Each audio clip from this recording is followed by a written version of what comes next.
the sake of branding, we have to put on our hats. Yes. All right, we're live. We are live. All right, good morning, good afternoon, good evening. Wonderful people, wonderful children of God. Welcome once again to the Emir Sirdam show. It's a privilege to be back here with you guys. I hope you guys enjoyed your weekend. I hope you guys had a wonderful time with family and friends, and do not allow yourself to overburdened by the stress of the world. But thank you to every one of you that have joined us already. Thank you to all of you joining us across all platforms. Thank you to everyone that is out here. Oh my goodness. I have to change this. I have to change the banner. I have to edit the banner on. I have to edit the banner. I have to edit this. Edit the banner. Sorry, guys. I'm going to edit the banner. I'm going to come back to you guys. The Emir Sirdam show. The Emir Sirdam show. Let me please give me a minute, guys. I just want to edit this for our YouTube and Peter Obi 1 year term proposal. Yes. 1 year term proposal. Just give me a minute, please. I thought that was edited earlier on, and APC 750 billion naira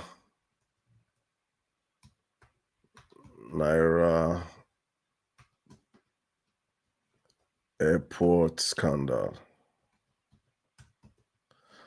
All right. To add your voice to the conversation, yes.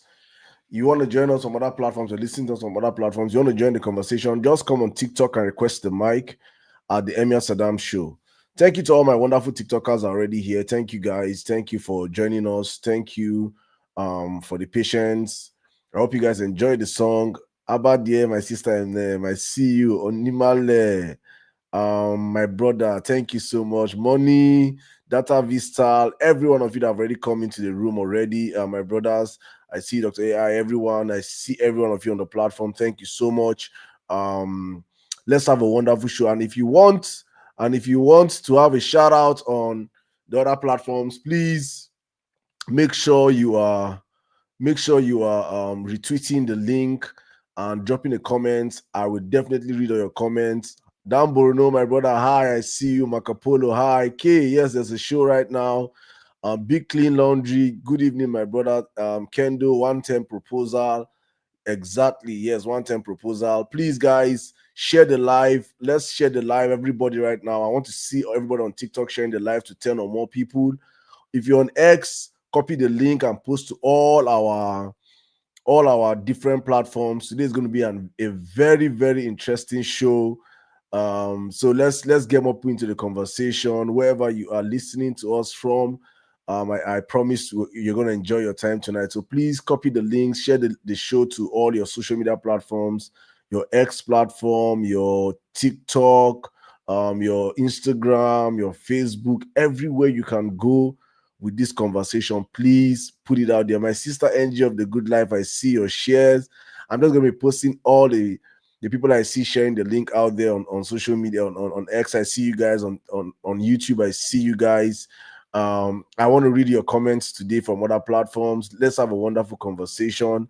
My TikTokers, you guys know the drill on this platform. Anytime we come out here, we do nothing minimum of, I think last week we stepped it up to 200,000 likes. I don't know whether you guys are in the mood today, but I'm in the mood. So can we take these likes up to 200K tonight? Everybody, please get on your tapping game. Let's get more into the conversation. I want to see you guys share the live, guys. I'm not seeing the shares on TikTok. What's happening? Yes, I see you, Pep. I love what I'm seeing. That's like, let me just pin your comment right now. That's exactly what I want everybody to do right now. Everybody share this to 10 or more people. My brother Onimale, I've missed you. It's good to have you back here. Everybody out there, please let's share. Let's repost the live. Repost the live. People on TikTok, X. What's happening, my people on X? We are growing in our hundreds already. You guys know how we do it on the platform. Everybody, retweet, or yeah, repost, or yeah, share, or yeah, like. Let's get more people into the conversation. Me, I am ginger today because I actually have a episode coming out on this P2B topic. I've recorded. I've been doing some of the editing. I also have a good news for obedient creators. One of our last week I spoke. I think I'm going to talk about it. Let me even just write it down so I don't forget.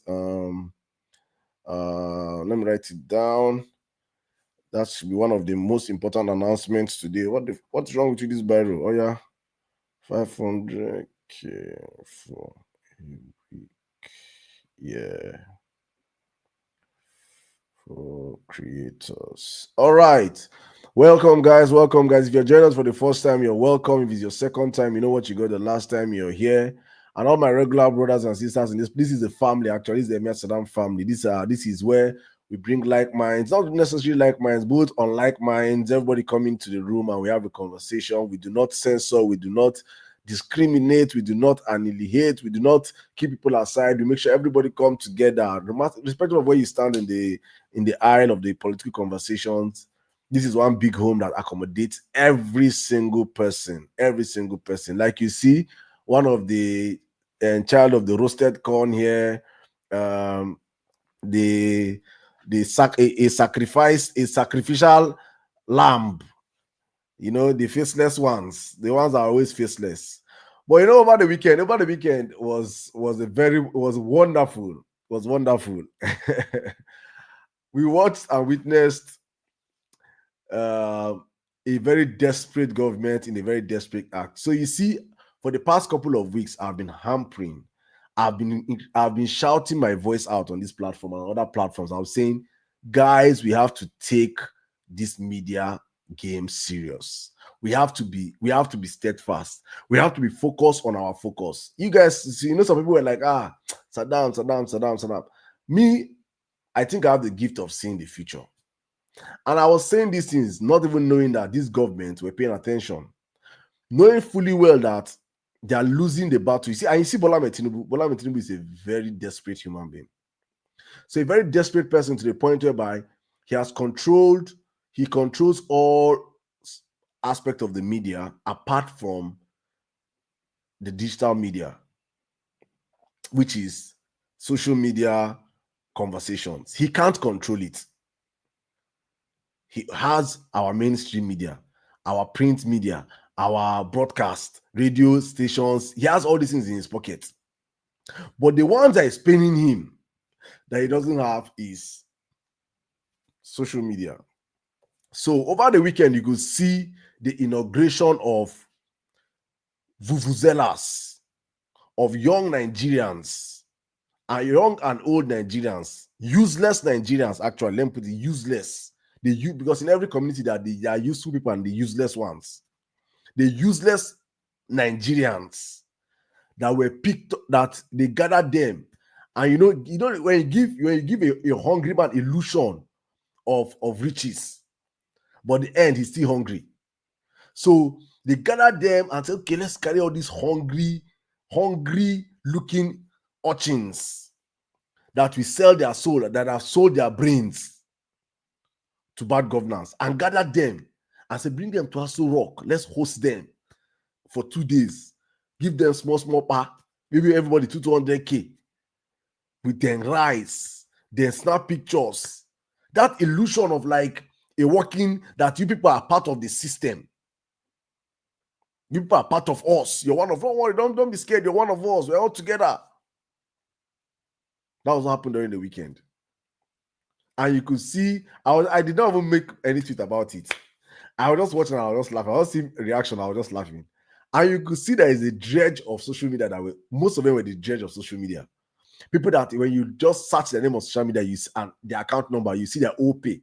Those people are agents of OPay and PalmPay. These two people, OPay Pampe. They know those two accounts. Now them be the founding fathers of those two accounts, right? So these guys gathered all these people and took them to Abuja, probably paid their transport and everything, and brought them there to give them illusion that they are part of the system, or that we are with you. We see what you guys are doing. So they have armed them to come in and start government-sponsored propaganda. The bigots on social media were all there.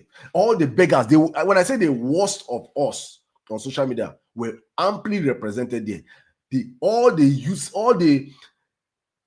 hooligans of social media, the e-bandits, the e-terrorists, all those people that you know, the dredge of social media were all the people that were occupied that room. And I was seeing feedback, seeing takeaway. You know, they were now both shouting, yes. And I'm expecting that, okay, you guys have gone into Aso Rock. I'm expecting that you guys are coming out and you guys are going to start telling Nigerians the great things Bola Ahmed Tinubu did. In fact, I was watching today on Tunde page. I was watching the introductory speech by Sheyi Amala. You know, Tunde Donald calls him Amala Face. By Sheyi Amala.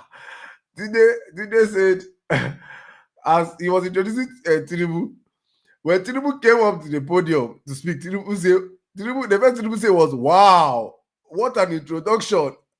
Tinubu was surprised about the things the guy was saying that Tinubu did. He has done.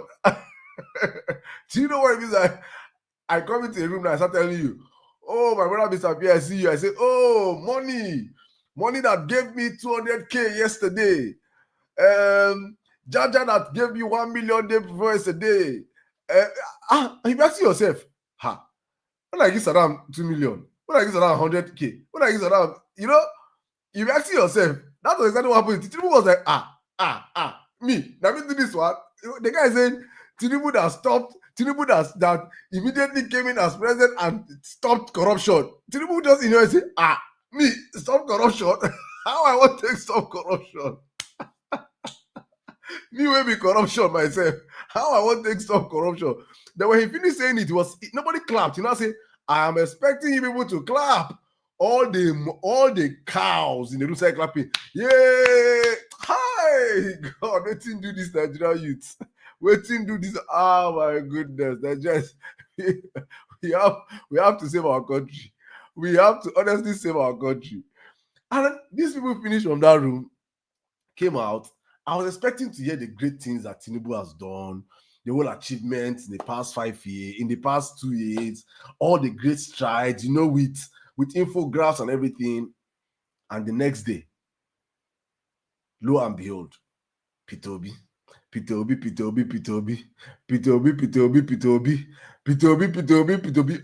them, Peter Obi. I say, Mr. Thank you, sir. I say, Peter Obi, all of you people don't come. Now, Peter Obi, they go tell them for that hall. Peter Obi.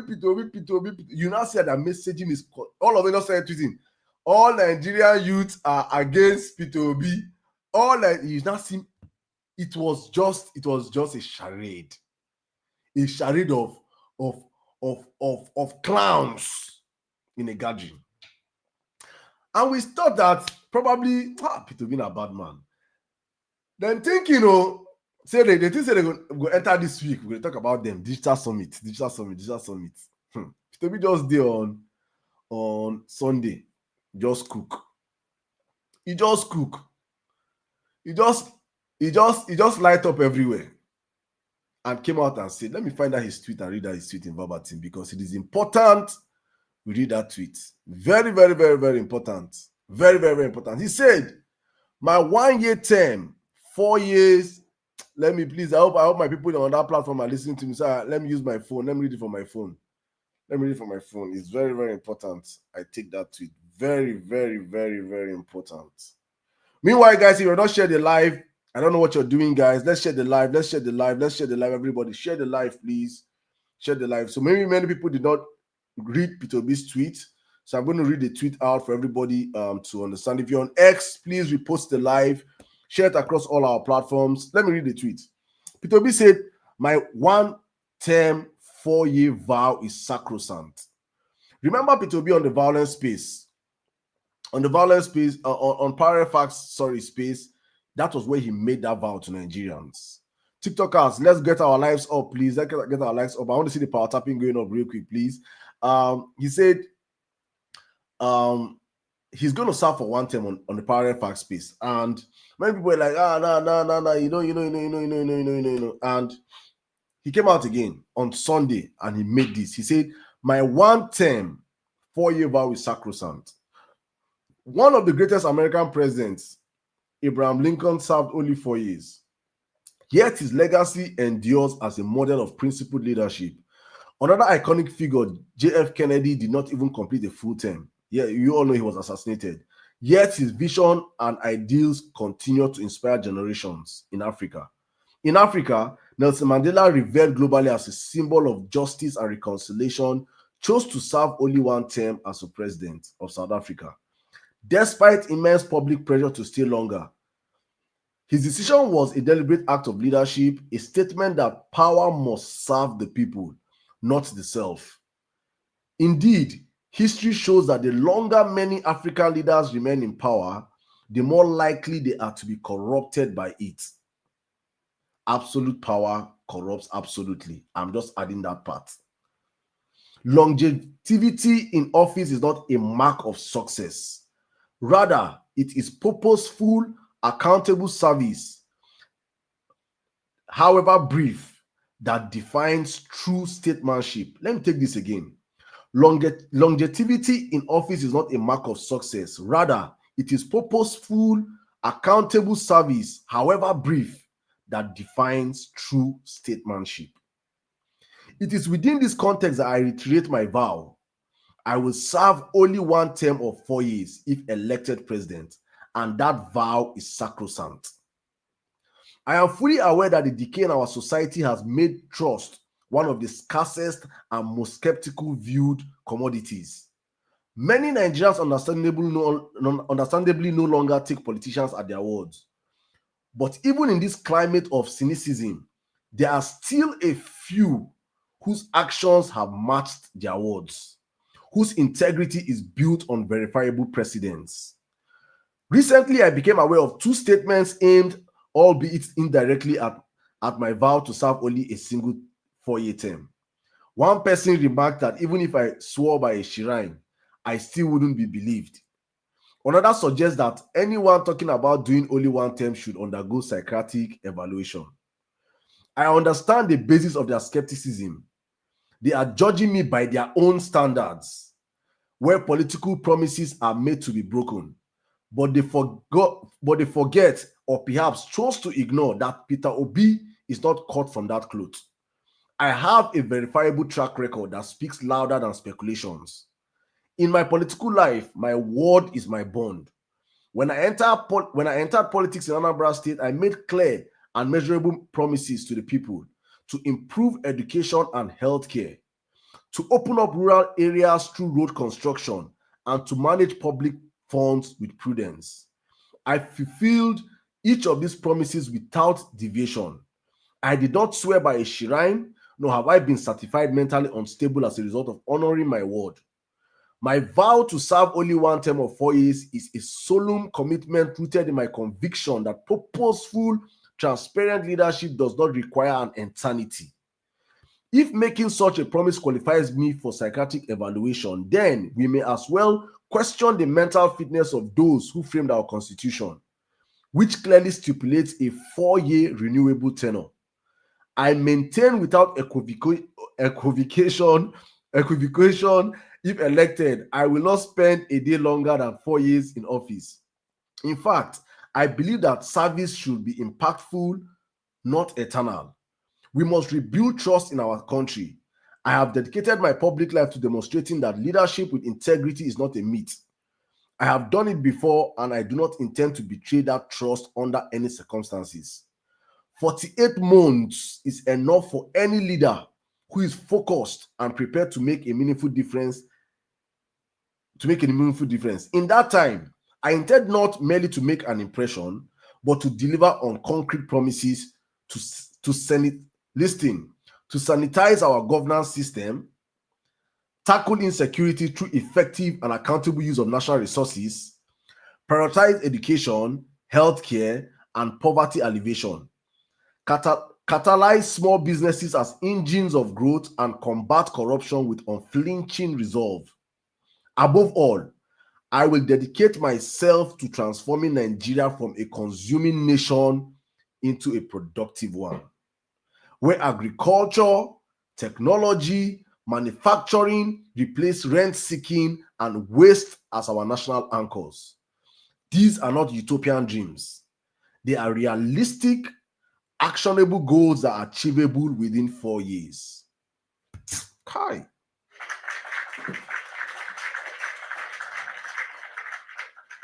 As I read this thing, I say, somewhere from my belly just Kai. Oh, make I clap for this man again.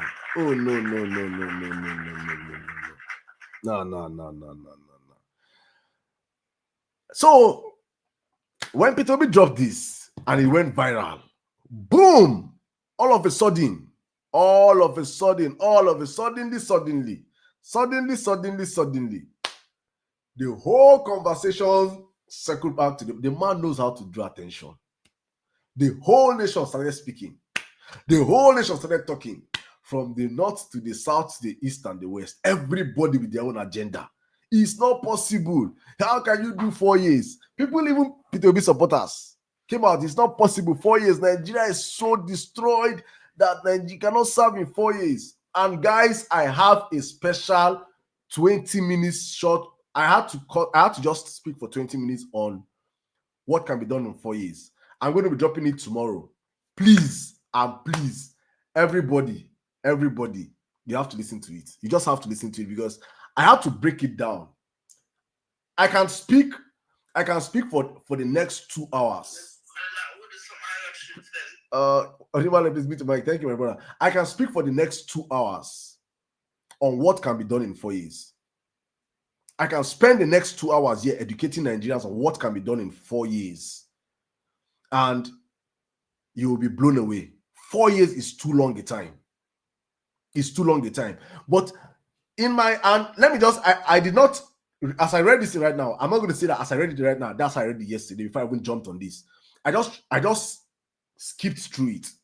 But part of what I said, or what I said on my 20 minutes, and that's what is going to be the base of what I'm going to share here right now, was that, and I've been saying, if you've been following this platform for long, you know that I've always been saying it, that our biggest problem as a people, as a country, is corruption.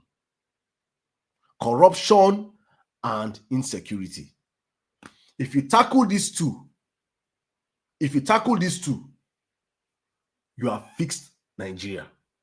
Because these two are the foundation on which a faulty nation has been built, or these two can be the foundation on which a prosperous nation can be built. It is a two-way affair. And that's why I keep saying that there is no magic you can give Bola Ahmed. I can give Bola Ahmed Tinubu the next 50 years. I will bet my life. I will bet anything that in 50 years of Bola Ahmed Tinubu, nothing will change. Why? Because the foundation is faulty.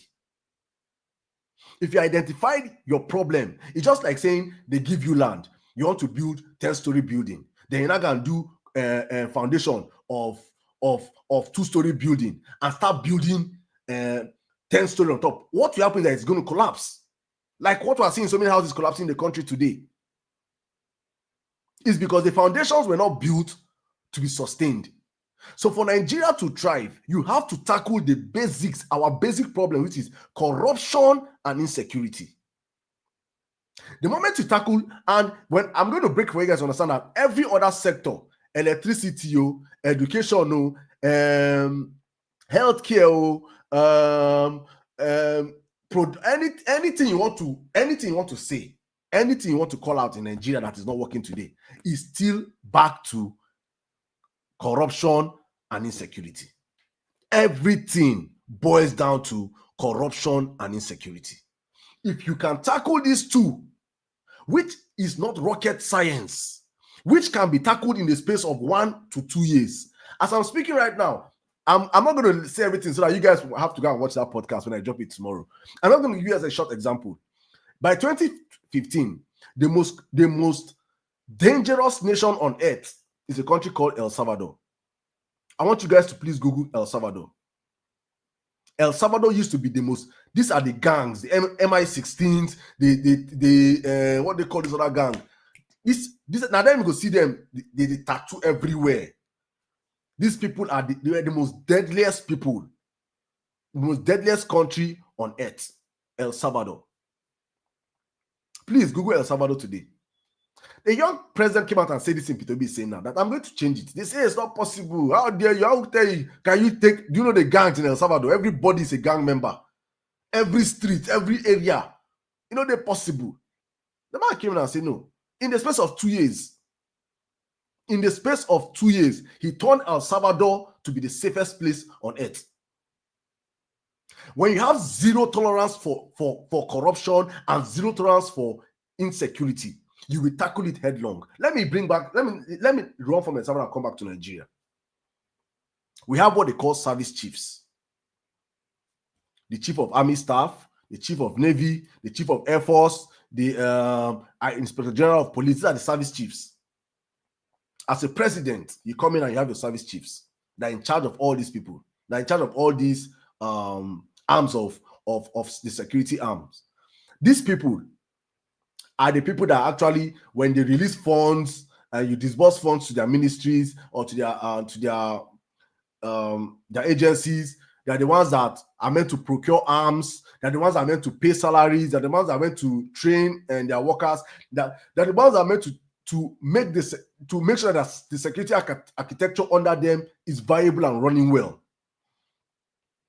As a president, let me give you what I will do that I know that P2B will do. You come in and you tell these people, I'm giving you guys, I don't have time. I don't have time. Thank you very much. Naive Bukele, he arrested all the gang members. In fact, he's telling America now that they should bring gang members, Americans, to his country. Criminals, when they come to his country, America is paying them. He's paying his country now. They bring criminals to his country. He has one of the biggest jails. He built one of the biggest jails in his country. So let me go back. You have limited time. You have limited time. No, Jaja. I'm not giving them the full spam. I'm saying most of them I'm saying right is that I know that Tinubu cannot do it because Tinubu does not that they don't have the capability to do it. They are not interested in doing it. So even if you tell them what to do, they will not do it. Even though P2B have said that I'm not going to say much about the security apparatus or what P2B is going to do because P2B have even said if you put a gun to his head, he will not say it.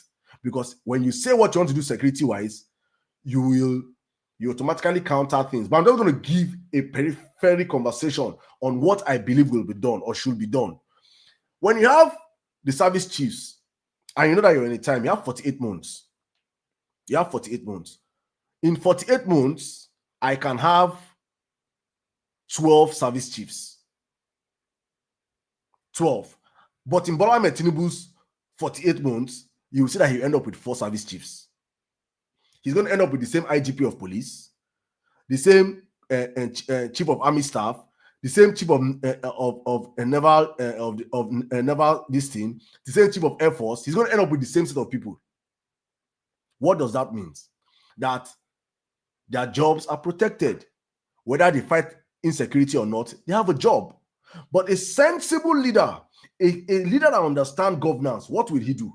I'm giving you guys 4 months. In 4 months, I'm mapping out XXY billions of dollars for armed procurement. I'm mapping out XXY for training of staff, for making sure that all your barracks are rehabilitated, for making sure that all the staff, all the armies, the soldiers that have fallen to this are well recognized, and their remunerations are paid, their pensions are paid, increase in salary. You make sure that the security forces, you buy them new cars, you buy them new set of this thing. Their arms, they are well prepared. You now involve technology, drones, all these bandits, all these terrorists, they are IPOB terrorists. They are all on social media. They are on TikTok. Small boys with standard, you see, AK-47. Their locations are, you can track their locations. Any sensible government, you're coming in, you do what Yar'Adua did. Reach out to all these regions and say, we are giving you people the space of 3 months, maximum 3 months, surrender your arms and sign in into an amnesty program. An amnesty program that will rehabilitate you guys back into the society in the long run if you surrender your arms. Because we have every reason to understand why young Nigerians are agitated today. Because Nigeria is not working. You're a kidnapper in the bush, you're whatever you're doing now is crime. You have a 3-month grace period to surrender your arms. When you surrender your arms, we will rehabilitate you and take you into the system across all regions in the country. That 3-month grace period gives the government a time frame to train your army, your police, your soldiers, get them well armed, get them well pumped up, get them well digitalized with new systems, technology, drones, and everything. You get all these things in 3 months because you are working within a time frame. You have 48 months. You're giving your first 3 months for amnesty. Use public outcry, social media, every way possible to amplify it, to make them understand that, guys, amnesty, amnesty, amnesty, amnesty, amnesty, amnesty. Jump on it in case if you miss. When that 3 months elapses and they refuse to hand over, their gate time has passed. It is now you consider them an enemy of the state. When you consider them an enemy of the state, automatically what you do is that your government is going to go after them. And when you're going after these people, you're going to go after them with no fear or no favor. And this job comes down to the service chiefs. Remember I said 3 months. From that 3 months, you now start counting 4 months per service chief. I'm giving you guys 4 months to flush out all these people from all our forestries. I'm giving you 4 months to flush out all these people from all our forestries, from all their hideouts, find them and wipe them out of the surface of this earth. And if in 4 months you fail, I will sack you. You will pack your load and go.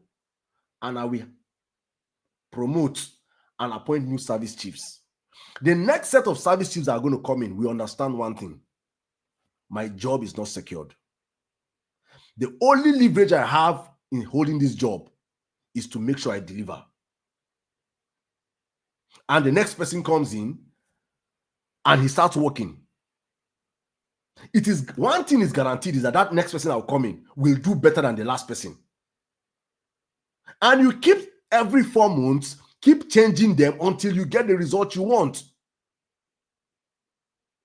That is how you put your public servants are not meant to go and be working and say, not if you as an employee of labor, if your worker does not deliver on their targets, you sack them. It should be the same thing in public office. The moment you do this across all this thing, you see the Inspector General of Police will stand up. The Inspector General of Police will start putting in message down to the DPOs.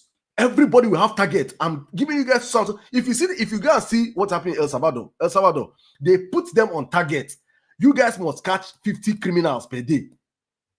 It's a must. It's a must. When you put these targets, you will see how these people will work. And the moment you're doing this, the world is watching your reaction and your performances to insecurity. Automatically, what it does is that you're opening your doors open for investors to understand that Nigeria is ready for business. Because nobody's going to come and invest in an unsafe country. Nobody's going to come in, even with the diaspora. Won't come back Nigeria because Nigeria is unsafe. But imagine when you now understand that Nigeria is not secured. My brother Masapi said that he was in Togo also, and he walked in the night, 10 p.m. with his phone, walking 10-kilometer walk. It is not achievable anywhere in Nigeria, not even Banana Island, not even in Asokoro, that you walk in the middle of the night with your phone No place in Nigeria, okay, in Ouagadougou, no place in Nigeria that you can walk except inside your house. When we get to that level of curbing insecurity, which can be achieved in 2 years, very, very, very, very well, automatically, what does happen? Our farmers go back to the farm. Are you guys seeing that angle? I'm trying to show you guys what insecurity as a thing, what is limiting Nigeria in foreign direct investments, tourism alone. Nigeria is a tourist attraction now. Nigeria will be the number one tourist destination in the world. Just curbing insecurity from Panama, from Tinapa to Olumorok, from Olumorok to Obunike Cave, from Obunike Cave to the tallest this thing in Plateau State. Nigeria, the tourism, Nigeria, Oyinbo go dey fly into Nigeria for tourism alone. The landscape in Nigeria is blessed. Nigeria is so blessed that if especially in this age of social media, where we say if by saying Nigeria they safe now, and I go back to Nigeria and I drive from, let's say, Maiduguri to the east, the amount of video content I will make, I can bet it that no Oyinbo person will go see them when they go experience them. You will see landscape. You say, where is this place in this world? You want to go there to Yankari Games Reserve in Bauchi State. There are so many things that will attract tourists to the country. So many things. But they will never come. Why? Because the country is unsafe. So the moment you tackle insecurity, you open up every sector of the country. And as you're tackling insecurity, you're tackling what? Corruption. You're tackling corruption. It's not like you're tackling one another. You're dealing with corruption immediately, as in back to back. You might not necessarily go after people that have stolen our wealth, because I understand the dynamics. But you're going to put a stopgap and say, henceforth, EFCC is going to work and do the job of economically crimes. You're not going to just be chasing just Yahoo boys and gift card and the rest. You will be going after all these serious criminals in government. You create systems that will loopholes that will checkmate corruption. Imagine what came out again this weekend. Rehabilitation of part of Lagos airport. These thieves in APC budgeted $750 million. That's equivalent to 750 billion naira to rehabilitate Lagos airport. Meanwhile, Ghana built Kotoko International Airport. Go and look at that airport, please. Somebody just check Kotoko International Airport. Ghana builds that airport with $250 million. So Nigeria want to rehabilitate an airport, already existing airport, and are going to spend 3 times the price Ghana used to build an international airport from scratch. If you bring such a budget to Peter Obi's government, I can swear you will not leave his office alive. As in, you will not leave his office. From his office, you're going to jail. Festus Kuyamo will end up in jail under Peter Obi.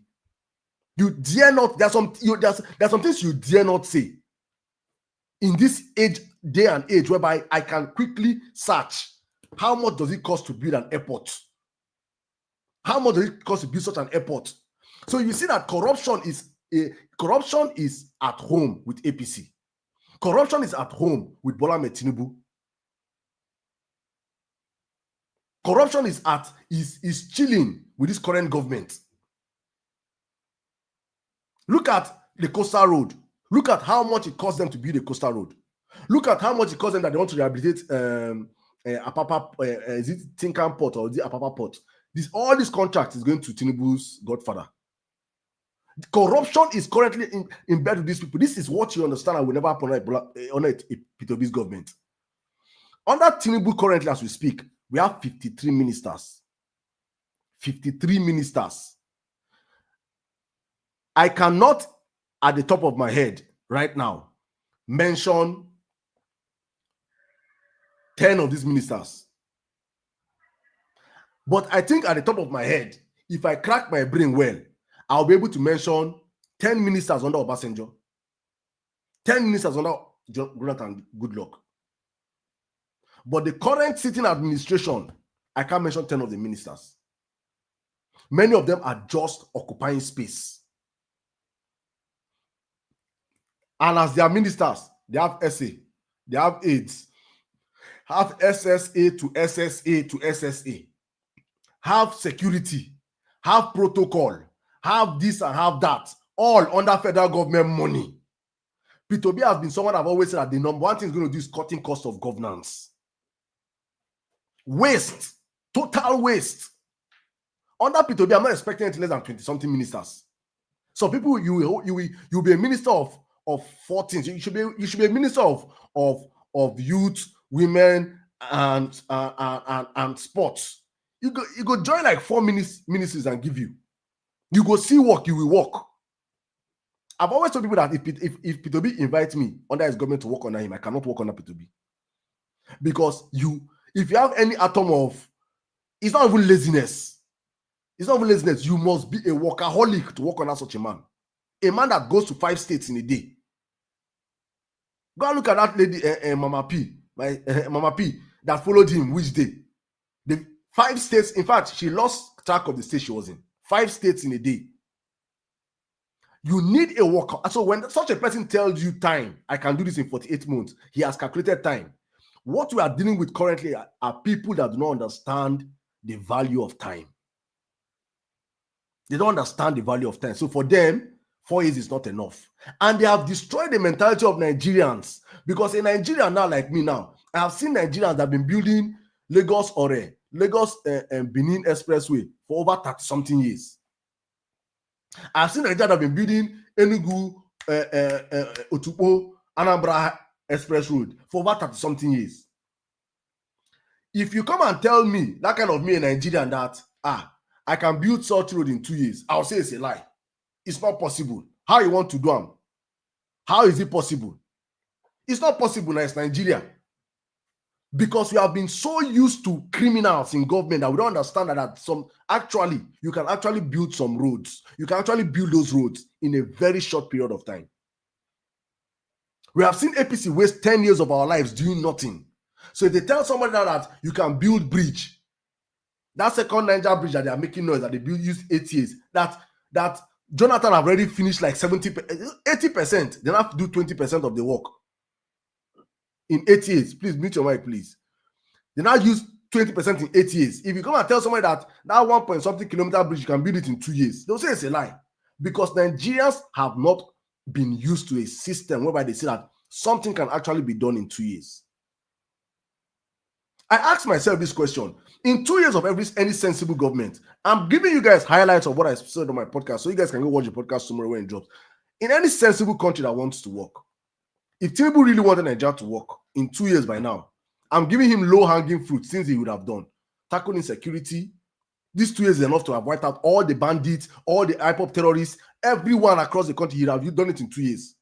But he's an insensitive crook in power. He did not come to work. He came to steal with his gang. So they will never tackle insecurity. In fact, insecurity is what gives many of these governors money through the security vote.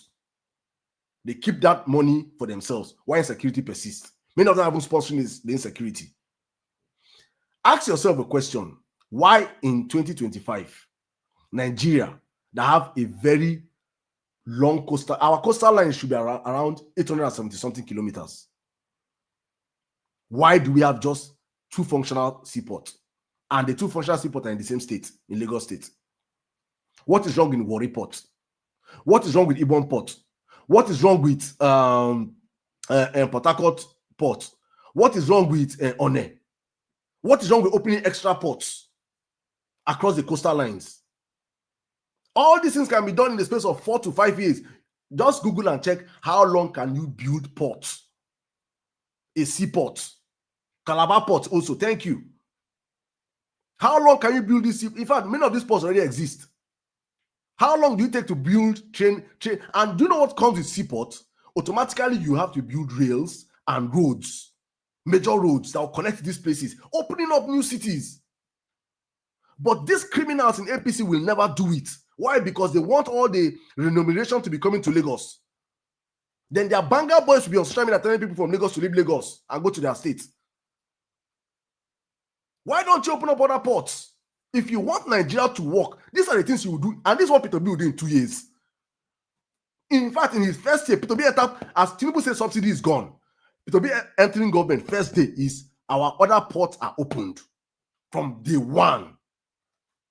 You will see how they will decentralize the port and allow Lagos be free. That freedom Lagosians and even non-Lagosians that claim to Lagosians are claiming for, you will see it. And that moment, automatically, it opens Nigeria up, because I don't understand the life of me, why that I'm probably in the middle belt, I want to export my products or my produce. I have to drive all through Nigerian bad road and end up in Lagos to export it. Why can't I drive and reach Warri and export it from Warri? Why can't I stop in Onitsha and there's a small port in Onitsha and I export it from Onitsha? Why do I have to get to Lagos? Then if I'm importing, I have to still go to Lagos again. These are the problems of the country that can be tackled in a very short period of time with any sensible government. But what you have today are old-brained, demented criminals that have just stolen power. Thank you so much, Data Vista. They don't understand what governance is all about. All they understand is to steal, to loot, and just to lie to Nigerians.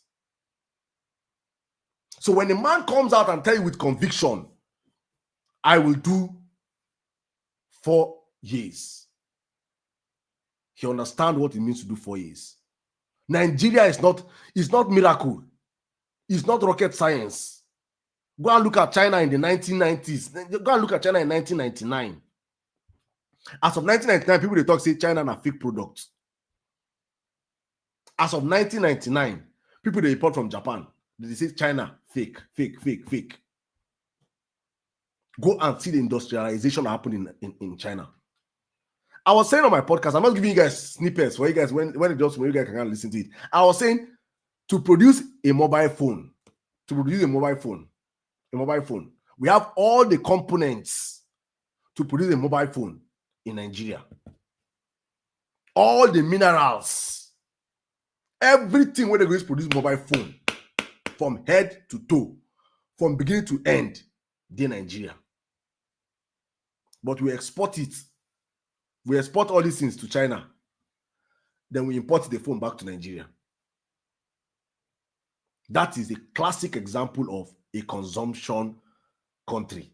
And we are meant to take this country from a consumption country to a production country. Why don't you as a president tell these people, no more export? That's what Burkina Faso have done. In space of 3 years, he said no more exporting of our gold. No. All our gold will be refined in our country. You want our gold? Come, we'll sell it to you at our price. We refine it in our country. He created these industries. Why are our refineries not working? Because all our criminal politicians have refineries across the globe. Tinubu's brother now that owns Owando. Then get refineries for Malta. Now then go refine our fuel. Charge them. These people are just wicked criminals. Very wicked criminals. Very wicked criminals.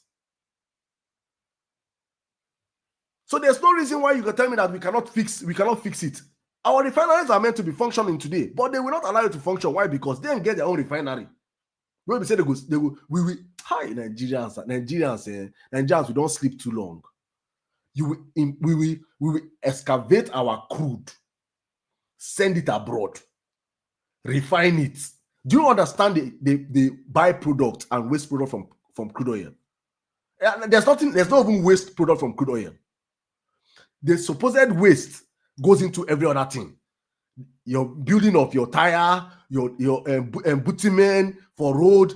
See, if you know the other things that come out from crude, apart from petrol, it is enormous. So if you have a refinery in your country, you're not just refining fuel, you're refining so many other things.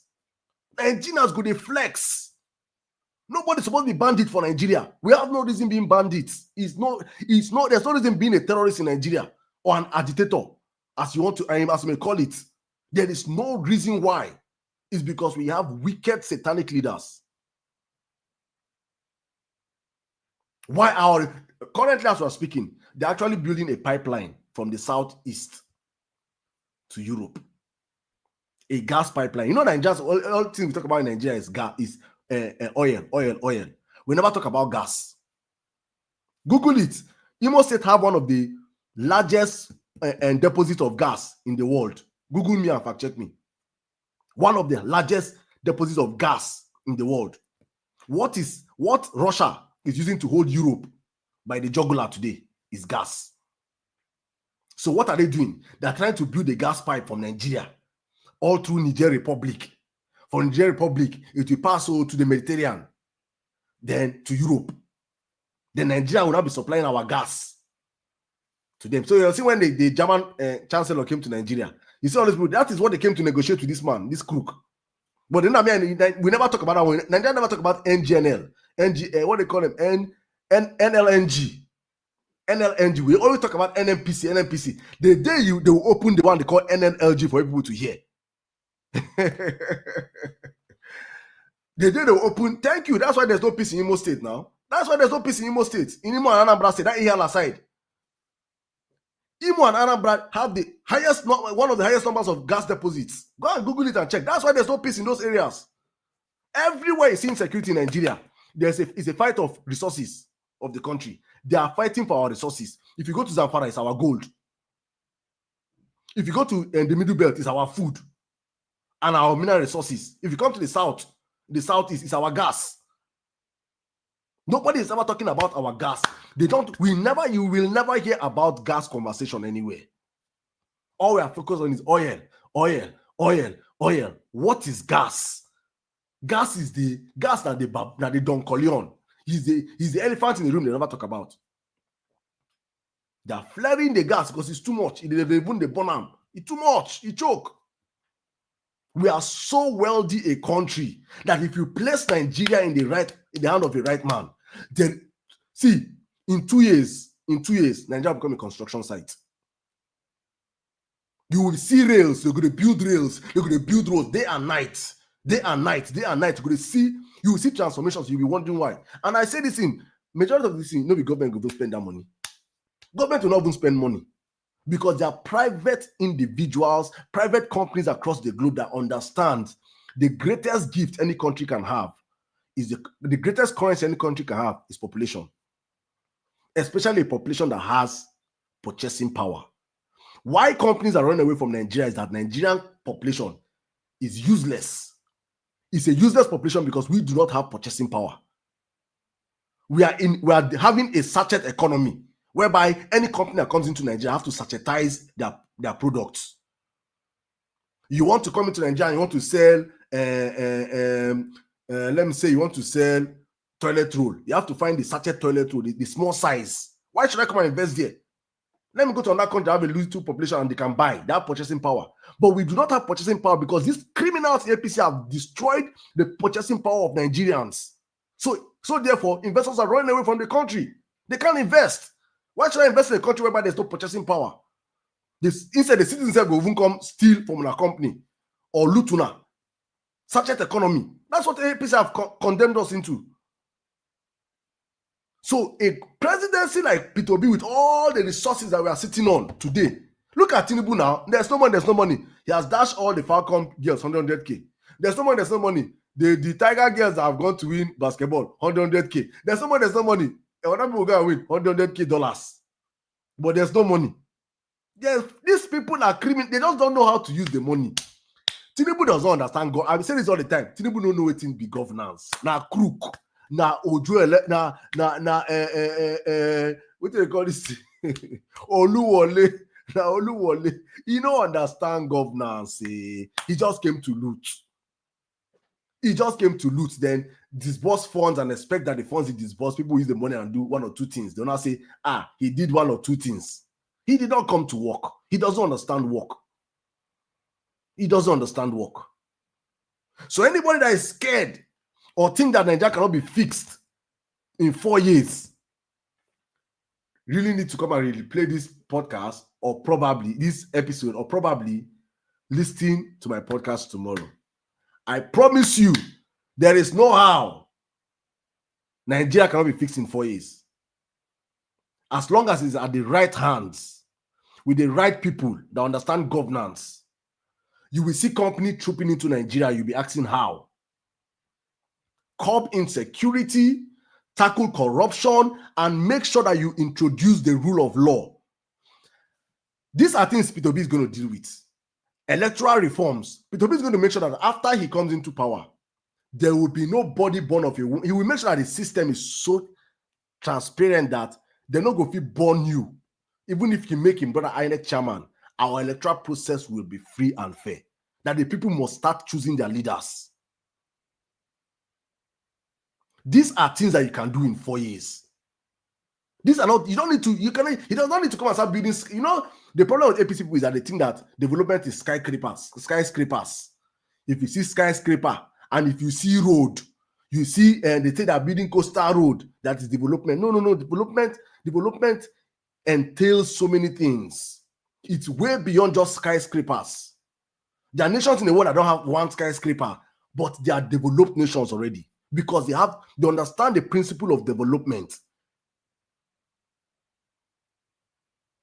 So it's important for us to understand these things. Very, very, very, very, very important that the foundation to a great Nigeria can actually be achieved and built in 4 years. And that in our lifetime, truly, Nigerians will see a country that really works for us as a people if we choose to do what is right. Welcome to the Emir Sirdam Show, guys. Wonderful conversation. I see all of you across all platforms. Let me just okay, somebody just confirmed it on let me take some comments before I open up the floor. Somebody just confirmed it from YouTube. Say exactly, I saw the story of El Salvador. I saw the jail he built and even the prison officials, gym and all that, man. It's something else, I must say sincerely. Just go and Google El Salvador. Go check out El Salvador and check how they turned the most unsafe nation on earth to becoming one of the safest places on earth in the space of 2 to 3 years. It happened in El Salvador. It will happen in Nigeria. The moment you tackle insecurity and corruption, you already set foundation to now begin to build a government that will work. A government that entails the whole country. Not this government of tribalism and nepotism and bigotry that we're experiencing today. A government whereby the man is just making sure that he consolidates his region into different offices in the country. He doesn't care about the people. He doesn't care about generator. He doesn't understand that in Nigeria, that if you fix Nigeria, Nigeria is meant to work for everybody, irrespective of who is in office. He doesn't understand any of these things. And hopefully, we'll see it work in our lifetime. But let me open up the floor for other people to react. Thank you so much, guys, for joining us. Wonderful people on X. Please, guys, on X and on YouTube, share the live, repost the live. I want to see our numbers go up. We are doing good numbers already, over close to 800 and something people already on YouTube and on X. Let's keep the conversation going up on those platforms. My TikTokers, thank you so much. And if you want to join the conversation, if you have what you want to say, I'm going to be reading your comments, but if you want to talk, the only way you can talk on the conversation, you have to come to TikTok, because it's actually a TikTok show. We're trying to make sure that we carry people across other platforms with us on the conversation, right? So if you want to join the conversation, come on TikTok, and I promise you, the mic will get to you. All right, thank you so much. Let me come to my sister, Jaja. Jaja, good evening. How are you doing today? Hello, good evening, Sirdam. How are you? I'm fine, my sister. How are you doing today? How was your weekend? But the glitch here is, let me borrow our next glitch, is I wish what you just said here and what we continue to say will be translated into every language in this country. Because we, those that understand, majority of Nigerians have not gotten the message. They have been left in the dark deliberately because it's business as usual for the minority. Let me borrow my father's word, elite mafia, he calls them. It is sad and pathetic at the rate we keep on going. But you see, I was shocked when I saw APC crimes. I earlier on reached out to you. There was a special case happening in Kaduna. There's this empires that they recruited for 6 years, APC government. These youths that they gave jobs and did not pay for almost 6 years, according to my findings. They just called them from nowhere. that they should come and collect their meals, and then they discarded them. So I asked them to make a video and send. I tagged whoever I wanted to tag, and I need your voices on this. You cannot be promising these youths that have already endured a gruesome educational system. Now you are saying to the world, we are empowering the youths. Okay, you are empowering them, and then you are not paying them, creating job opportunities that is not adding any value to these youths. And then you are discarding them like tissue papers. Even tissue papers can be recycled now. But I will forward whatever I want to forward. And another issue is that we need to talk. Get info. I am telling you, you said exactly, and you weren't the only one that saw the pattern. I am telling you, things are happening in this country. And if we don't wake up, rescuing our country right now is of utmost importance. We bickering and pointing. I continue to preach this message. I have detribalized myself. Don't ask me where I'm from. I'm in Nigeria, and I feel the pain of every Nigerian that is going through this. Because the fact that we have social media, digital media, to say it as it is, have you noticed now? It is the small ones that will be reposting things that someone said, exposing things. DSS will go hijack there. Have you noticed? Slowly. Is to instill fear. It's a reverse psychology to instill fear. Even if you see something, you are scared to come and carry and send it out there. They have begun. I'm from the this thing of His Excellency, that so-called video conference, whatever they had, based on social media, what. It's obvious. And then the sudden attacks on everybody that constantly now is Peter Obi, everybody, every one of them. So we're wondering. And then look at this so-called airport. How many Nigerians now can afford to pay air tickets?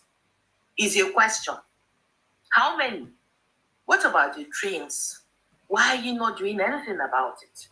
Why is it that everything now in Nigeria feels as if they are suffocating you deliberately?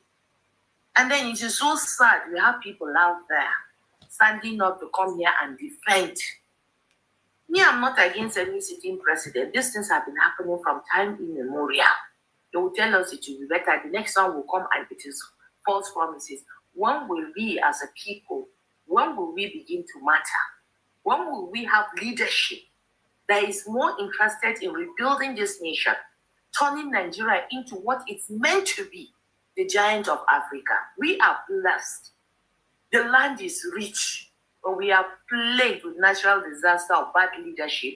And then we as the followers, we are to be blamed. But I think there was an article my dad wrote, how education deliberately was meant to fail us. Because an educated Nigerian would challenge this kind of things. Now, all our educational system has practically failed us. What innovations are coming out? Nothing. You spend years in universities and then you come out with what? First class owners are now hairdressers. So I am telling you, it is happening. Full-blown lawyer, wait your book finish. Doctor is there driving Uber. And then they still say it is well. No. We keep on choosing people for our own selfish interest. I will get something out of it. My brother is there. I will not be hungry again. But how much have they given you? When will we begin to believe that this country can be great again? Because this change we are clamoring for needs to start from us. I am dead and serious and telling anybody, if you look at me, I tell me it's your people. It's the north, it's the south, it's this. No. All the heinous atrocities, the buying of people day in, day out. All these things happening. Let's give them a name. Let's stop aligning them to a tribe or a religion or whatever. Now, when it comes to His Excellency, sir, by the grace of God, let me not say too much. Mr. Peter Obi, obviously, things are happening. Every single day I wake up, I read, it is POB, this and that. Why is he a threat? And the guy looks calm and is not, I don't even understand. So is there something, after what you said today, now everything began to align himself? That is the threat.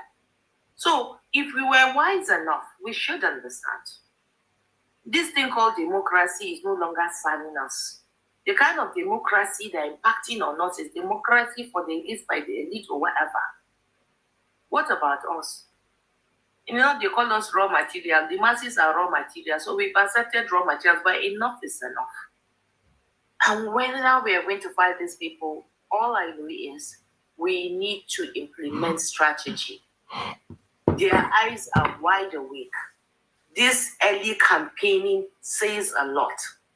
And thanks to the obedient movement, have you noticed that obedient movement rattled them? And what tactics did the obedience use? Social media. So now they want to borrow.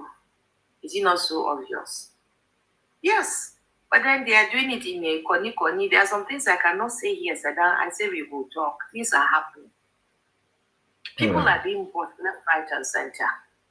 And it's not about, and you know, in the north, they were giving spaghettis and Maggi and a lot of things. All of a sudden, the northern elites are coming out to say that they are marginalized, what. Please, we should just hold it there. No part of this, every part of this country is the masses that are marginalized. But the elites have not marginalized themselves. It's not about a north-south east thingy. This is a fight between the devil and... Let's be honest with ourselves. We need to become our brother's keepers because they will never want us united. Never, ever. And as you said, everywhere you see insurgents and extraordinary buyers that is not making sense, they are untapped mineral resources. They need the people of the land. How is Zamfara good? I will give you a typical example. How is it ending up in Dubai? And then see what is going on. Since that first zinc poisoning, they discovered, and then all of a sudden, these things began to happen. Why are these people so comfortable to come on TikTok with their videos to show the monies they've collected for ransom? And they're not even attacking government. They're attacking ordinary, innocent people, raping women, doing a lot of heinous things that if you sit down, you cannot even sleep. As a leader in this country, how do they sleep at night? We can't sleep. How can they sleep at night? How can you even smile? When that Benue incident happened, they were showing them, they were about to enter flight, they were laughing. And how can you laugh? Human beings were bite unjustifiably. And you're going there, is it to console or celebrate or waiting? I don't even understand. The photo ops, and I noticed, since the Pope said something, and I noticed, why River State?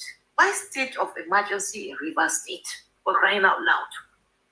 In a more democratically elected, why not the likes of Zamfara, all these places where all these things are happening?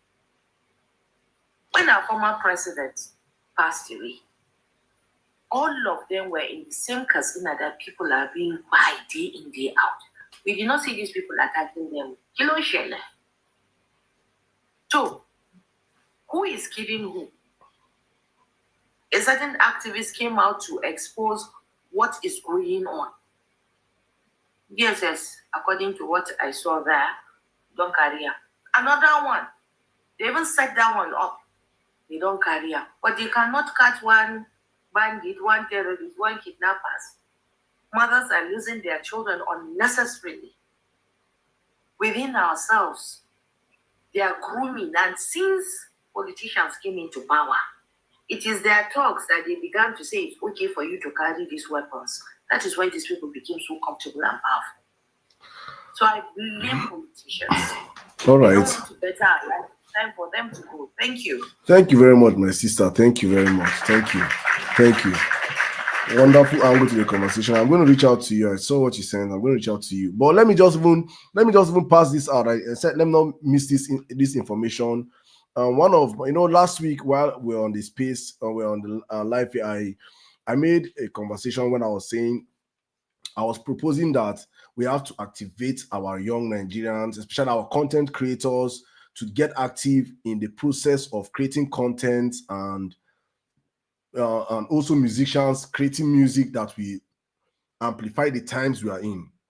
So for many of you that joined this live very late, that come in late, I always start this live with we're always here by 9 p.m. Nigerian time. I always start the live by serenading all my first time comers on TikTok with a song by the late Fela Anikbola Kuti, the legend himself. And one of his songs, ITT, International Tiff Tiff, I always play that song. That's my intro every time I come up on here. And I've not even checked the year he sang that song, but I'm certain that song was sung probably in the 70s. Or probably, yes, in the 70s. I know Obasanjo was the president in the 70s, right? Oh, yes, 70s. I think, yeah. Or the late 70s or so, thereabout. And that's when he sang that song, when the song came out. So I'm not certain, but I think probably within that period when he came out. And he sang International Tiff Tiff. And you can see that the song actually represents a time. That if I don't need to do my research, I can check the timing when that song came out. And it's reflective of the people that lived in that times. But what we are seeing, and it came into also, let's say, with the advent of the new school artists, when Afrobeat started coming out from 1998 and the 1990s, I think with the Two Faces of this world, to the Idris Abdul Karims of this world, to the African channels of this world. I can sing songs back in the early time. We had the Nigeria Jaga Jaga, food, but that, all those songs are rain, Blackface, what's that his song? Now Hard Life, Where They Live for Nigeria. All those songs at that time are songs that were sung by the creatives of that period to amplify the real mood of the nation as of then. And unfortunately, yes, Tinubu, you don't hit my car, you will repeat. Yes. All these things were a reflection of that time. But right now, nobody's. They're not. All these guys are all singing. Now look at them, Rema. And now that we're having all our artists very weak. All these awards are the worst set ever. They are ripping off the hard work of these people. They are the ones going on tour across the globe, across the world, making billions in naira, and they're not amplifying the reality of Nigerians. Let them sing song. They release new song. Kelebu, kelebu, kelebu. Bom, bom, bom, bom. Shake, shake, shake, shake, shake. That's all the things people can sing. So I said it last time that I want to, how can we get the young creatives that are not yet popular to jump on the trend, and we also have to support the trend. So somebody reached out to me and was like, the person wants to sponsor every week with 500,000 naira, 300K for musicians, and 200K for content creators. So and the person wants to sponsor for a month. So for 1 month period, and let's see, then we'll see how it goes. So I'm pushing this out also for people out there that if you think you want to join in this, let us increase it. Please, I want to know. Okay, see, ITT was done in 1980. You see, a reflection of that time. So we want to serenade the airways going forward with contents. Look at how this Governor Amunike is trending. How he's popular, everybody's jumping on him now. He's now a star. We want to have like 50 Governor Amunikes.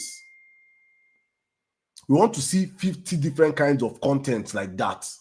Because what it does is that psychologically, we are educating Nigerians of now and also keeping data and records for the future unborn generation. Imagine these clowns. Look at what the video he did about these clowns that went to Abuja House.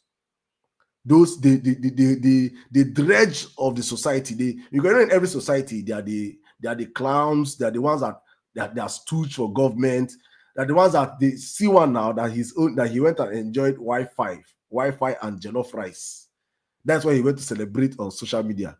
Oh, I went over the weekend. I enjoyed Wi-Fi and jollof rice. Hi. You should understand how these people think. So it is important we have content creators that are creating and singing about the things that are happening now, so that in 20 years' time, these criminals that are currently in government, I want to hear someone that will use all these people's name and sing song. Use these people's name and sing song. Their name should be on record. They should be on record that these criminals, their name is supposed to be songs. So in 20 years' time, if people hear that song, they're going to say, now this Now, these them Tinubu destroy Nigeria, APC destroy Nigeria. Call their names on the record. So there's a cash prize, and I'm saying this now for all those that have artists, friends, content creators. Let them know. Hopefully, from tomorrow or next tomorrow, I'm going to have the rollout coming out. We're going to probably, I know more people are going to reach out to me. I'm going to up the prices. Right now, it's 300,000 naira for artists and 200,000 for content creator. Maybe we'll do it 200,000 for the best song, 100K for the second best song every week for 4 weeks first. If we get better offers, if the money goes up, if I get more people that are willing to support it, if you want to support it in the diaspora, especially diasporas, please hit me in the DM. I just think people that are going to support. I want it to be a tangible offer for us that we can entice our young ones to be creative. It has to trend on TikTok. It has to go viral on Instagram. It has to go viral on Facebook. So they have to promote it themselves. You must do the promotion. The highest song with the highest likes wins it. That's how we're going to do this one, because it has to go viral. We have to make people popular. That is what our own contribution, or we choose someone that is anonymous to this movement. Okay, the person also said highlighting Peter B's achievements. I'm going to read what's the person's condition. But me, that's what my brain was, exposing these people. Now, so me, I want to make people win, exposing these people. Well, that's by the way. Let's come back to the conversation. So if you're joining us across other platforms, let me just read some comments from X. Man like Mustafa said, the Argentina president is doing wonders. That IMF is doing wonders that IMF swore couldn't happen in less than 2 years. And thank you so much, Lolo. Any sensible government, when you come into governance, IMF will give you policies. If IMF give you policies in the office, you say yes, thank you, shake your head, thank you, then come back to your country and do the opposite of it. IMF do not want any of these upcoming nations to develop. We are meant to be dependent on IMF loans forever. And a functioning country, a functional Nigeria, normally Nigeria is supposed to be borrowing people money. We are too wealthy that we're meant to be borrowing people money, but now we they go borrow because we have stupid leaders that don't know how to think. Than to go and borrow. Think about going and borrow 21 billion last week. Inside the 21 billion now, it already begins share 700 billion naira for airport. How many billion, 100 billions of naira for Tinker? Just the share money. Before that money go finish, before this year end, he will borrow again. Before next year, he will borrow again. You'll be asking, where are all these billions this criminal is borrowing? Where are all this money going to? Meanwhile, offline, we're not seeing it. They'll be telling you, he gives here, he disburse here, he disburse here, he disburse here. No. I'm going to drop you if you try that nonsense here again. If you do that nonsense, I'll just fling you to Abyss, where you and your people, they communicate. Don't do that nonsense on my bro, I beg. So very, very, very important, please. So that's when he keeps borrowing all these funds. That is what they do. You cannot see anything. Just be stealing Nigerian money with nothing to show for it. And that's why he have kept us as a country. But let me pass the mic right now to my brother Onimale. Onimale, how are you doing today? Good evening, bro. Hello, Saddam. Can you hear me? Mm-hmm. Good evening, bro.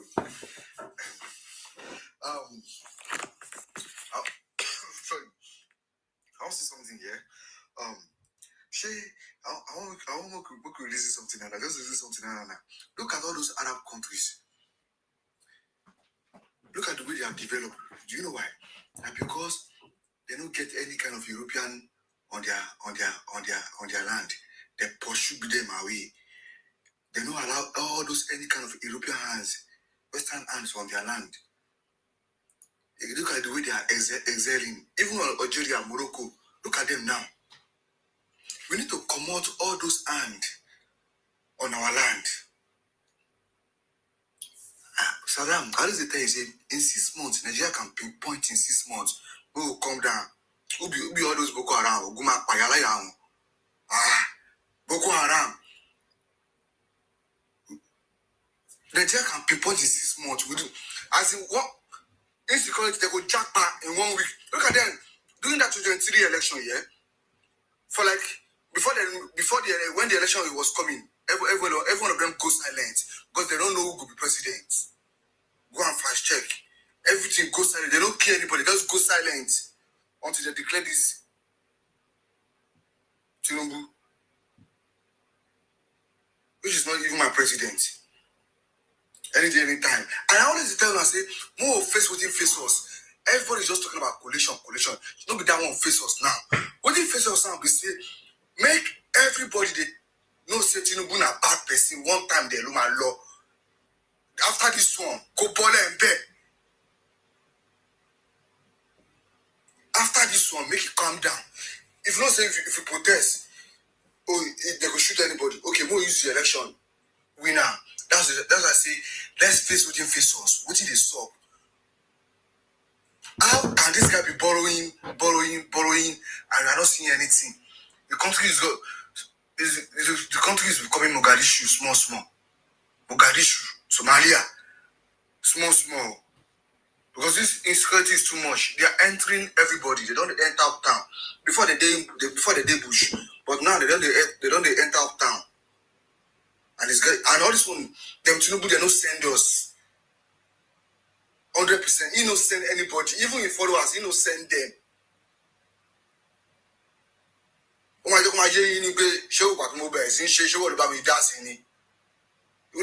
be letting everyone know that when I start doing it, you are not there.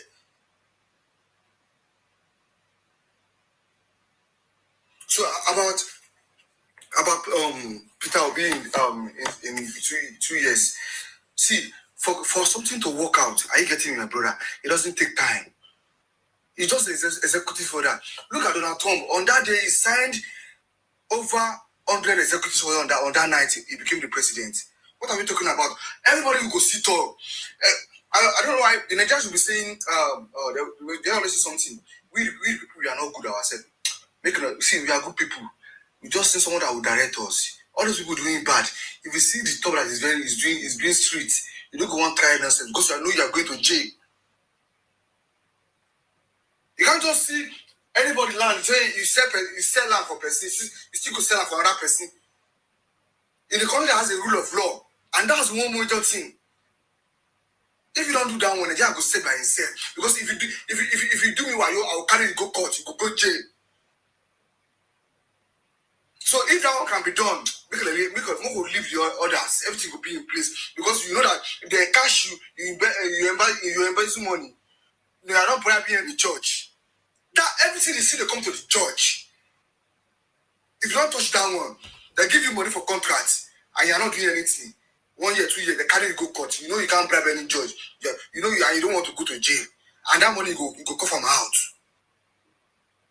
So just one executive order, if everything go change. No, Nigeria no. See, to make things work doesn't go far because Nigeria presidency is very powerful.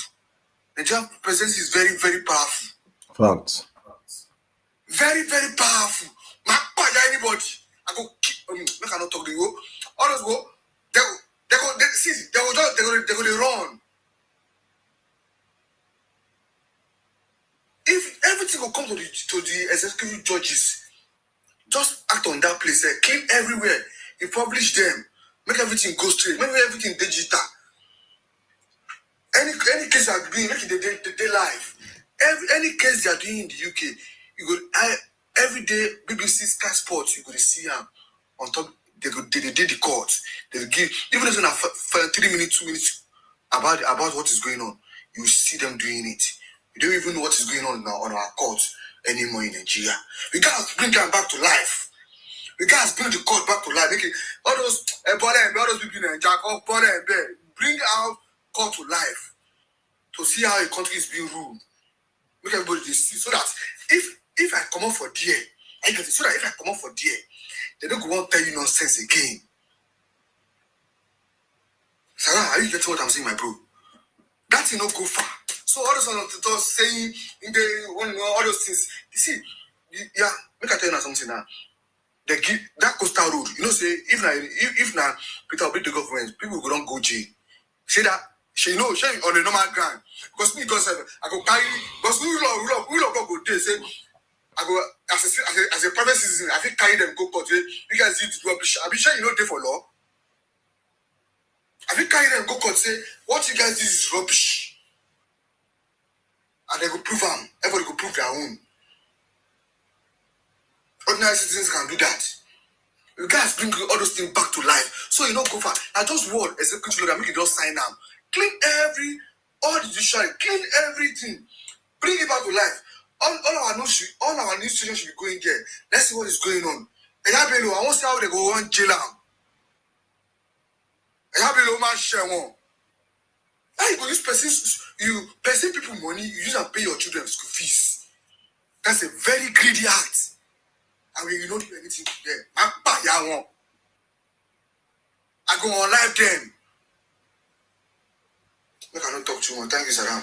Thank you very much, my brother. Thank you very much. You know, I think we have to get to that point where we have to start sensitizing Nigerians to understand what can be done in 4 years.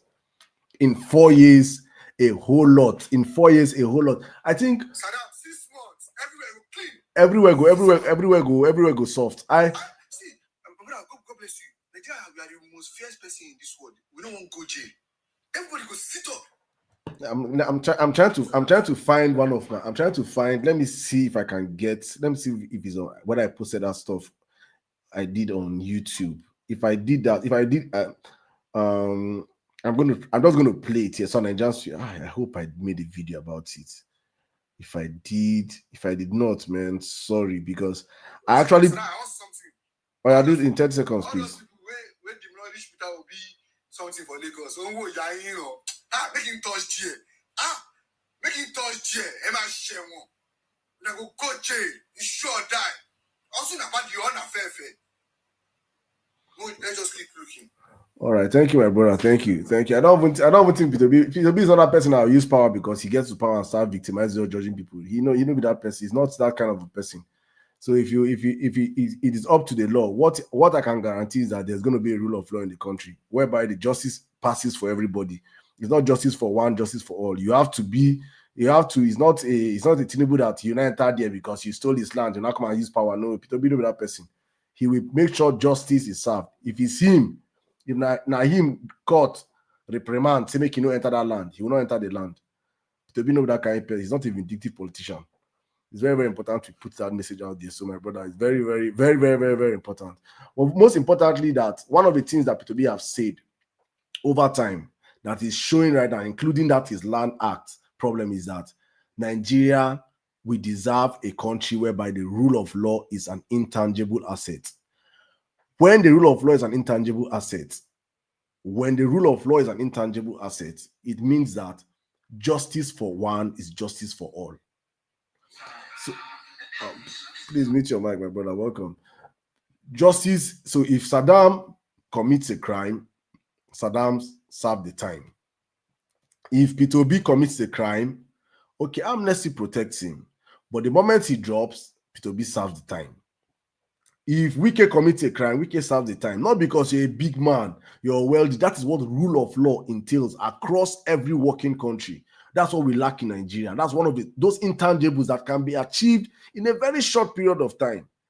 You can pass in policies, the redneck and the red bottleneck that make sure that if you want to bring a project to Nigeria, you have to go through this agency, to that agency, to this agency. You keep signing and signing and signing and signing. They frustrate you, and that's just going to every agency. Everybody's asking for their own share before it will not come back to you as a contractor. I know one of my friends, I don't want to call his name, one of my friends, that his money have been tied down in NDCC projects for how many years?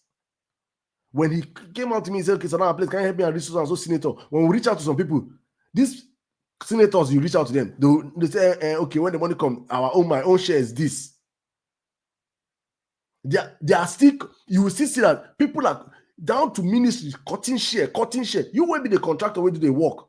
Before you go not come, money where you don't spend already do that contract. You're already even losing money. That is the country we have found ourselves in. Bottlenecks everywhere. All these things can be ended in day one of any presidency. As it was easy for Bola Tinubu to say subsidy gone. It's the same way you come and say all red tapes, all red bottleneck gone. You cut it and say, in fact, it's just going to be streamlined. One shot. Okay, I interviewed a lady that invested over $200 million in buying land in Lagos. The lady that what's this man's name? what they call this man? The Minister of Works. The Minister of Works demolished the Minister of Works demolished her land. Over 19 hectares of land. Minister came and they asked, they told through the ministry, told her that she should bring bribe of over 200 million naira. She refused. Dave Umahi, thank you. To over 200 million naira, she refused to bring that bribe. The minister people now come, they now redirected the coastal road to enter her land and cut like 8 plots out of the land. Demolished everything. The woman have been creating, if you're on social media, you're following you, she has been creating problem up and down. She has been causing problem that they should give her back her land. She has been shouting, and she's an APC member. Oh, this one is an APC, not that she's an APC member, founding member, and then founding member of APC. So that shows you how bad governance is. It doesn't discriminate. When these criminals are acting, they don't in fact, Tinubu was, and I told her, I said that she was like, she believed Tinubu is going to do something. I said, but have you not watched that Tinubu was actually clapping for the minister, telling that he should go on, he should go on. She said, that she still believe that Tinubu would do something. I said, okay. I said, I don't want to give you bad news, ma, but I can promise you that nothing will be done on your case. I wish something were done to intervene and let you laugh at me. But the criminals in power today will not do anything because for them, this is how they thrive. So in a country, and there's actually court law, there's actually court documents that are saying, no, this thing should not be allowed. So a country whereby the people can openly disobey court orders. Look at Peter Obi's case in his land. The same thing, disobeying court orders. Because now we get government now. Why should I obey court? When are we the government? We can do anything and we can do and undo. That is the kind of Nigeria people are creating. And that's the kind of Nigeria we do not want. That's the kind of Nigeria that we have to stop from day one of any sensible government in power. All right, Dystopian, welcome to the live. Guys, I see you guys. Thank you so much, all of you. Across other platforms, YouTube and X. Thank you so much. Please, guys, on X, what's happening? I want to see you guys are you guys plenty for there now. Retweet the live. Why you guys retweet that page? Every one of you, I want to see your repost. Repost the live. Sorry, repost this live, please, guys. Repost this live, guys. On TikTok, let's get our likes to 100,000. Everybody, if you're not liking, what are you doing? You're doing it wrong, man, guys. Let's get it 100K real quick. Thank you so much, all of you. We are talking about Peter Obi's one term, the reality, because for Nigerians, they're wondering, is it possible for a person to serve one term? APC says it's not possible.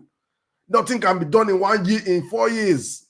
It's not possible. It's a lie because they don't understand governance. They don't understand governance. Dystopian, coming to the live, welcome. Dystopian, can you hear me?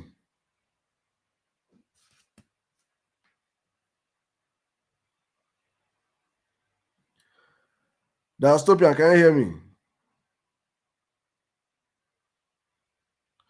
All right, let me run to. Please, if you come up here, please just try and make sure that you check when I call you up to speak. But let me bring in, please, viewers' discretion, very, very important. Please, you can take the next 5 minutes and go and drink water or something. Me, if I'll go and drink water now, because what I want to come and speak right now is one of those people that Nigeria really need to work. They have to see Nigeria work because for them they are finished. They are finished. Me, if I'll go, as I'm opening him now, I'll just go drink water. Please, Dauda, please open your face. Open your face. May I see your face, I beg. Okay, they come out and share because I know wear shirt because I think I fight. I won't fight. You know wear shirt. You know see. You know wear shirt. You dey suffer. You know wear shirt. Probably you know get light. Probably you know get light. No. I get like 24 hours. Oh, I forget say you dey away. You dey diaspora. Why you don't want to go back to Nigeria? Go enjoy Tinubu. Tinubu is working. Why not in Nigeria? See, very soon you will see my videos. We are declaring. See, you people are on social media. We are finishing the groundwork. No, really groundwork. Very soon I'll be declaring. Sorry, let me. No, really groundwork. I say 2027. If I begin campaign, Nigeria go to stone now. No, seriously, we are on ground. We know they talk for this. So, when you come ground, you see the result. You are on ground. You see that guy? You remember one time when we say when Obi they do last election, one guy will go viral saying the Baba people they do it in the for Gombe. When I can't send them money, in get almost 10 million on a hand. I don't know that guy. I don't know. You gotta go viral for TikTok, X. When I found them. Okay, so in the entire APC. I don't know when they. Yeah, Over there, I said 450 polling units. I don't get 100. So what go happen to the guy? And so now together in the Abga. Sorry, Lepo. Me, I did okay. Don't give me time. Anytime I want to start to the express. I don't give you time to speak your nonsense now. Make I go drink water. Yeah, my fellow obedient people who are in the process of conversion. You're welcome. Mr. P, welcome back from Burkina. Are you still there? No, we know you. So, see, what, how is Burkina Faso? Are you learning how to overthrow somebody over there?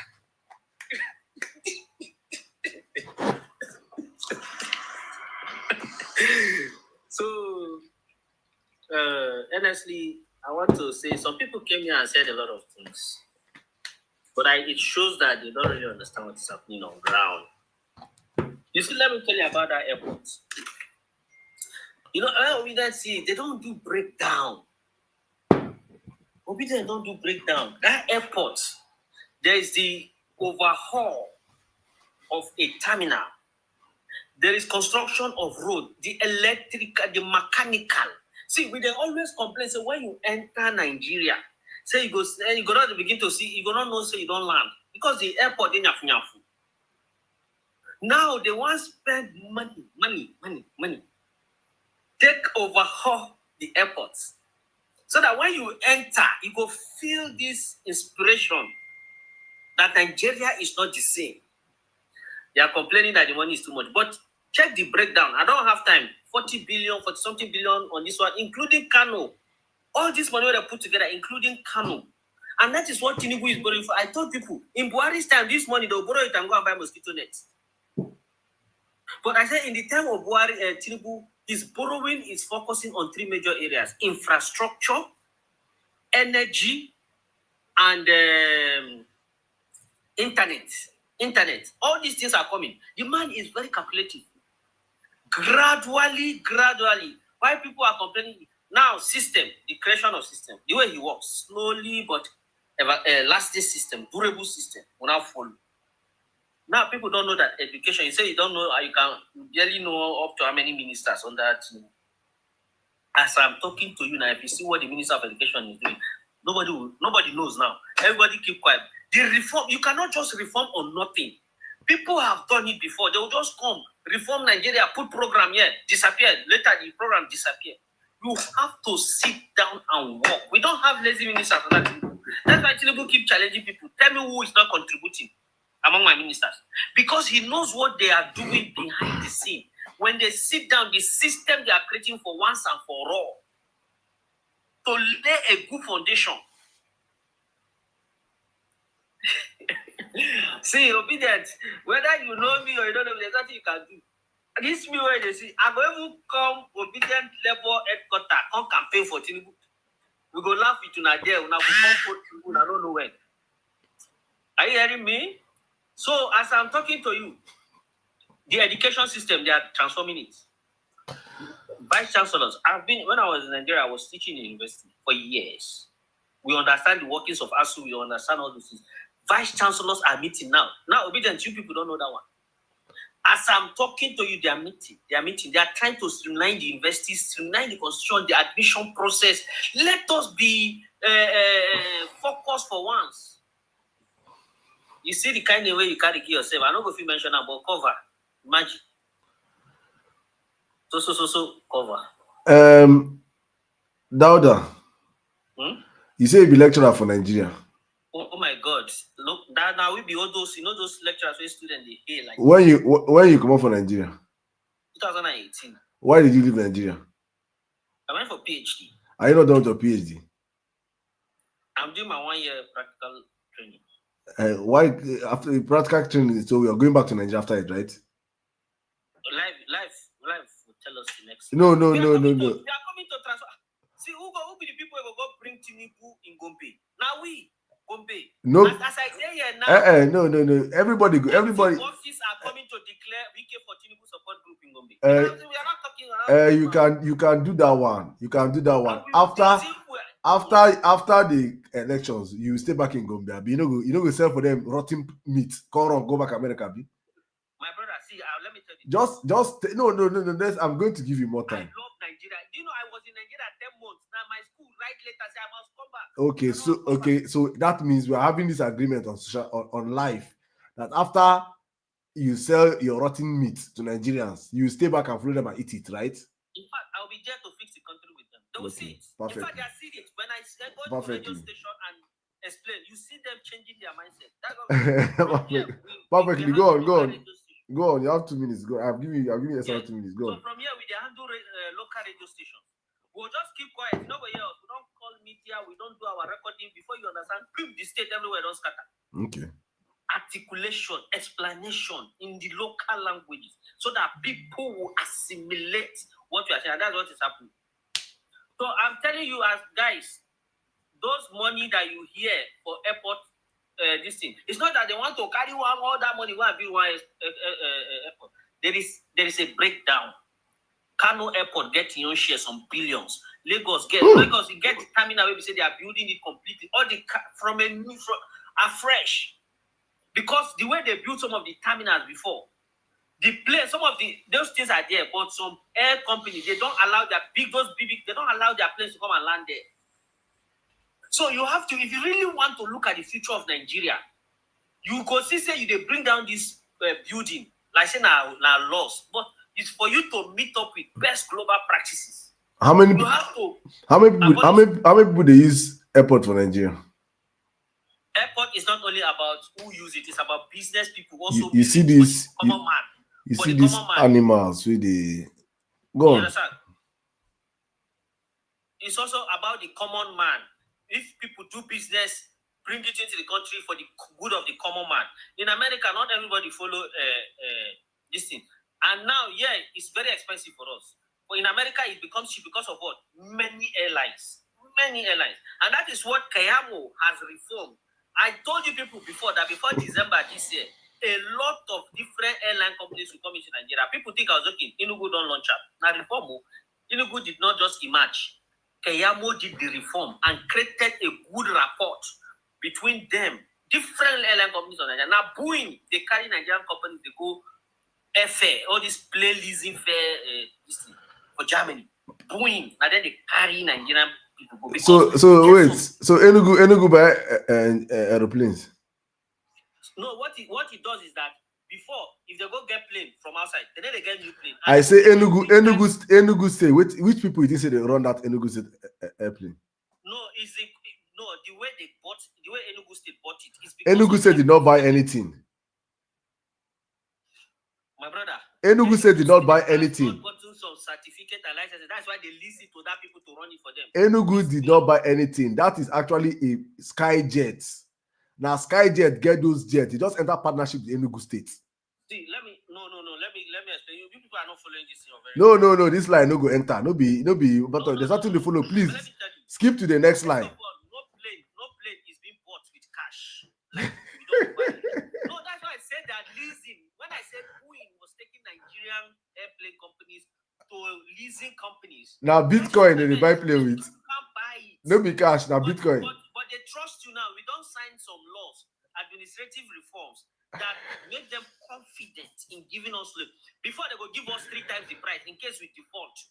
They don't say that law. Dauda, are you aware that less than 8% of Nigerian population have more than 200,000 in their account under APC?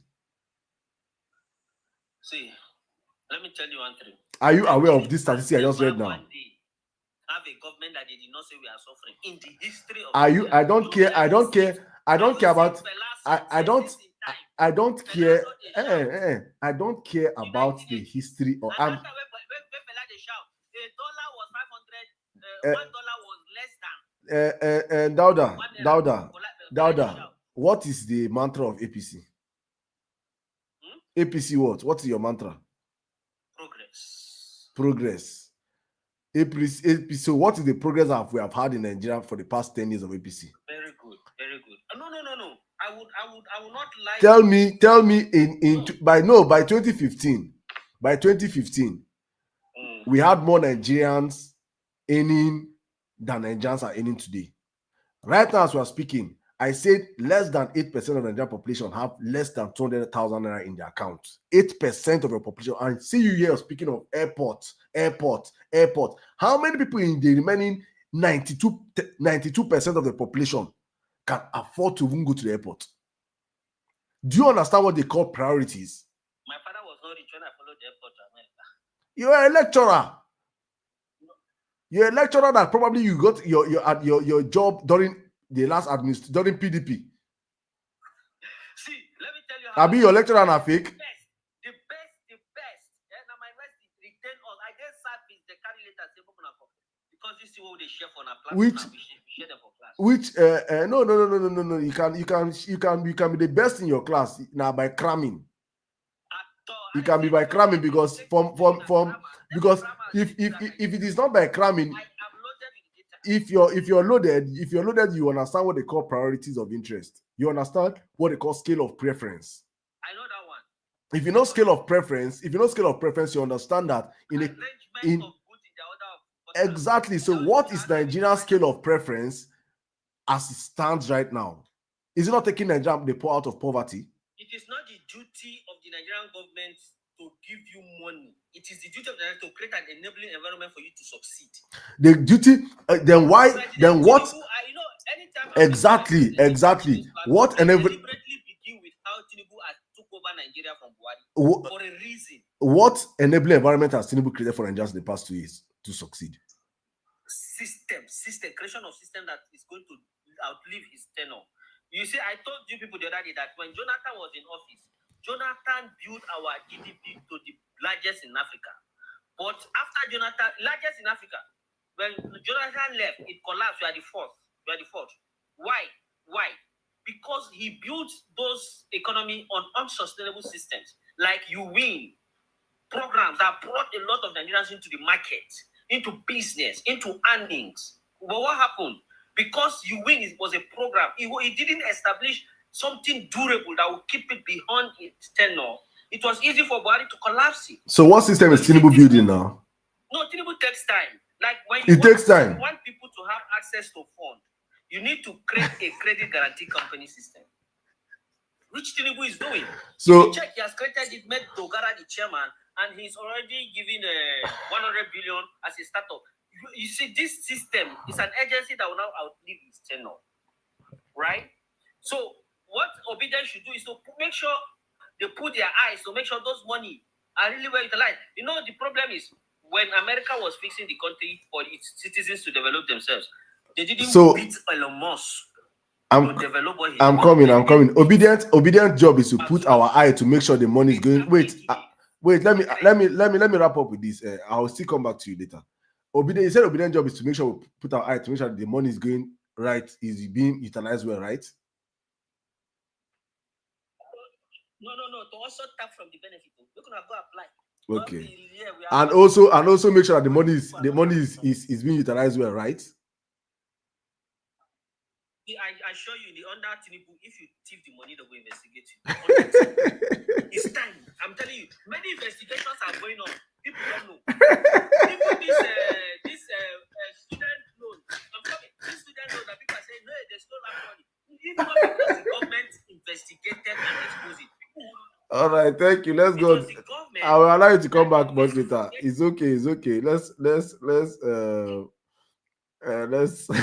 me move on. Thank you, my brother. Thank you. Even during the last media summit, the last gathering of clowns in Aso Rock, where they gathered urchins, the hungry ones in Nigeria, all the beggars on social media. If you go and search their OP account full everywhere for social media, Tinubu gather all the OP gang, OP and Pampe, gather them go Aso Rock, where they cut the line. When Sheikh Tinubu was introducing Tinubu, he said, the man that fought corruption. Tinubu opened eyes and said, Who? Me? When Tinubu went to speak, Tinubu said, Now that I finish with you now. Wait, I'll come back to you again. No. Now, stay one place now. Make your this they shake. Yeah. And when I'm ready, I'll come back to you again. When when they introduced Tinubu, when Tinubu came up, Tinubu said that your introduction was very powerful. It was very, he don't believe say they go call him saying fight corruption. If Tinubu here say you don't say fight corruption now, he go find you. Who tell you? Me will be corruption. Tinubu is corruption. Tinubu is the definition of corruption. How can corruption fight corruption, my brother? Corruption is now a normal thing in Nigeria. But thank you so much. I'll still come back to you. Let me go to Mr. Before I come to you. I think this Uche was here before you, so I'm going to come to Uche before I come to you, sir. Thank you so much. Uche, how are you doing? Good evening. You have the space in 5 minutes, please. Dystopian, I called you, did not respond, so I've skipped to Uche. Can you guys hear me? Yeah, please, if you could be more audible, please. Okay. Yeah.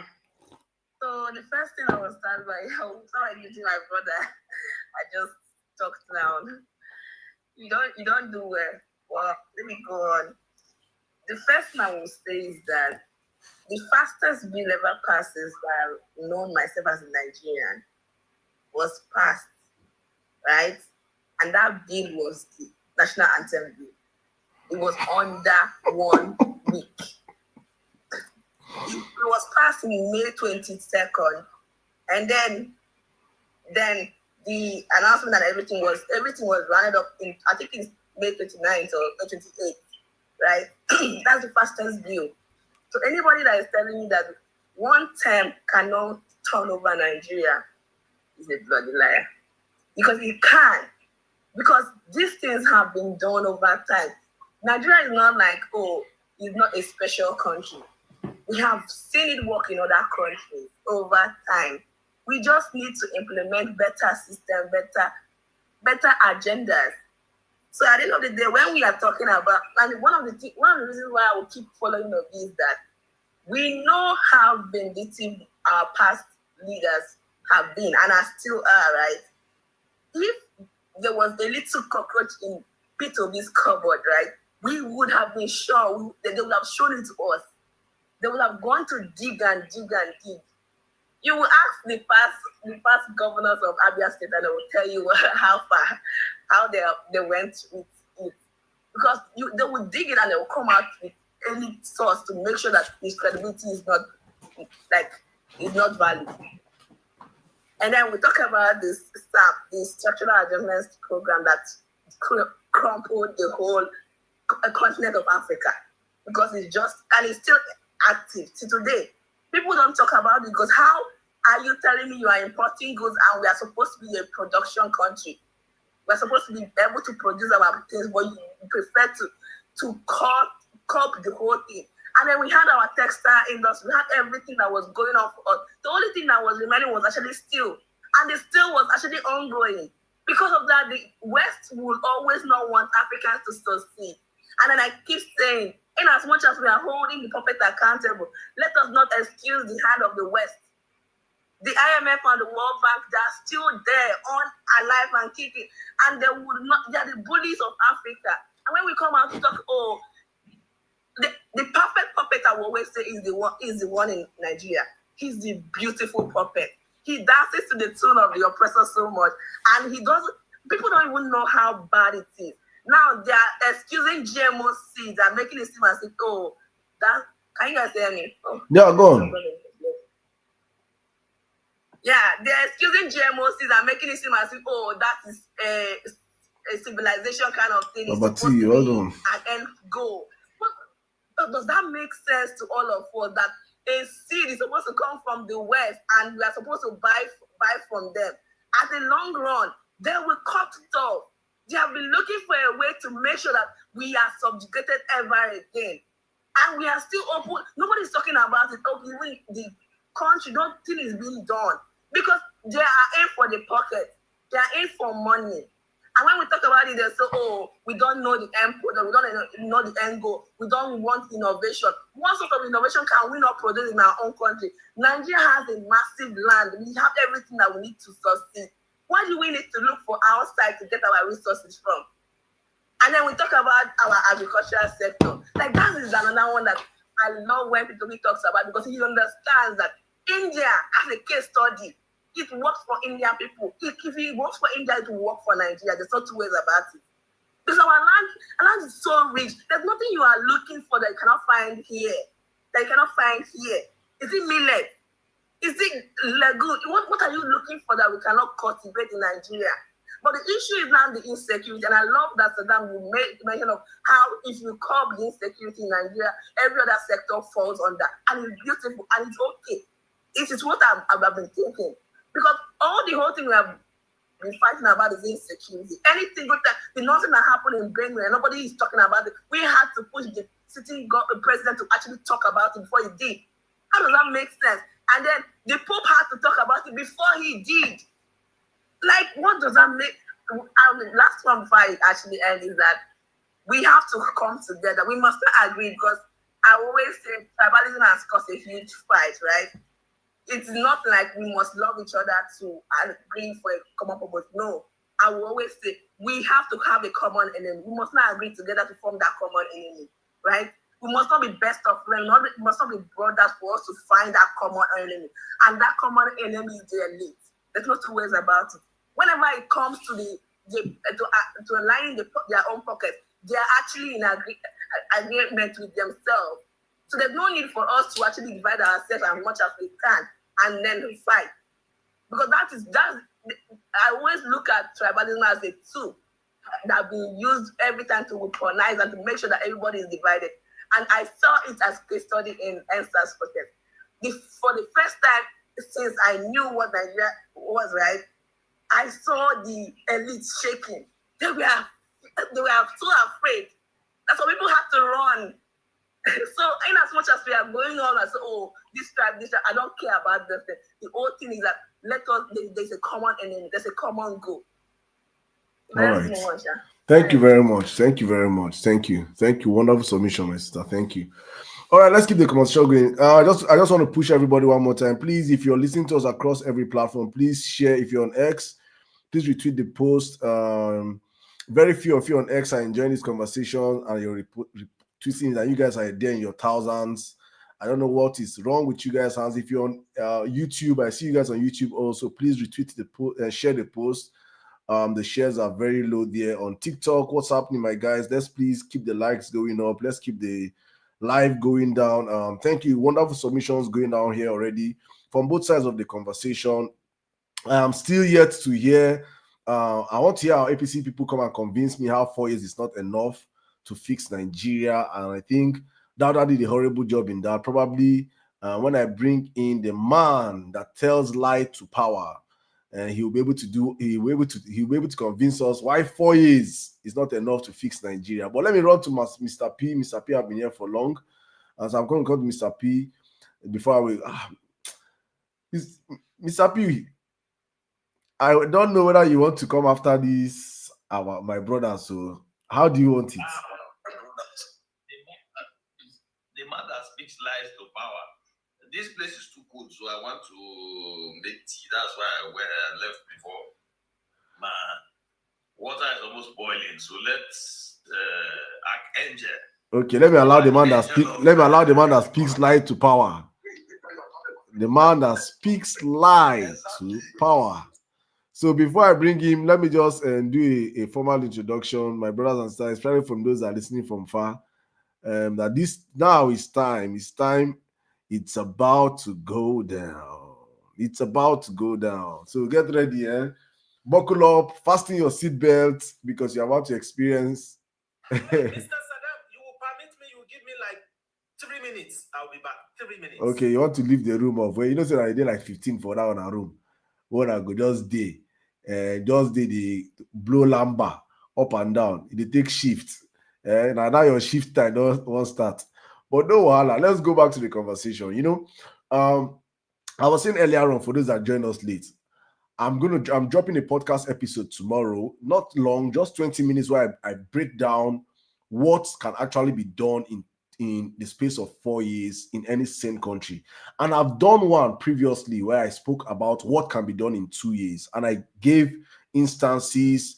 I broke down the budget, this current budget, this year's budget, the Tinubu's budget, about $36 billion. That's the 2025 budget. And in the budget, the Akpabio's Senate House padded the budget to the tune of about, is it 6-point-something billion US dollars? That is serious money. And they padded it, and they said they're going to do like over how many contracts that they just listed so many things that will not be done. And there was a Senator Nengi, that exposed them last year when they padded it to like, I think, 4-point-something billion. The Nigerians, what happened? Akpabio suspended that guy for like 3 months. Then he came back this year. They padded it again. He did not talk. He kept quiet because nothing happened. He doesn't want to suspend him again.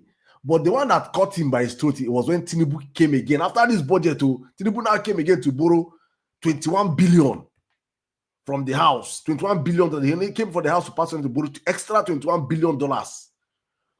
Senator Nengi came out and said, no, you don't go agree. Say, what is all this money? Where are all this money going to? Where all this money people are borrowing? Where are they going to? Nigerians are not seeing it. It's only on paper and talk. You people are telling us Nigerians are poorer. Nigerians are hungry. Insecurity persists. And I said earlier on in my early submission that to fix Nigeria in 4 years, the first thing you're going to do is to tackle our two major problems, the foundational problems of why Nigeria remained the way we are today, which is insecurity and corruption.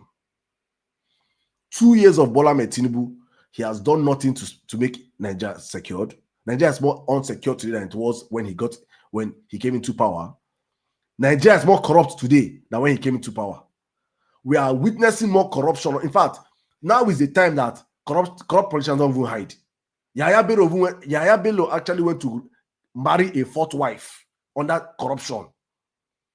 There is no politician under Tinubu that have been arrested. There is the only thing that the EFCC that is meant to be arresting corrupt politicians are going after Nigerians that are spreading naira in weddings and burial. That's what they have relegated EFCC to do. No corrupt politician today. In fact, anyone just say that they are probing is because they want him to enter APC. When you hear that EFCC is probing any politician, just that in the space of 1 month, that politician will enter APC. It is their invite card to enter APC. So under APC, and the moment you understand that these two fundamental problems we have as a country is not being tackled, insecurity and corruption, nothing else can work. There is no policy Tinubu wants to put in Nigeria that Nigeria can work. Give him 60 years as president. If he's not tackling insecurity and corruption, Nigeria can never work. Because with insecurity, if Nigeria remains unsafe, you can never, no matter how you want to bring in investors, no investor will come and invest in an unsafe environment. This is just common sense. This is just common sense. That no person is going to bring in his money to a country that he knows that I will bring in my money and probably my workers will be kidnapped the next day. I'll be paying ransom. Nobody, in fact, insecurity is the reason why many Nigerians have japped out of Nigeria. Not even because they want to be. Many Nigerians are not even looking for excessive wealth. We just want a place that we can go and be secured, where we can live. Insecurity is the reason why our farmers are not in the farm today. Insecurity is the reason why we cannot have tourism in Nigeria today. Insecurity is the fundamental problem we are facing right now. Insecurity and corruption. These two. And in the space of 2 years, Tinubu has shown no sign, zero sign in tackling insecurity and corruption. If Tinubu was serious in tackling insecurity or corruption, by now, he would have changed all the service chiefs. The IGP of police must have, he would not have sacked the IGP of police. He must have sacked the chief of army staff. He must have sacked the chief of navy of navy staff, and he must have sacked the chief of air force. Because if they really have a job today, it shows that they are doing something right. But the resultant effect on the country is that Nigeria is unsafer today than it has ever been. So Tinubu has not done anything to tackle insecurity and corruption. Tinubu has gotten 0. And if you give him 100 years, as long as he doesn't tackle these fundamental problems, Nigeria can never work. It is not a cause. It is not anything. It is just the truth. And so, a man that comes in and says, I'm going to tackle, in fact, I'm going to read, let me read Peter Obi's this thing again, because there's more people here, but I did not read it that, when I read it, there were not much people. Let me read this thing again. Very, very important Nigerian statement before I bring in the next speaker. Please, listen to me. My 1-year term, 4 years vow is sacrosanct. One of the greatest American presidents, Abraham Lincoln, served only 4 years, yet his legacy endures as a model of principled leadership. Another iconic figure, J.F. Kennedy, did not even complete a full term. We all know he was assassinated, right? Yet his vision and ideals continue to inspire generations. In Africa, Nelson Mandela, revered globally as a symbol of justice and reconciliation, chose to serve 1 term as president of South Africa, despite immense public pressure to stay longer. His decision was a deliberate act of leadership, a statement that power must serve the people, not the self. Indeed, history shows that the longer many African leaders remain in power, the more likely they are to be corrupted by it. Longevity in office is not a mark of success. Rather, it is purposeful, accountable service, however brief, that defines true statesmanship. It is within this context that I reiterate my vow. I will serve only 1 term of 4 years if elected president, and that vow is sacrosanct. I am fully aware that the decay in our society has made trust one of the scarcest and most skeptical viewed commodities. Many Nigerians understandably no longer take politicians at their word. But even in this climate of cynicism, there are still a few whose actions have matched their words, whose integrity is built on verifiable precedents. Recently, I became aware of 2 statements aimed, albeit indirectly, at my vow to serve only a single 4-year term. One person remarked that even if I swore by a shrine, I still wouldn't be believed. Another suggested that anyone talking about doing only 1 term should undergo psychiatric evaluation. I understand the basis of their skepticism. They are judging me by their own standards, where political promises are made to be broken. Example, Tinubu, I will give you people 4 years, and in 4 years, if I don't give electricity, do not vote for me. And we know that he's not going to give it to us. I'm just adding my own. But they forget, or perhaps chose to ignore, that Peter Obi is not cut from that cloth. I have a verifiable track record that speaks louder than speculations. In my political life, my word is my bond. When I entered politics in Anambra State, I made clear and measurable promises to the people to improve education and healthcare, to open up rural areas through road construction, and to manage public funds with prudence. Let me break that down. When Peter Obi when he came in as governor, Anambra State was ranked around 20-something in WAEC and NECO. As he was living as governor, he made sure Anambra became the first in WAEC and NECO. He made sure he rehabilitated over 1,000 schools, bought for them buses, gave them lights, boreholes. He built the one and only Anambra State Teaching Hospital from ground up. Go and verify. He built an open heart clinic in Anambra State. Go and verify. He built community clinics across all the communities in the country, in the state. Go and verify. And he ended up building 800 kilometers of road as a governor. Go and verify. No governor in Nigeria. He ended up building, including 10-lane super highway. No governor in the whole South can boast of building 10-lane super highway. Anambra, Peter Obi did that shit. Let me continue. I did not swear by a shrine, nor have I been certified mentally unstable as a result of honoring my words. My vow to serve only 1 term of 4 years is a solemn commitment rooted in my conviction that purposeful, transparent leadership does not require an eternity. If making such a promise qualifies me for psychiatric evaluation, then we may as well question the mental fitness of those who framed our constitution, which clearly stipulates a 4-year renewable tenure. I maintain without equivocation, if elected, I will not spend a day longer than 4 years in office. In fact, I believe that service should be impactful, not eternal. We must rebuild trust in our country. I have dedicated my public life to demonstrating that leadership with integrity is not a myth. I have done it before, and I do not intend to betray that trust under any circumstances. 48 months, a man that understands time will break down time for you in months. 48 months is enough for any leader who is focused and prepared to make meaningful differences. In that time, I intend not merely to make an impression, but to deliver on concrete promises. The promises to sanitize our governance system, tackle insecurity through effective and accountable use of natural resources. Remember when I said insecurity. Let me take you now. Please, everybody, go on Google now. Go on Google, quick. Go and verify this thing I'm saying right now on Google. Under Peter Obi, before Peter Obi became governor, Anambra was the unsafest state in Nigeria before Peter Obi became governor. But when Peter Obi became governor, the Inspector General of Police, Muhammad Abubakar, under Jonathan, testified that Anambra was the safest state in 5 years under Peter Obi. Go and just Google it out. In fact, do you know the newspaper that carried out news is Tinubu's newspaper, The Nation. Up to now, I don't know why they have not deleted it. It's on Tinubu's news. Just go and check Tinubu's news now. You see it. It's there. Tinubu's news. The Nation. You will see it.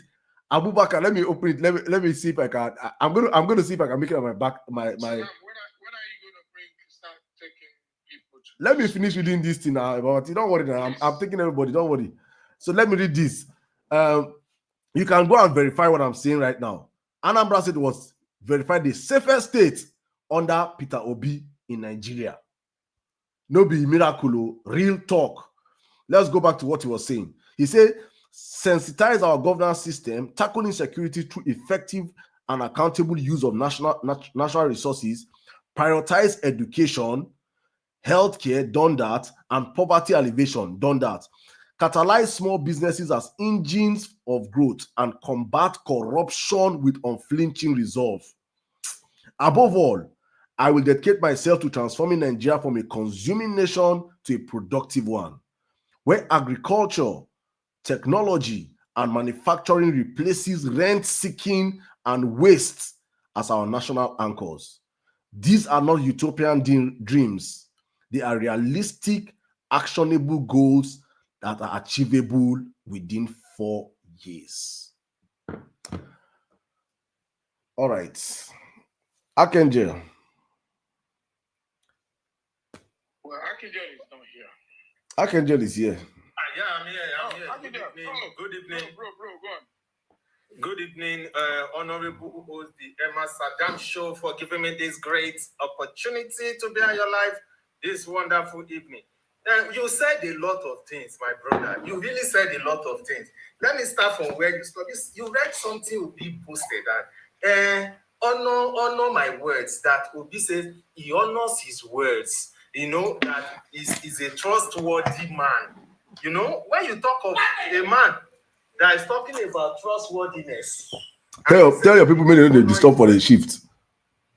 Okay, no. I think my daughter is having a little bit of health crisis. But you said Obi honor his words. Let me quickly play you this video, my brothers.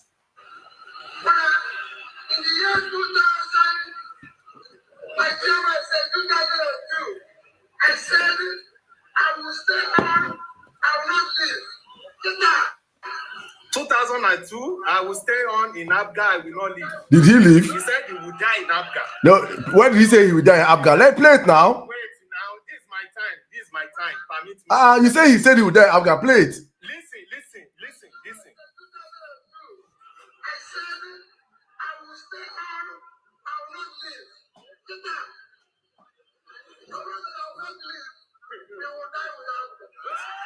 He said he will die with Abga. Now, my fellow Nigerians, let me quickly pause that one for now. And to the northerners, play it again. That is no. You played it again. You skipped something. Play it complete. Because if people have doctored that video, play it. I'll find the original and play it. Play it. People don't go doctor video. Come out. Listen.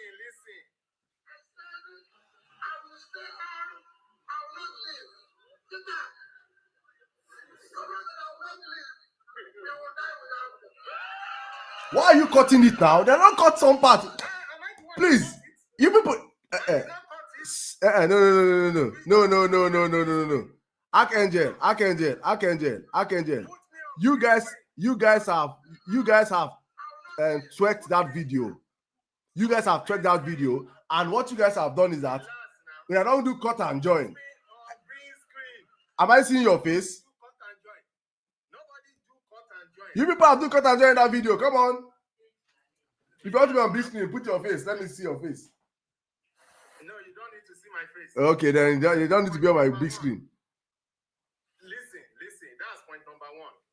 That this is a man that vowed that he will never leave APGA. And he left, not just that he left APGA, he jumped to PDP. From PDP, he jumped to Labour. From Labour, he jumped to ADC. From ADC now, we don't even know where he's going. He's politically jobless. He doesn't have a political home. He's politically homeless. He's an homeless man politically.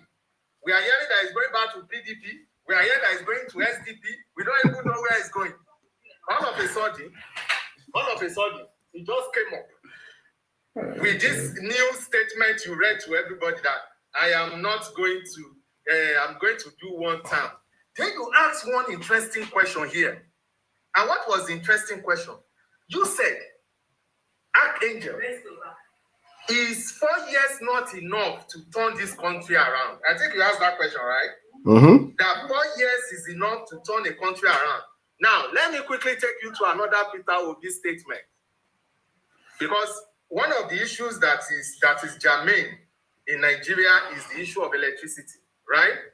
And Peter Obi went to Egypt when Sheung was interviewing him. That, okay, recently, that you went to Egypt. How will you solve electricity issue in Nigeria? Listen to what Obi said. I hope you can hear it, Sha. Thank you. So let me take from that. It took Egypt 5 years. Again, what did he say? He said it took Egypt 5 years. Let me play it again. So, Listen now.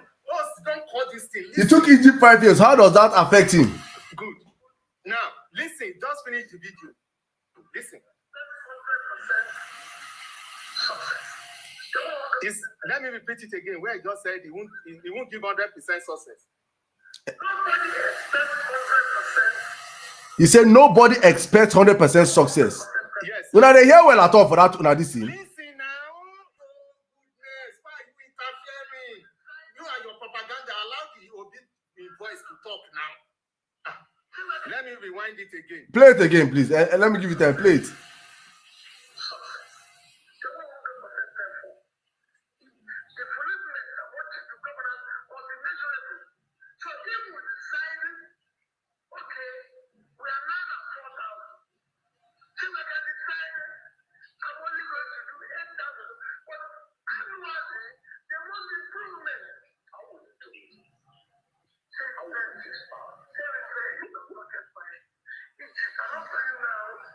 Let me give you a start time.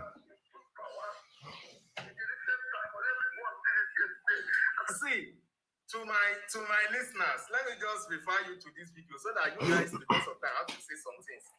So that you go to this video and listen to Peter Obi's interview with Sheung. So please, no, Archangel, let me first of all rebuff this one you have said now. No. It is. No, you have not spoken because I'll give you your time to speak. Because you will not give propaganda and I'll let it fly on my platform.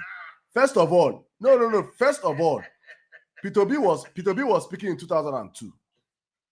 Peter Obi was speaking in 2002 in that video, right? The APGA video, right? Archangel, answer me now. He was referencing a conversation of 2002. 2002. That video was not 2002. He was referencing that video of the conversation he had with Ojukwu in 2002. Did Obi serve his full term in APGA or not?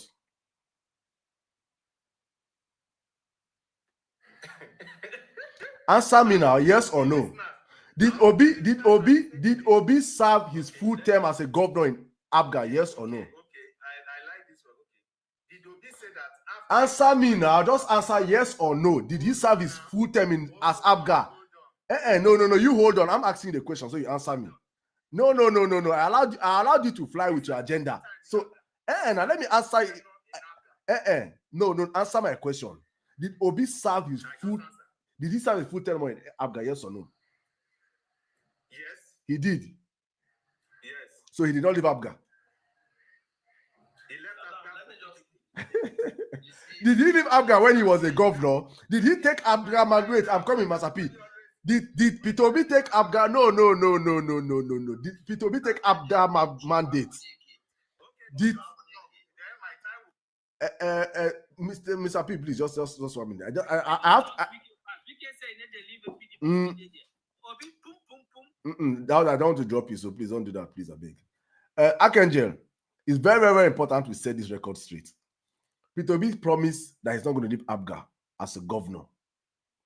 And he served his full term with Abga and did not leave. We saw the campaign under his term of other governors. In fact, he was the only governor that was opposition in the whole South. He stayed in Abga. PDP were calling him, come and join us. Jonathan even made him an economical something as a governor just to woo him to PDP. He said, I had a vow with my people. I will serve in Abga till I end. And he finished his tenure in Abga and hands off. And Abga, the current senator of Labour Party in Anambra State was the chairman of Abga, Ume. They frustrated PO because PO was not releasing money. Many people are even thinking that PO was brought in Willie Obiano as his successor. PO did not bring in Willie Obiano. PO wanted Obasa. I don't know what they call that guy. Why we get white beards to succeed him? But Abga refused. They pushed him out of the party. He did not even enthrone his successor. So the party itself pushed him out.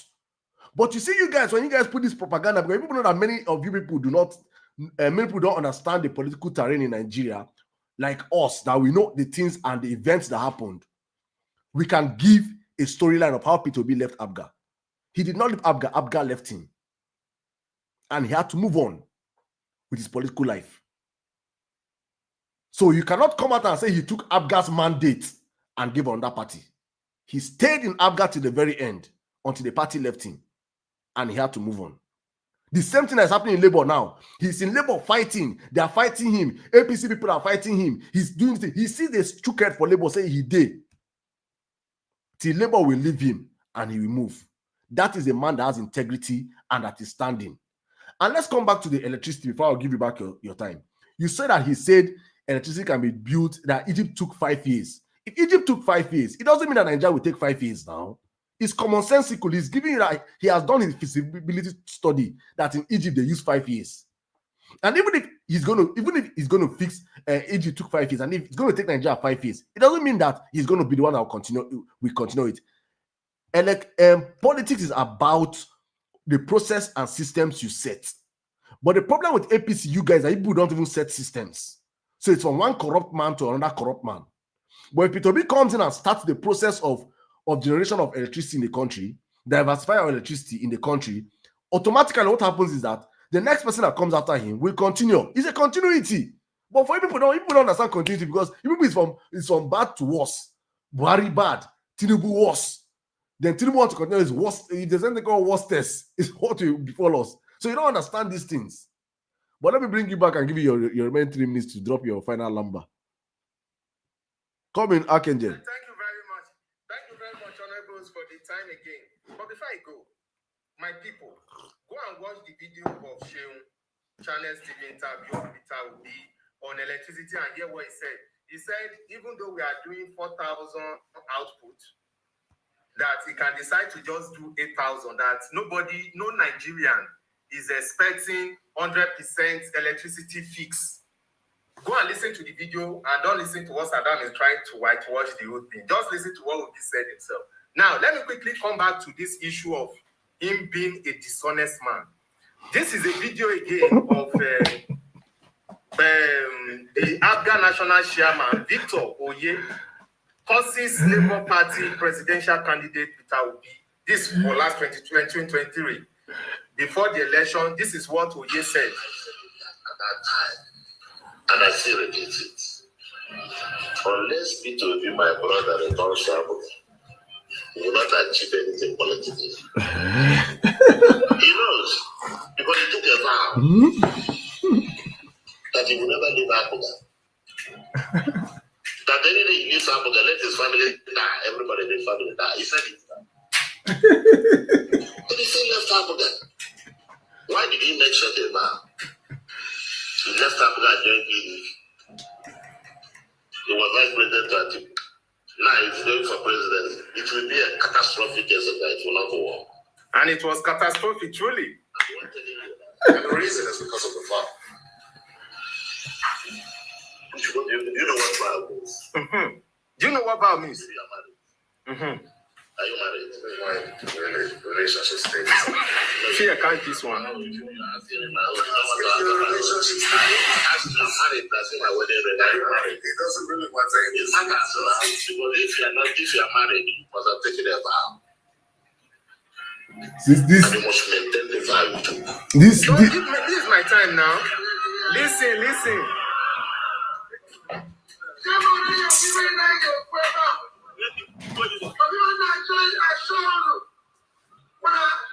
In the year 2000, my German said 2002, I said I will stay on, I will not leave. Peter, I will not leave. They will die without me. Now, let me now wrap up with this.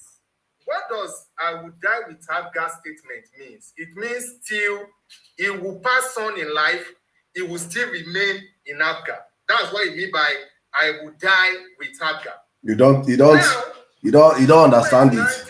Permit me to do this 3 minutes now. Your time is up now. You said permit you. Your time, play your time finish. You know this. You know this. You are interfering. You are not truth is bitter to you. How is truth bitter to me? I'm giving you close to 10 minutes. I'm giving you over 10 minutes. Me, I came with receipt for you. As anytime I come here now, is receipt for you. There is no receipt you have brought here. To ADC people, you should know that Peter Obi that took a vow not to leave Africa, and he left. He's telling you one time, he will not do one time. He's very good at lying. He doesn't hold his words. He has been cursed. So he will never make anything. Even President Tinubu said he will labor in vain. He actually labored in vain because the oracle that took his vow, the oracle of Abga that took his vow that time is fighting on Peter Obi said that no presidency will happen under him. So it's a curse. So I don't know why people will be running with curse. That's why you see obedience. They always preach negativity because there is curse around them. These people are full of negativity, pessimism, because this is a man that lied. He took a vow on his family. He said he would die with Abga, and he did not. He doesn't want to die there again. Ran away. So, which of his family member don't die? Let me finish. Since Your time is up now. Your time is let you wait till you won't finish again. Let me just finish in 30 seconds. Since he cannot hold his vow, ADC people listen. This man will never honor for one term. There is nothing he can do in one term. Electricity said it took 5 years. He said he can't even finish it 100%. So what is he going there to do? To waste our time? It's better not to waste our time voting for incompetence. Rather, let the man that is there finish the job. Peter Obi is a colossal failure, and we must not allow him to be near. No, we don't even need to worry. Abga Oreku is enough for him. Thank you. You've blown enough grammar and enough lines. Let me move on with serious people. The truth of the matter is that Nigerians understand. My happiness is that we know that majority of Nigerians are not dumbfounded like APC supporters. That's my greatest happiness. That many Nigerians understand all these semantics and understand how politics is being played. That you can be in a party and the party will push you out of the party. We understand these things. So if you are waiting for Nigerians to follow you people because of your infiltration, like now he's in Labour Party, I will contest on a Labour Party. You people are going to carry a papa from nowhere. We don't know where a papa carry a mental Labour Party, begin create problems up and down. All of a sudden, now Labour Party don't they shake. Then he now leaves Labour Party and goes to another party. Say he was in Labour Party. Why did he leave? We know how the Nigerian political scene is. Nigerian political scene is a scene that is created by is a chaotic scene. Our politics is not created for sane people. It's not created for sane people like Peter Obi. You have it is a dirty water where you have fresh fish swimming with sharks and crocodiles like Tinubu and Co. That will always create chaos in parties just to make sure that their parties do not stand and they can have an upper hand. APC is in PDP today. APC is in Labour Party today. APC are trying to infiltrate ADC today. In fact, they have created faction in ADC already. They have created faction as I'm speaking right now in ADC. That is APC's work. So it is something that you guys have been doing consistently for so long. And we understand it as Nigerians. We are not about party. We are about a man that promised something to his people. Did he deliver good governance to Anambra State? I was expecting him to come out and say, because what I read here is Peter B saying, I will deliver healthcare. I delivered education. I delivered security. I delivered this and that for Anambarians. I was expecting you to come out and say, as governor of Anambra State, Peter B did not deliver healthcare. He did not deliver in education. He did not deliver in security. I read it here and I said, let me put it up here. Let me see if I can make it as a screen. I'm going to find and see. In fact, after now, the next person speaking, I'm going to put out. Let people see. I'm going to put it as my back screen. Peter Obi actually turned Anambra State to the safest state in Nigeria. For 5 years consecutive, the Inspector General of Police, Mohammed Abubakar, said it, and it was reported in Nation's newspaper, Tinubu's own newspaper. I'll put it in the back screen for people to see. Peter Obi delivered his promise to the Anambarian people in governance, in healthcare. He did. In education, he did. In security, he did. In roads, he did. So he did all these things that he promised. So if you come and say that he said he will not leave party, that is what you hold him on. Tinubu that promised Nigerians that he's going to deliver 4 years this thing. You're standing on that mandate. You know, you're not even seeing the light now. You don't even see the light now. You're not even complaining. It is okay for you. But the man that delivered Tinubu that did not build one bridge in Lagos in 8 years. Tinubu that did not build up over 30 kilometers of road in Lagos in 8 years.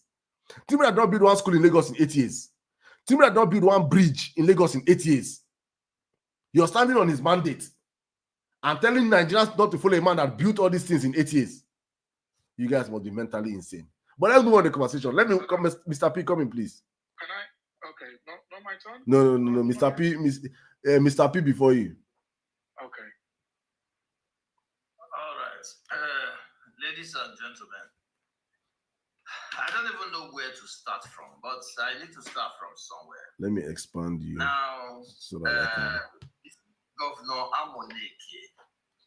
Amoneke, that guy is doing his comedy, and the comedy is really, really destroying APC. If they have a way to stop that comedian from making his video, I believe they will. Because all the strategies that they use to deceive people, of which the people know that they are being deceived, just that for the issue of tribalism, some people decide to be foolish willingly. So if you serve them poison with the plate of their tribe, they will gladly eat it and pass on. And that's a very big problem. It's a big problem because you find people going through stress and they are pretending like they are enjoying the stress. Look at the way Sheyi Law, the comedian, made a fool of himself, introducing Tinubu, who was even shocked at the rousing introduction. Tinubu was surprised. He said, a man who came when Nigeria needed him the most, a man who systematically, just like this other man technically defeated Boko Haram, said he systematically dealt with corruption. This was the same Sheyi Law who was in Honest Bunch podcast saying that he didn't tell people to vote for Tinubu. He was only saying Tinubu is his candidate. Same him now said that he speaks to Sheyi Tinubu, who is the closest person to him. See who they are supposed to put this person in NOA. Didn't they put the wrong person? I think they should subsidize transportation.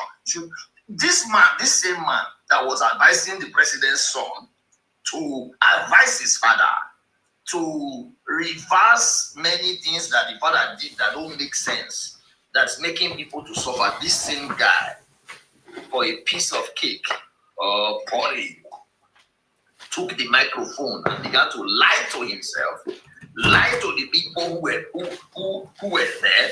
The people were so shocked that they could not even clap when the guy was just blowing the lies. They didn't clap. People told them, you know, it gaslighted them. How won't you clap? And then they started clapping at all the gibberish he was saying, all the lies he was giving. You see, it's so surprising that Obi is a nobody, but Tinubu is losing sleep. The entire largest party in Africa, they are losing sleep. They are going to look for videos and distort facts to see if they can buy the strategy of Governor Mudeki, deceive people who are gullible. You can imagine a tape that would take maybe 30 minutes or thereabouts. They just went to edit, just like those people who planned against Naira Marley, edited 9 seconds video to prove that Sam Larry was responsible for the demise of Mohbad and sponsored the information. And then 2 years later, the chief sponsor is now saying, let us talk about something better. Let's leave the fight. That's exactly what the APC people are doing. Obi is a nobody. Then why are you people complaining about him? Having stolen his mandate, you still don't want the man to rest? This man is talking. Tinubu and everybody knows that Obi is the most sincere politician in this country. In fact, his sincerity is the reason why they were able to steal his mandate. Calm human being doesn't incite people to violence. They've lied against him with no proof that, he's tribal. A man that have never spoken in either in secret or public that we have, you know, to play, to portray our point that this man is tribal. He has said several times, don't vote for me because I'm an Igbo man. He has said it time and time again. But these same people will not look for that. They were circulating one video one time. Oh, when Obi was talking and said he got an idea, I got this one from a madman. They began to circulate it. That was somebody that a madman is advising. Argumenting and popular. They can employ any form of fallacy just to make sure they destroy Obi. Yeah. Hey man, you people said he built Lagos. How has he even built Abuja? Not talk of the entire 36 states. Sheila was lying in support of Tinubu and told us that 700 kilometers. First of all, Sheila is not even informed that 750 kilometers that the road is supposed to be. And then he brought another project, a fresh project, that there's a project from Sokoto to Badagry. That one was even more than 1,000 kilometers. And this man, you've clapped on him. That the man now came bala blue. What could he say when they were singing "Oh, your mandate we shall stand"? He said he will ensure that the mandate remains. You are president. What have you done? He lacks the capacity.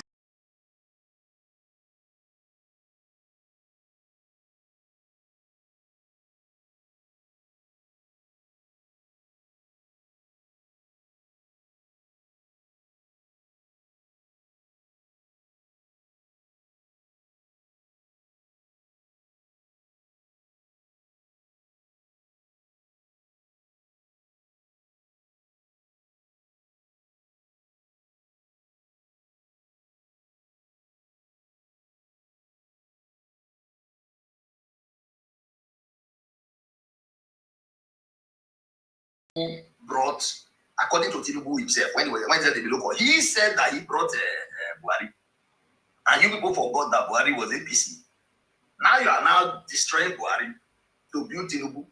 As bad as Buhari was, Buhari is like a professor where Tinubu is. Because Buhari's economy is even far better than Tinubu's economy. And they are still making noise. If you were telling me that we have 24 hours power supply. You're telling me that there's security. There was no security under Buhari, but now under Tinubu, there's security. I've been listening to you. I left Ouagadougou like 2 weeks ago, 3 a.m.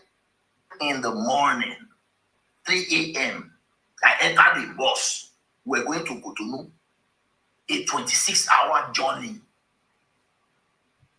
Police checking points. Listen, before Ibrahim Traore became president, before he took over in Burkina Faso, they had terrorists like the terrorists we have in Nigeria today. Terrorists have taken over a part of the country. People dare not travel through those routes. I'm telling you, I left Burkina Faso at 3 a.m. with no fear. 3 a.m. In 3 years, in 3 years, Traore dismantled the terrorists. They are nowhere to be found. Facts. In Burkina Faso, today, there are many bad roads in Burkina Faso, but the Burkinabes, they are happy with Traore because they can see the workings. They know that there is hope. They say hunger when it gets promise. Hunger, when you are hungry and you know definitely this food is going to come, you will bear the hunger. Nigeria's hunger, we cannot see the food. They are showing us text. You are showing us textbook that, oh, this is rice, this is belly of rice, and you are telling me that's the rice I want to eat. I shouldn't shout. There is no promise, nothing. There's nothing on ground in Nigeria that we are now going to say, okay, with this one, we are going to build. This one, something will happen. Tinubu just keeps lying, giving his land back to APC because he doesn't even give it to the country because he knows they don't believe him. That's it's just talking. Thank you very much. What has this man done? The people he will ask whether he's doing well is people like Bush.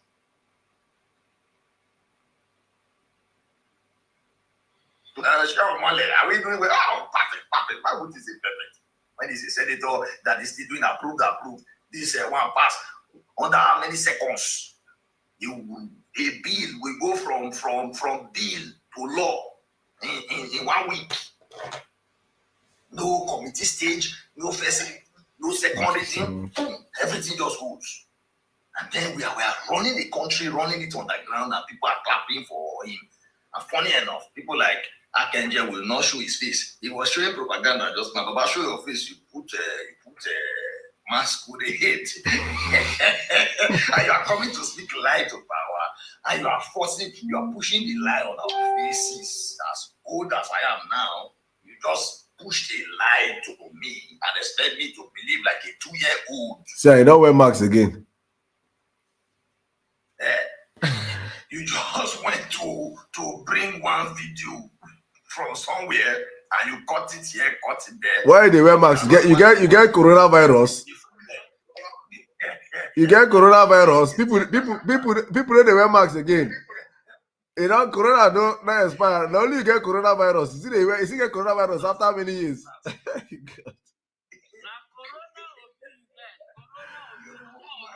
Show your face. You support Tinubu is supposed to be proud. It's horrible. You should be proud, Akenje. You should be proud. He's a nobody. What's in your neck? No rest. Obi makes a tweet. The entire APC is confused. Obi speaks somewhere. They say it's not by social media, but you mobilize people on social media to come and be telling us lies on social media. Akenje na small pikin, na small boy be this. Not let the man drink water, drop cup. The country you are running for 2 good years, you have not done anything, and you are arguing that 4 years to perform. When 4 years is enough for somebody to go from GSS2 to SS3, it's only in government that 4 years is not enough to perform. Then you have already started campaign even before 2 years in office of doing rubbish. We're campaigning for another 4 years of disaster. Akenje, you don't know that with this marks. Of course, Pastor. Did he even win the first election? He took it. So he thinks that he's going to take it again. But right now, the problem is he's already seeing the fact that he cannot take it. So because he cannot take it, what do? Just just try as much as you can to spell Obi's name. These guys are in power. They cannot show us 1 naira that Obi stole from Anambra State. They cannot show us the promise that Obi made to Anambra people that he did not deliver. You can't do that. You have the instrumentality of power. You have everything. Okay, don't remove it, Max. Not one. That's all this man stole. You can't tell us. He started by saying, oh, he didn't. I started the woman was saying he didn't conduct local government election. So what? Yes. All right. Thank you. Master P. All right, let's move it on. Just I'll come back to you again. Let me pick up from what Mr. Let me come to Babati. Babati, you know, say you're my co-host. You don't abandon me now, so you have lost your. I will tell you why. But hold on. Let me just reply my brother first. Mr. P, hold on. You said something that's contradicting everything about democracy right now. You said, and so. No. Yes, I did. I said that. Did you know the consequence of somebody? I'm not saying whether it's yes or no, but did you know the consequence of not doing or performing your duty as a governor to allow local government elections in a democratic? Hold on, Mr. P, hold on. Mr. P, hold on. Mr. P, this is English language, okay? You said, and so what? You swore on the date you collect that mandate, you will follow the law of the land. Allegedly, they said you did not do so. Okay? But that is not our argument. But you said, and so what? So, look, the word I said Babati. Your principal can do anything against the democracy or democratic government, and you will say, and so what? No, Babati, Master P, Mr. P. Do not defend. No, Babati, I'm not defending him. I want to say something. Let him finish because it's an English language. I'm picking. Babati, what I'm saying in essence is that listen to me first. Babati, wait. What I'm saying in essence is I'm not saying what you're saying is wrong. What I'm saying in essence is that Mr. P is a common citizen like I am and you are. And his words hold no bound when it comes to governance. So if you say, and so what, it is him. I do not necessarily support that. And what I'm saying, and I'm not even saying, we all know why P2B did not conduct local government elections till I think the 6th or 7th year, because he was in court. They took him to court. This has been established for so long. There were court cases, and when the court cleared him, he conducted the elections. So it was not as if he did not conduct, but that is Master P's. This is Master P. Let me just allow you just wrap up so I can bring in other speakers. Thank you. Very good. Now, when I said what I said, it's on the premise. Because first of all those who were saying we didn't conduct the government election, they were distorting facts.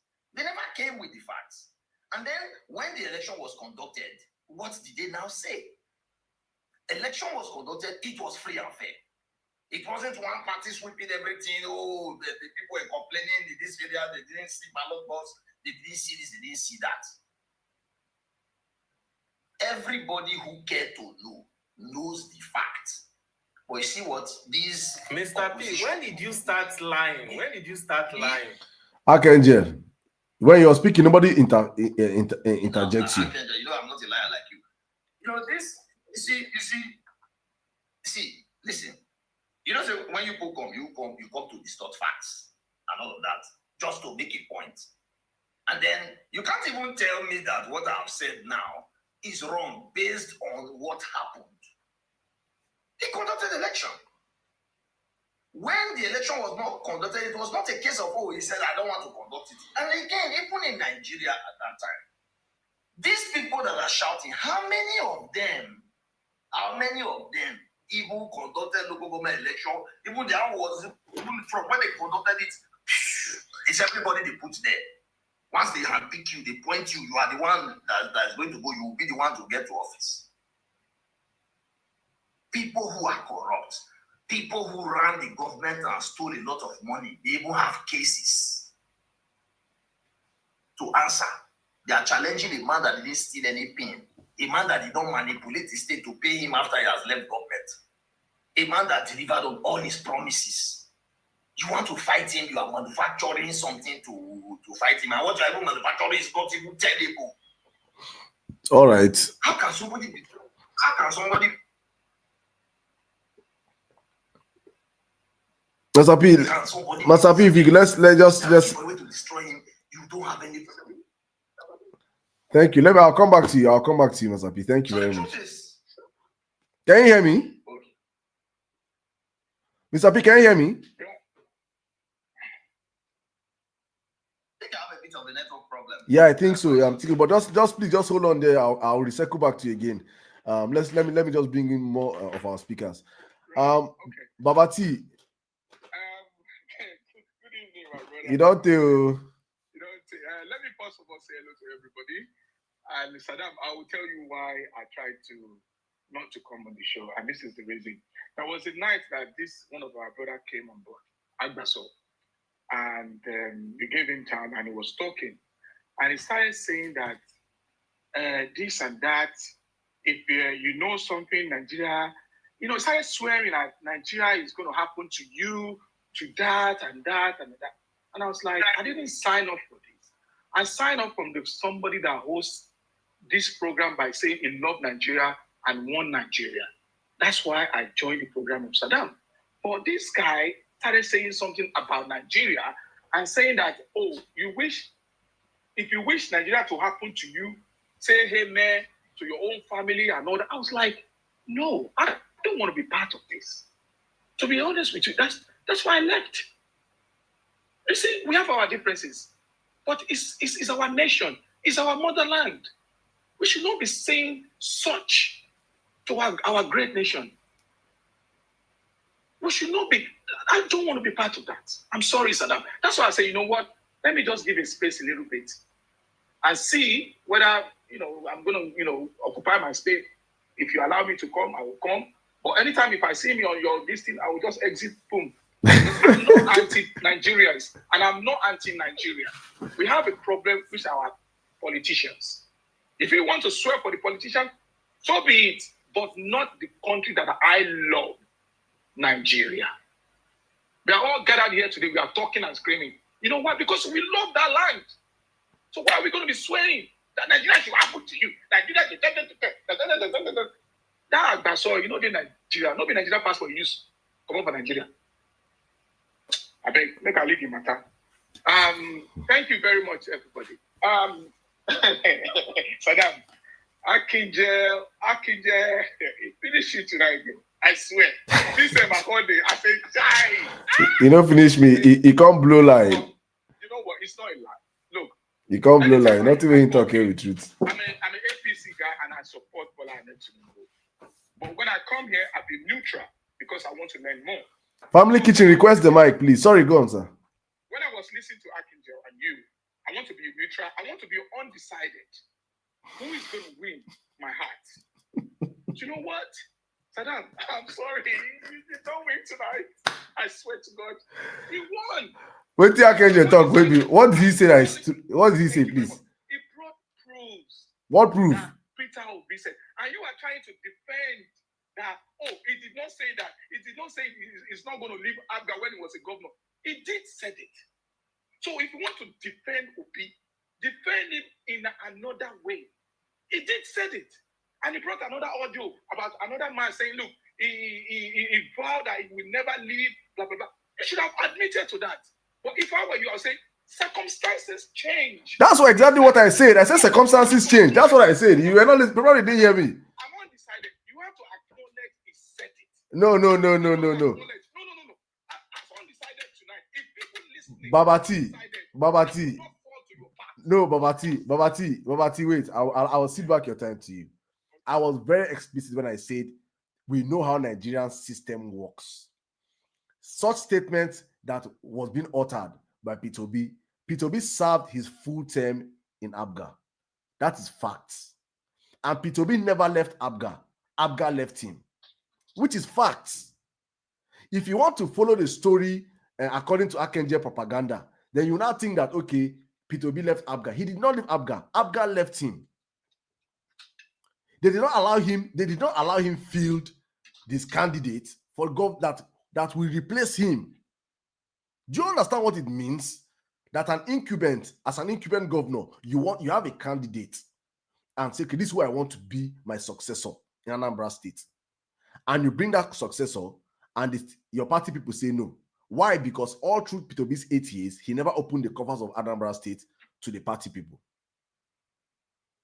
And so they revolted against him and said, okay, your time don't finish, Abi. We will change them for you. And they changed it for him.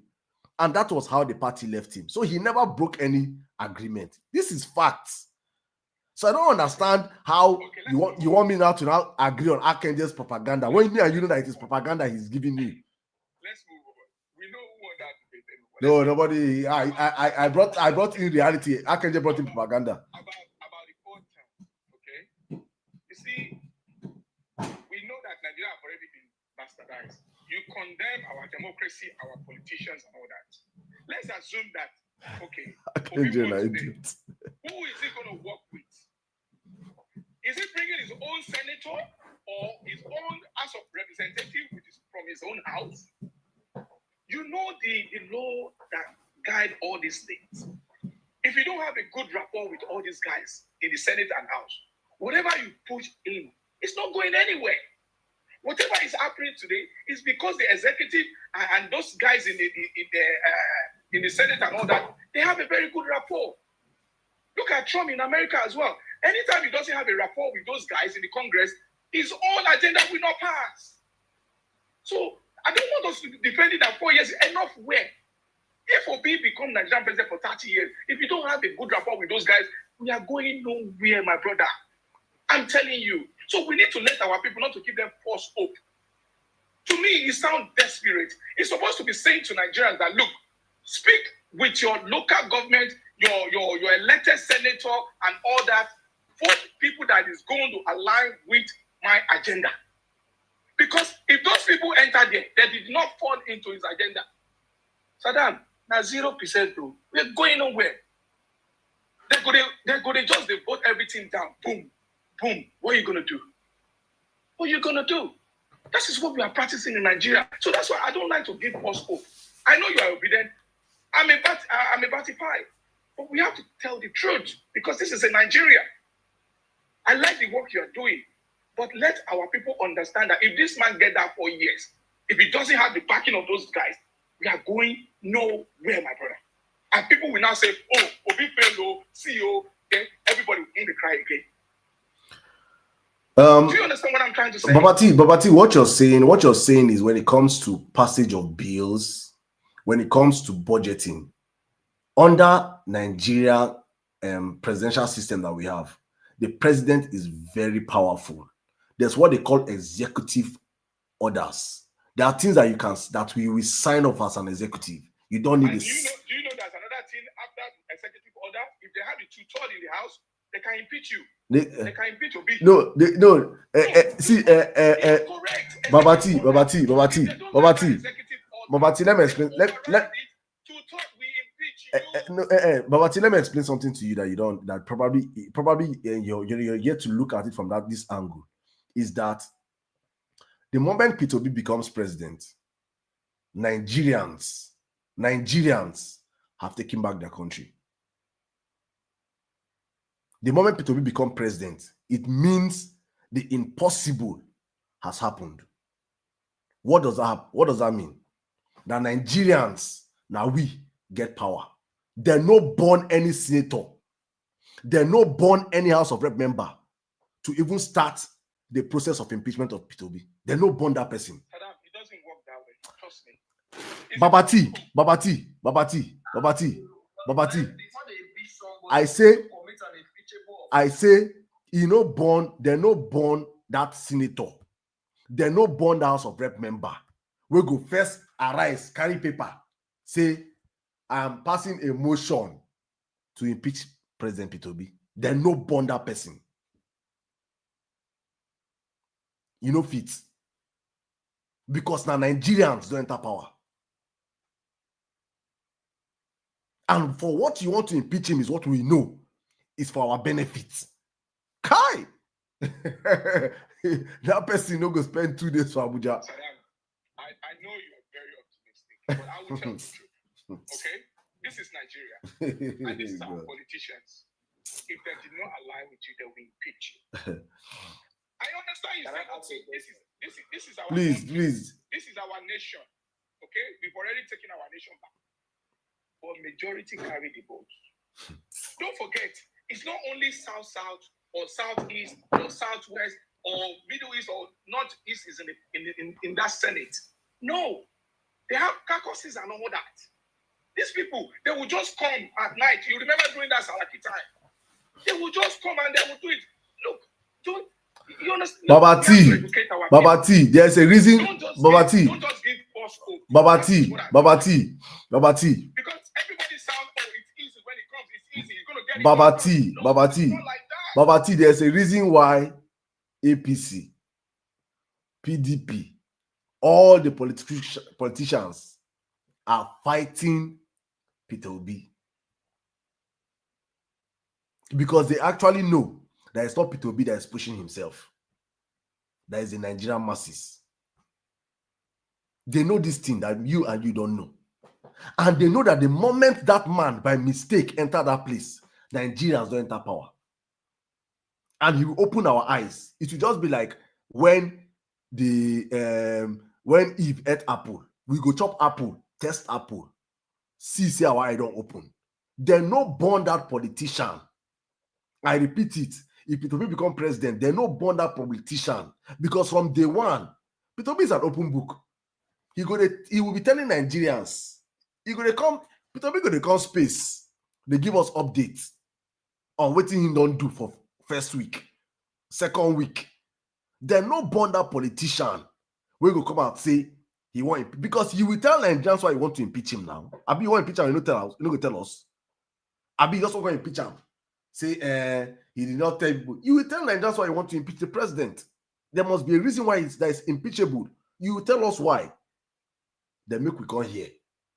You will hear from Nigerians. That I will keep on for you, my brother. But thank you very much. Thank you. Let me allow you in a minute to wrap up so I can just move on to the next speaker. Well, we can move on. But the only thing is that I love you. But please, it's good to come back. Please, I'll plead to you to understand that people have emotions. People respond on this, especially on my show. I allow people, look at how I allow you speak. See, as Archangel came, Archangel dragged me for balls. I'd allow him. I try to make sure that I keep it balanced and that no matter where you are on the aisle of the conversation, you can shoot me bullets. I will receive it. I can also shoot you. So just understand that if people say some things, it doesn't necessarily apply to you. It is their own way of expressing themselves on the show. I try to make sure that this show, everybody can express themselves. If you are a Tinubu supporter, come and express yourself. I will keep quiet and allow you to express yourself. Thank you. You see, Archangel even said it. Kudos to you on that. That's exactly how I operate. Yes, so that's correct. But when he dragged Nigeria to your submission, no, I cannot stop. No, if it's how he feels like, I will not allow that. Then that is why you should come on that's why you should come up and you now use your time and rebuff him and tell the person, I will not. No, don't do that. Then you guys I can give you like 10 minutes more. I should shoot myself. I don't have a problem. What I don't agree on my platform is lies or bigotry. I will never allow you come on my platform and insult a tribe or insult another region. I will never allow that. That is the one I will never agree on. You can do that in other rooms, but on my room, you cannot insult Yoruba, Igbo, Hausa, not here. But if you're a Tinubu supporter and you have a strong heart, come here. I will allow you to speak. I'll give you enough time. I love to listen to people speak. As long as I know that I am a P2B supporter, I don't hide it. In fact, look at the headline I put to counterbalance what my brother Archangel was saying. I said, look at it here. It's Nation newspaper, Tinubu newspaper. FG declares Anambra State safest since 5 years. Look at the date. April 11, 2014. When Peter B just finished governor. Look at it. Now I put him as DP. Look at the man name. Make I shift the name. Make I shift the man name. IGP Mohammed Abubakar. IGP Mohammed Abubakar. Google him and see it yourself. So the show Peter Obi poverty rate. I will show it also. I will show it also. Don't worry, I'll find it and I'll show it. Then you will see. Then you will calm down. All right. Data Vista, welcome, my brother. Welcome to the live. You have 5 minutes. Thank you. Yeah, thank you, Sirdam, for all you do. Babati, You just need to develop thick skin. This I'm not sure if you're on Twitter. If you're on Twitter, probably would have developed thick skin right now. Biggest problem. the current atmosphere is very tough. Yeah, so I'll just speak briefly on PO 110. Even 1 year is enough to show leadership, right? 6 months is enough to show leadership. Why 4 years is like a very long time to point Nigeria to the right direction for us to start moving, forward. I also speak on, there's this guy that came on, is it Dauda or something? Yeah, he's saying that Nigeria is good. Why did you not school in Nigeria? Why did he go to, US or United Kingdom to school? He would have gone to one university in Nigeria to do his PhD or master's, right? That would have motivated people around him to say, yes, Nigeria is working, Nigeria is good, right? That's another thing. And I also want to talk about natural resources. Saddam mentioned, something that in that angle. So basically, I studied industrial chemistry while in school, so I did a lot of anything regarding to petroleum, gas, and everything. Despite the fact that currently I'm into something else, right? But I have a lot of knowledge when it comes to natural gas, petroleum. The amount of gas we have, crude oil is like, let me say, like petrol. Like petrol is like a drop, right? I remember when we were in class then, our lecturer would say, do you know you are sitting on gas right now? So we have a lot of gas. Currently, I think we should be around number 9 or 8, as if China is not taking over. So our leaders don't really know what to do with it. They are confused, right? Because they don't have the capacity, they don't have the knowledge. All they are concerned about is how to quickly enrich themselves. That's why they just use these things to get loans, pocket the money, get loans, pocket the money. They don't understand what is going on. That's why they look at Tinubu. I just came, he gave himself Minister of Petroleum. What does he know about petroleum? Right? What does he know about petroleum? As he's able to even manage his own self, then he's giving himself Minister of Petroleum. Doesn't know anything about petroleum. So those are the things that we need to look into, right? Those APC guys that just comes and talk. I just see them as sometimes noisemakers, right? Why are you just coming to you're telling me that anytime you come online, you tell me Peter Obi is not the president, right?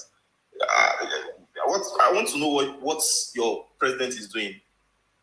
Look at the bunch of poverty-stricken people that just went to Aso Rock during the weekend, right? If those guys have actual jobs, that's what I said to myself. If they have actual jobs, if they are productive, they are doing something for themselves, they won't be there. They'll be able to think for themselves. That was why they're able to shout jollof rice and AC. Just imagine jollof rice, right? Something that shouldn't be a problem, but you're shouting about jollof rice. You went somewhere, they give you jollof rice, you came on Twitter and start typing jollof rice, AC, right? It doesn't make any sense. That shows the poverty is at a very high level. The poverty is too much.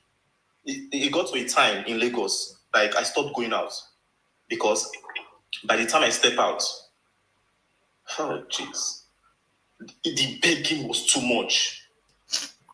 You cannot go to the mall and buy anything. Anytime I go to the mall, at least 3 persons will come with bread. These are matured people. Come with bread, pay for me. Like, the begging was too much. If you do that every day, by the end of the month, you will not have anything for yourself. So I'm sure these APC guys, they don't go out. I'm not sure if they go out at all. Because if they go out, you will see the level of begging, the level of poverty.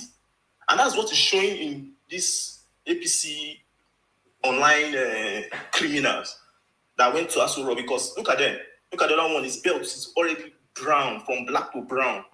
He couldn't even at least borrow clothes or borrow money, buy good clothes. And, go there, show up like a big man. But no, he still went there with, just imagine if somebody could wear that kind of thing to Aso Rock. Imagine what the person put on, like, on a day-to-day basis. That means he doesn't have any clothes. If as you wrap up, my brother. Yeah. Go on. He doesn't have any clothes. Just imagine. It's crazy. And if you come online and come and brainwash, talk to people, and tell people to continue to support Tinubu, and you're suffering. It's madness. It's crazy. It's madness. You know what I wanted to say is that that belt, if that belt that leather belt, if you leave him for the next 2 weeks, if you cook out, he go cook out, chop the meat.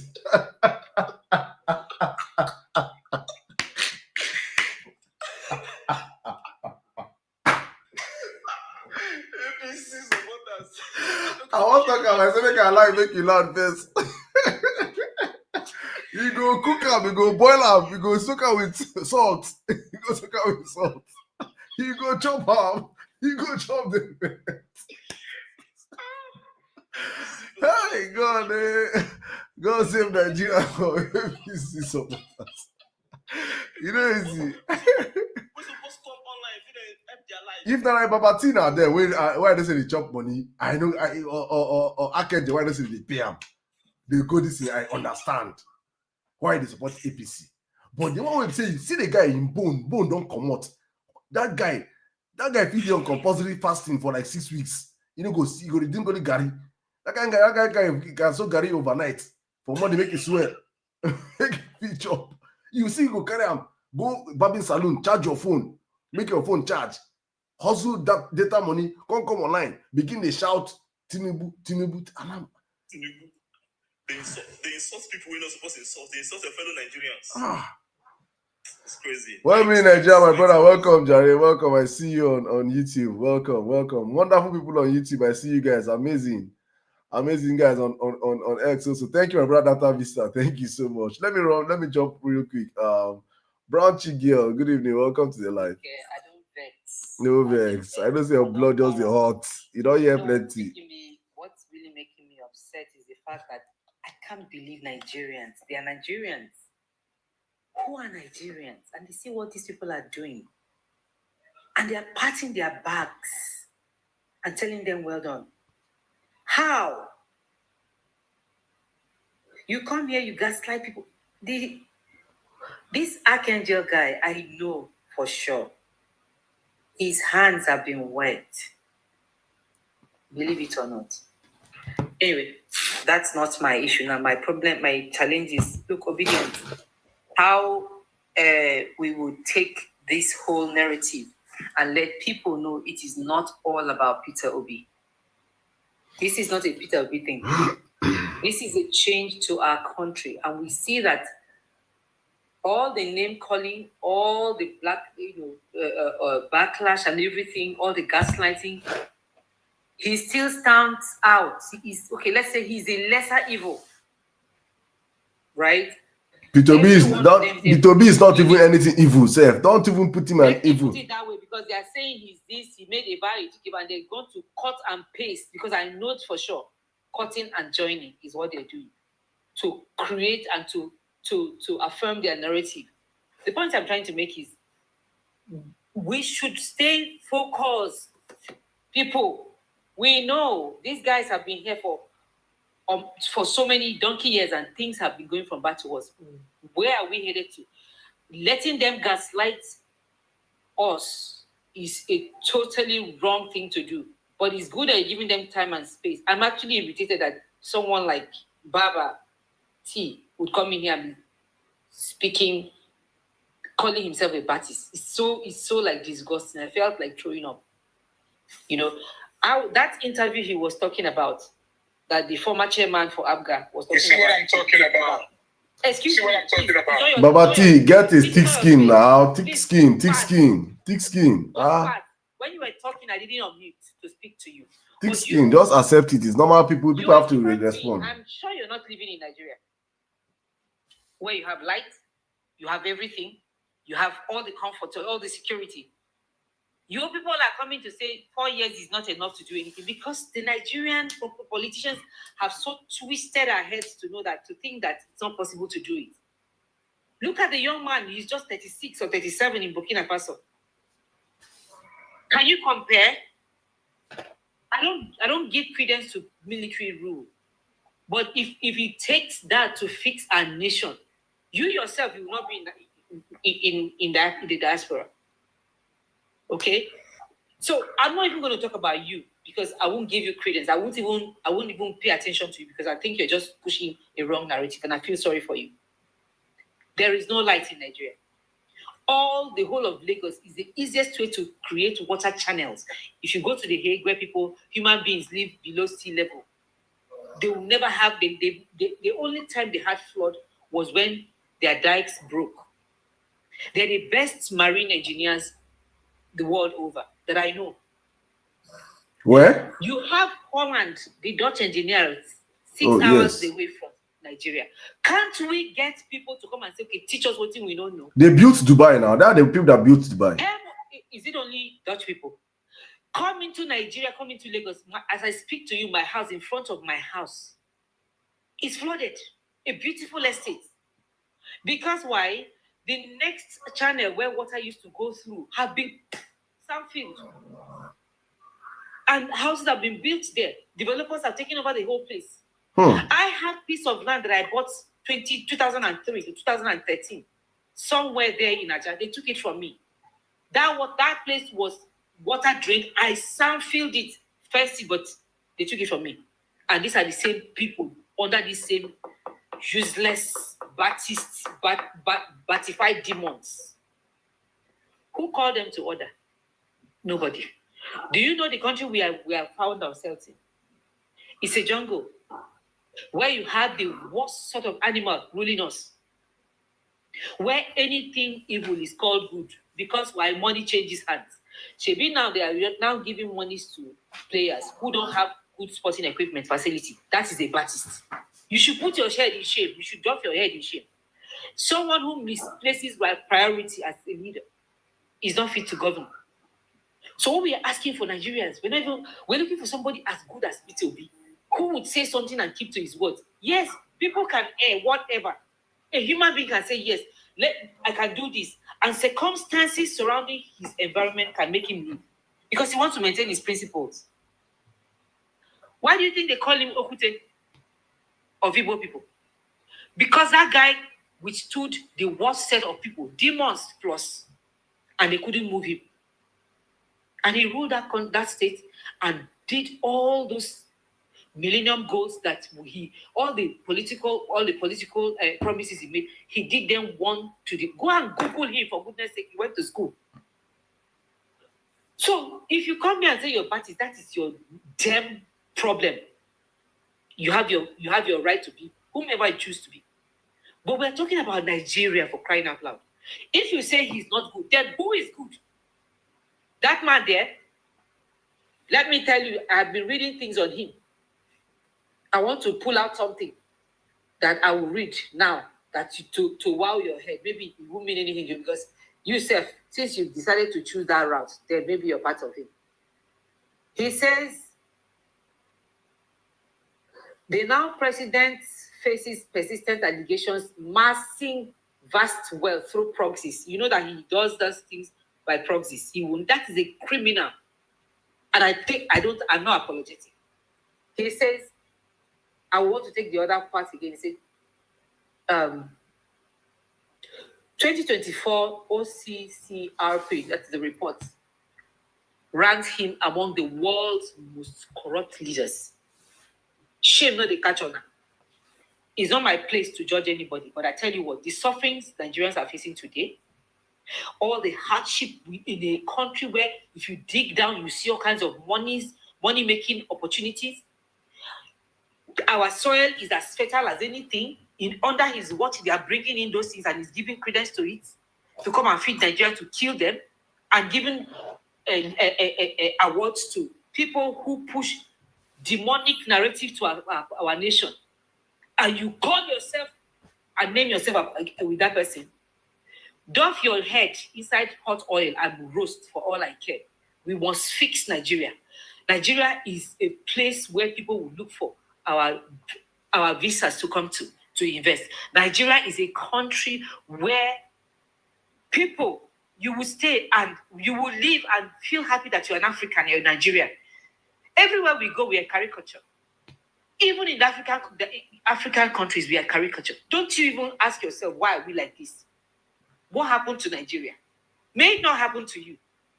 Because I tell you what, an average human being on the street is a beggar. That's why they can use that as a weapon to mess up your minds and carry you and go to Aso Rock and give you hot jollof rice and AC is blowing you and you're making noise on Twitter. All right. That you eat jollof rice. Look, I owe nobody any apology. You see, Peter Obi is coming. If he says 4 years, in 2 years, watch out, because he's coming prepared. Facts. It is not all these people who just jump into power by accident. You're naming the man in America. Did he even know that he was going to win the primaries in the first place? He just went in there.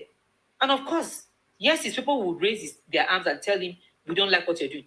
Can you tell him what you promised us 4 years ago that you said when you come back, we should vote you out? Are you doing it? Can you face him? You go there and sing like Lily Livers that, oh, you did very well, you did this very well, you did this very well. Shame on all of you. Thank you very much. Thank you very much. Thank you, ma. Thank you. Please. Do you want me to respond? No, Babati, she just sent it to you now. She just gave an a passing statement now, and you must not respond, my brother. No, not directly to him. Just one or two things. You know, I'm a co-host. Now let me allow you as my fellow co-host to. No, just to say one or two things. Yeah, come in. To the last speaker, thank you so much. I really appreciate your submission. We will take you on board. I respect your candidates, and I wish you should respect other people's candidates as well. But thank you so much. We will put our head in the hot. How do you call it? But the only thing I'm just going to tell you is that I don't want to violate the right I have on this platform. But one thing I'm going to tell you is you can go and hang Transformer. Okay? Thank you. No, Babati. No. But let's keep Brown Chick Girl is fine. Let's keep it moving. Godwin Emmanuel. Welcome to the live. Please, 5 minutes, please. Okay, thank you. I really appreciate it. I didn't know why Archangel is not here. He's here requesting for the mic. Let me bring him up. Okay. I just have 3 questions. You want to ask Archangel a question? I will ask him whenever he comes on, he may answer me. Archangel, I'm that pharmacist we met in one of the platforms. I told you some of my friends and nurses, doctors, and pharmacist colleagues, both junior and senior, are looking for a job. And he gave me a website. When they went there, they told me that website is a rubbish. 2, you told me that the president is building a technical school. And I'm asking for the address of those schools. You guys is about 30-something. So I'm asking for the address of those schools and pictures of those schools. Secondly, you are asking for receipts. President Tinubu promised Nigeria steady power supply. If I don't give you power supply after 2 years, don't vote me in. The video is there. President promised us corn, and corn is very, very expensive to buy. People couldn't afford buying corn. If you go to where they sell corn, people are even asking you to buy for them, pay for them. Mr. President, malls. I went to a mall, market, ShopRite mall. Place filled with wine is now filled with Coke and I asked them. They said, Tinubu. I said, Tinubu. The president, the president of ShopRite. They said the economy is bad. So I want to also tell you again. 2 pharmaceutical companies have closed this year. We just received an email. They have left back to India. 2 pharmaceutical companies have left. I can send you the mail. It was being shared this Monday morning to us. And they left back to India because they couldn't cope. I'm a pharmacist. You can still check my own pharmacist. And to Babati, you said the governor and the president cannot work with the House of Assembly. If the president is corrupt, if P2B play a corrupt game, they should impeach him. This kind of story, we heard it in Abia. I'm from Abia. When the current governor was coming in, they said the House of Assembly, the PDP have higher number, the PD, he doesn't have commissioner, he doesn't know anybody. And today, this is only 2 years. My brother, I'm staying with light. Like I'm telling you now, I'm staying with light. At least we receive 12 hours light from the governor Coxey. 12 hours. This area doesn't listen up to that before. 12 hours, above 12 hours, sometimes 14 hours. If you show you my refrigerator, you don't block, you don't offer. The governor is working. Courtesy of the governor, through geometric, not the president. Geometric. And that's why the Abians are not even complaining of whether the president is existing or is not existing. You don't see Abians coming shouting about anymore. The next thing again, I will also ask again. The cassava they promise, Gary is going up. We couldn't get Gary. We are not saying cassava. At least cassava doesn't take up to six to 1 year. At least for now, at least Sabisa Forest is supposed to with cassava. We couldn't get cassava.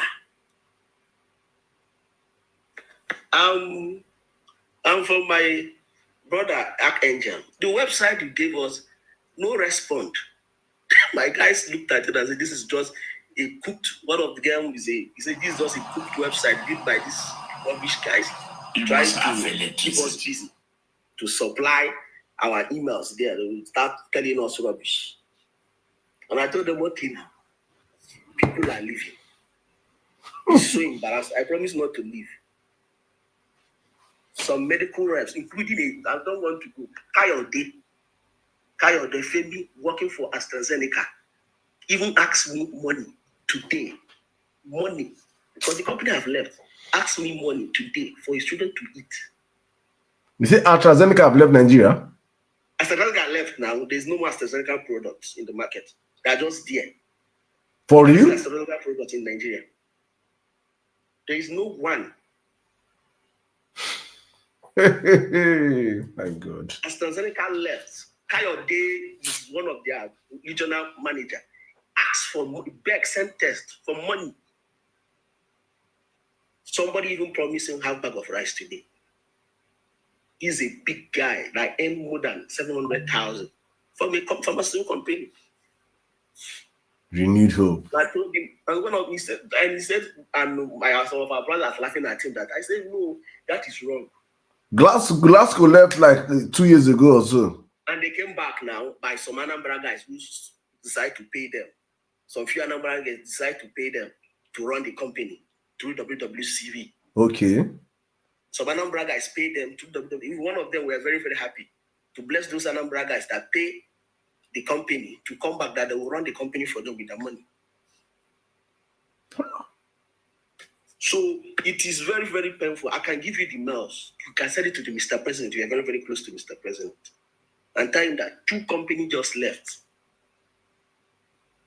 It's painful. Digital Pharmaceutical and the other company, PPAT, left. Company are leaving and keeping people jobless. So please, Baba T, if you are close to the president, plead that some of people are hungry. If you are, and so I'm waiting for the list of the technical school, please, and the address, so that I can also advertise for the president. Please, Archangel is here. Ask him the question, Thank please. you. Let me quickly answer the one that, my brother, I like your submission. You see, I like sensible people, okay? And this is the people I want to engage. You say you are in Abia State, right? Yeah. And you have light. Thank you so much for telling us that truth. And it's courtesy of, and you say it's courtesy of the president. Exactly. You say courtesy of the governor, which means your governor is working. My brother, how many states do we have in Nigeria? Can you help me?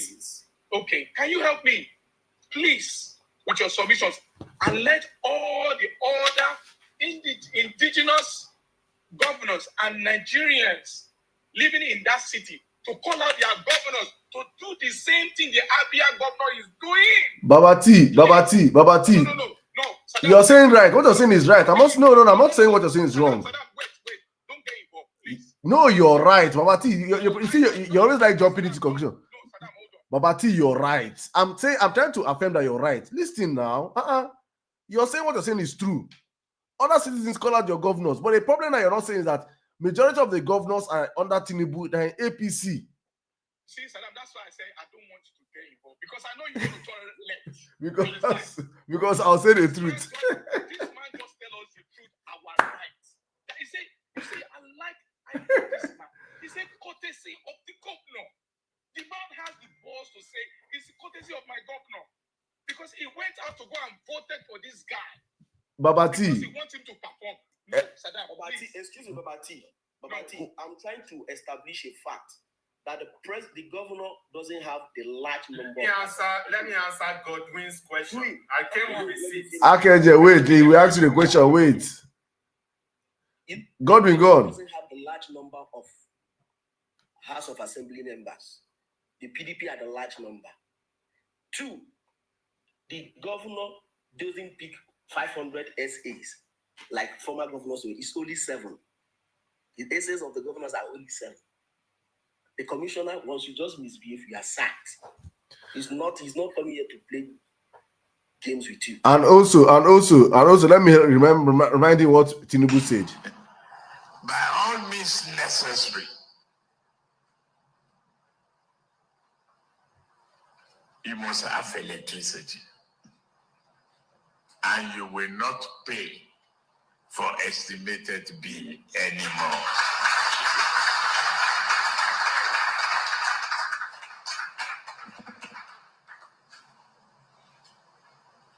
A promise made will be a promise kept. If I can't keep the promise and I come back for second term, don't vote for me. That's the truth. Okay. Unless I give you adequate reasons why I couldn't deliver. Okay. By all means necessary. One more time. About the pause. You must have electricity. And you will not pay for estimated bill anymore.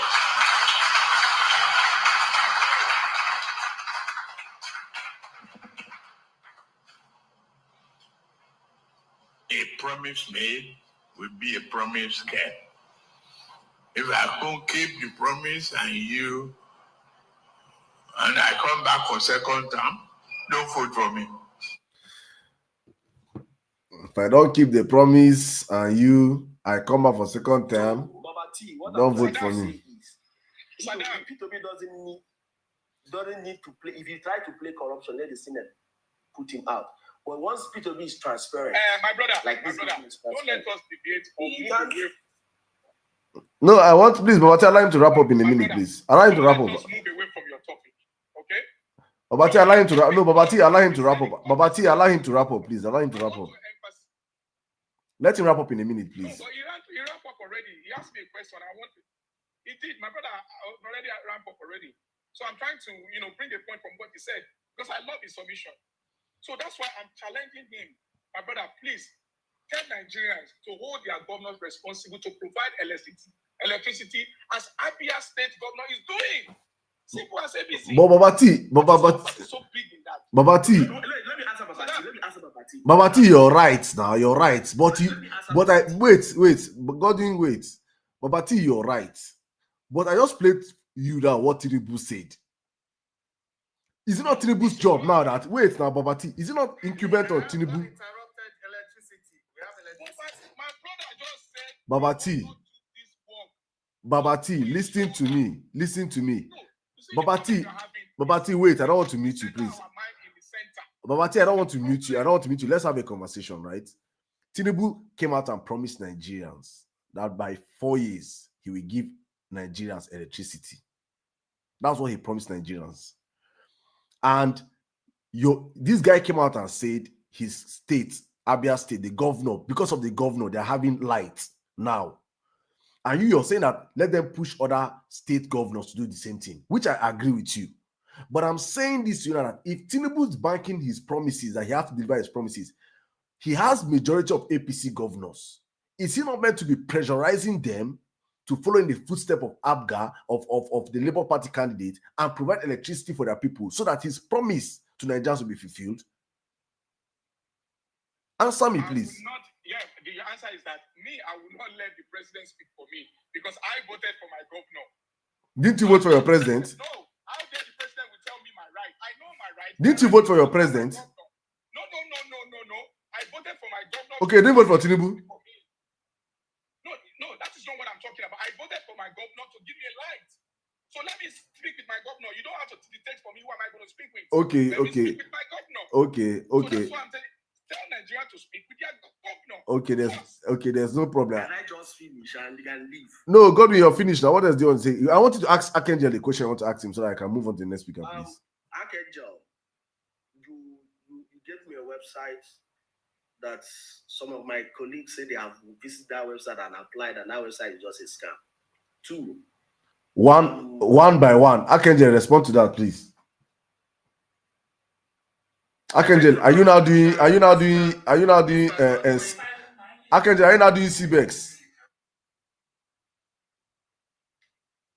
Archangel, are you an agent of CBEX? No, I don't do CBEX. No, I don't do CBEX. So please, why do you give this guy fake this thing? Okay, I want to ask, which site is he referencing? Godwin, please just tell me the site you are referencing. The loop, let me see if I can on my laptop, sir. The loop, whatever website you said you should go. And I told the guy, see, if it is that website, it's a scam. They have already applied. And I told some of my friends are applying on that website.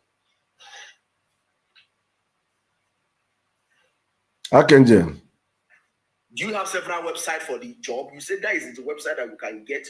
Do you have some? You just mentioned that one website. I said that is the only website. Are you trying to tell me which of the websites? Archangel, how many websites have your government created to give Nigerian jobs?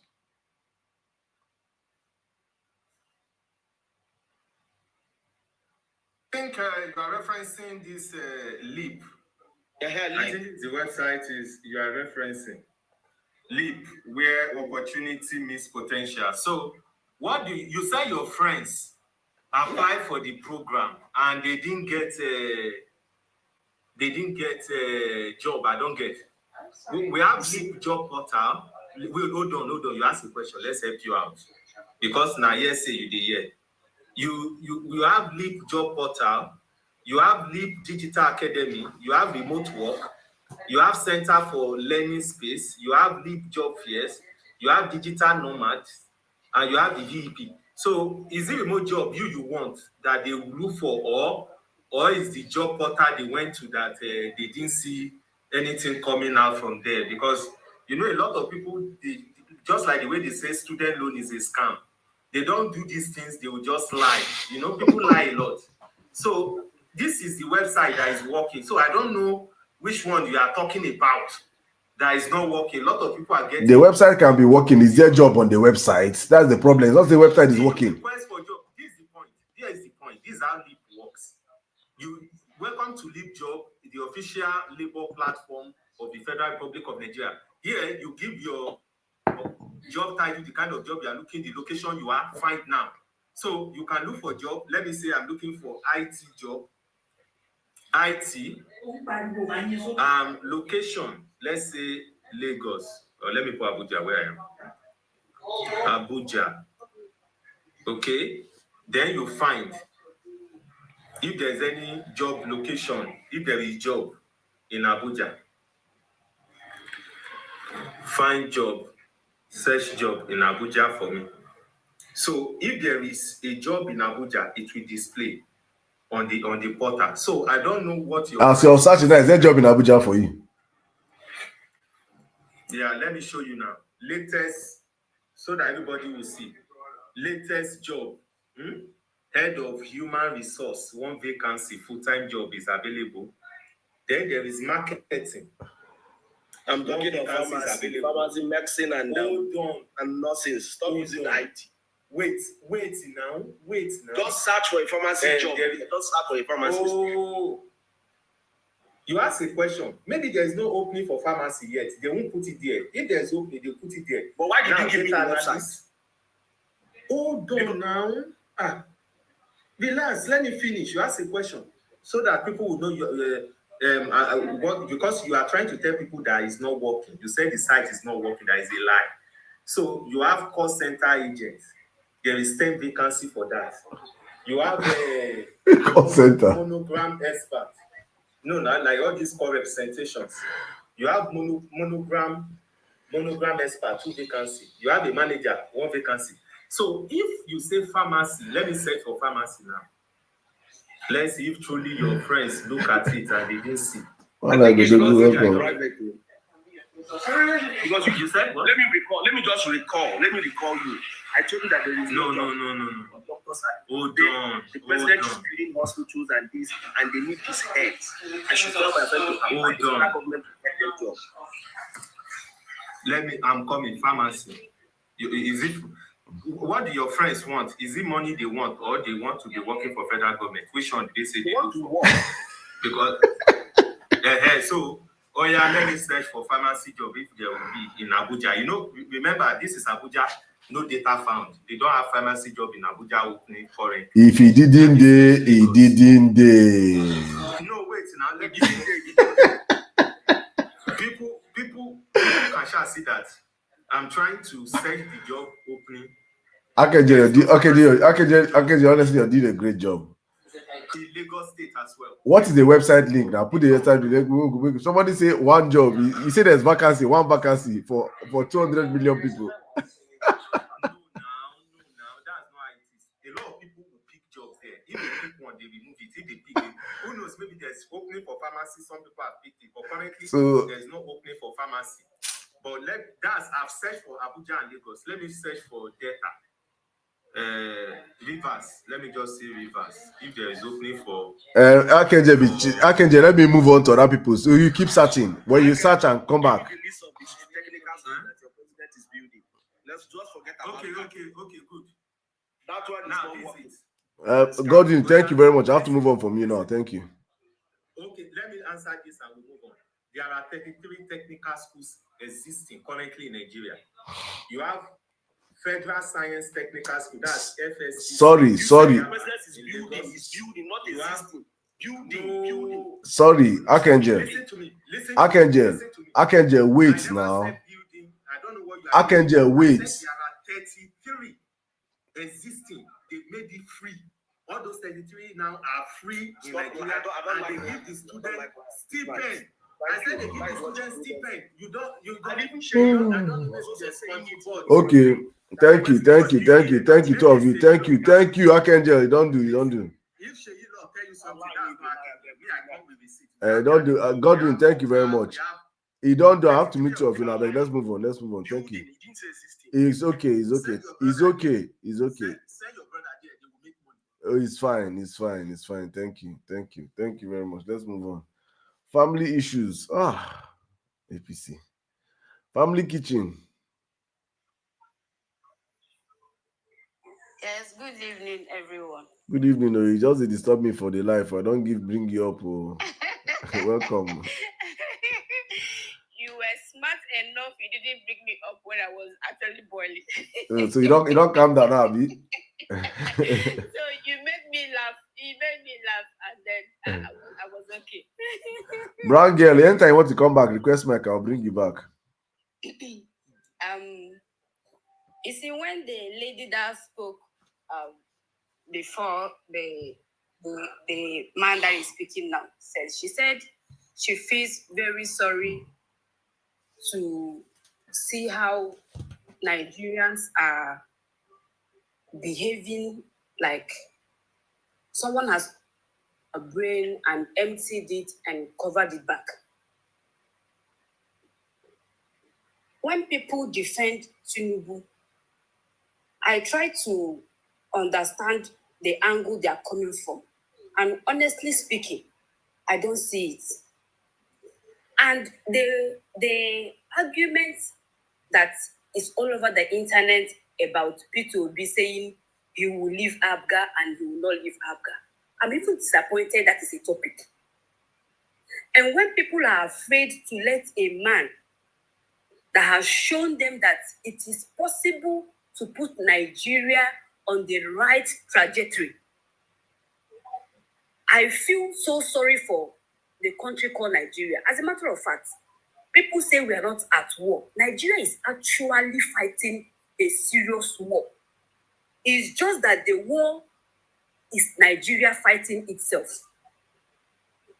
It's disappointing how we want to sit back and let few people show us a dark, slippery road in the name of governance. And when it's coming from people that have left the shores of Nigeria, you even feel more sad. Let me tell you the truth. I have families in Nigeria, and they are suffering. And this time is not suffering that they are not seeing food to eat. It's the suffering of insecurity, is the suffering of fear. Nigerians are living in fear, and that is the truth. People are afraid in Nigeria. You don't go out freely. You don't do nothing freely. Police harasses them. Individual, everybody is literally angry in Nigeria and afraid. And because we have not really experienced good governance, it's now looking impossible. The only thing APC has brought down to everyone's throat is bigotry. Every Nigerian now knows Yoruba, you know Hausa, you know. When I was growing up, and I can speak Yoruba fluently because I lived in the Yoruba land. And those days, nobody was saying you are from this tribe, you are from this tribe, you are from this tribe. No, we were able to live in harmony. But because this now APC has nothing to offer us, all they are giving us is propaganda, bigotry, hate, and the rest. There is no governance going on in Nigeria. When you tell people, tell your governor to go and give you light, that is true. But the governors can't even give you right because they have to answer to their master. They can't give the people what they actually need. We can't do a proper election. We can't do with Nigeria is, I don't want to use a very bad word, but Nigeria is not a country. As it stands now, we are not a nation. And if we are going to stand because this person is from this place, this person is from this place, and we don't want to let this nation rise up, every other person is making mockery of Nigeria. Every other country all over the world, they are making mockery of Nigeria. And it's because of one person. If anybody is saying to Peter Obi didn't do this in Anambra, Peter Obi did it, please, even as big as Nigeria politicians are, whose credential can match Tinubu's own? No, absolutely nobody. We don't know his name. We don't know where he comes from. We don't know his age. We don't know his school. We don't know his parents. We don't know nothing about Tinubu. The only thing we know is the document that will cause damage. What was the word they used? It took irreparable damage when they release it. People think people hate Tinubu. We don't hate him. All we are craving for is good governance. If Tinubu had entered the place and he did well, do you think anybody won't be agitated? Who cares who is sitting in the power? Who cares? The Northerners have sat in power for these years, but people can't even. The Northerners are suffering more than everyone. Forget that other tribes are talking. It's just that because of the religious whatever going on in the north, they don't really complain. They are really suffering more than the east, the west, the southerners. The northern people are suffering. But what has been on their doorstep from time immemorial. Let's stop this propaganda. They can't find anything on Peter Obi. That's the truth. No Batitian or Batified person can find. And if there is, they would have brought it up. But there is nothing to label Peter Obi on. And all we are asking is give a man that is qualified the job. Not someone that will snatch it, take it, run away with it, and do whatever. Tinubu is not capable. People around him are incompetent. Tinubu himself cannot govern. All Tinubu knows is campaign and politics. He doesn't have one single record of governance. Look at the charade that happened in Lagos State in the name of local government election. Look at what he has done to Edo. What is people going to APC are not going to APC because APC is working. They are going there because they are afraid. And they are also corrupt with Tinubu because it takes two corrupt people to do what they are doing. Let us leave sentiment. Let us leave this tribal bigotry we have introduced in Nigeria. Let us leave all those things aside and pursue good governance. Because I tell you the truth, people defending Tinubu, if they have been on his tail, see, that you love someone doesn't mean you won't chastise them when they do something wrong. You can love Tinubu and tell him to his face, you are not doing well, Baba. And that is what we want. If Tinubu is doing well, we will not want him out. That is the truth. And people saying 4 years is not enough to turn things around. A child you gave birth to today and is turning 4 years in the next 4 years. My brother, you can send him on an errand. That is the truth. A 4-year-old baby can do something for you. How long has it taken Traore to change Burkina Faso? Even though he entered the coup. How long did it take Ghana government to turn their currency around? He's barely a year in office. How long did it take Alex Oti to do what he's doing? So, and I'm saying P2B cannot perform magic. P2B just need to set the record straight. Just like you rightly said, if P2B enters the presidency today, Nigerians has won. It's not P2B. P2B doesn't have anything to lose. Me, I'm fighting for myself and my unborn children. I'm not fighting for Yoruba, Hausa, Igbo. No, I'm fighting for the future of my children. I might be able, I am able to leave Nigeria. How about people that are not able? I can't even think of going home. I've not gone home for the past 6 years.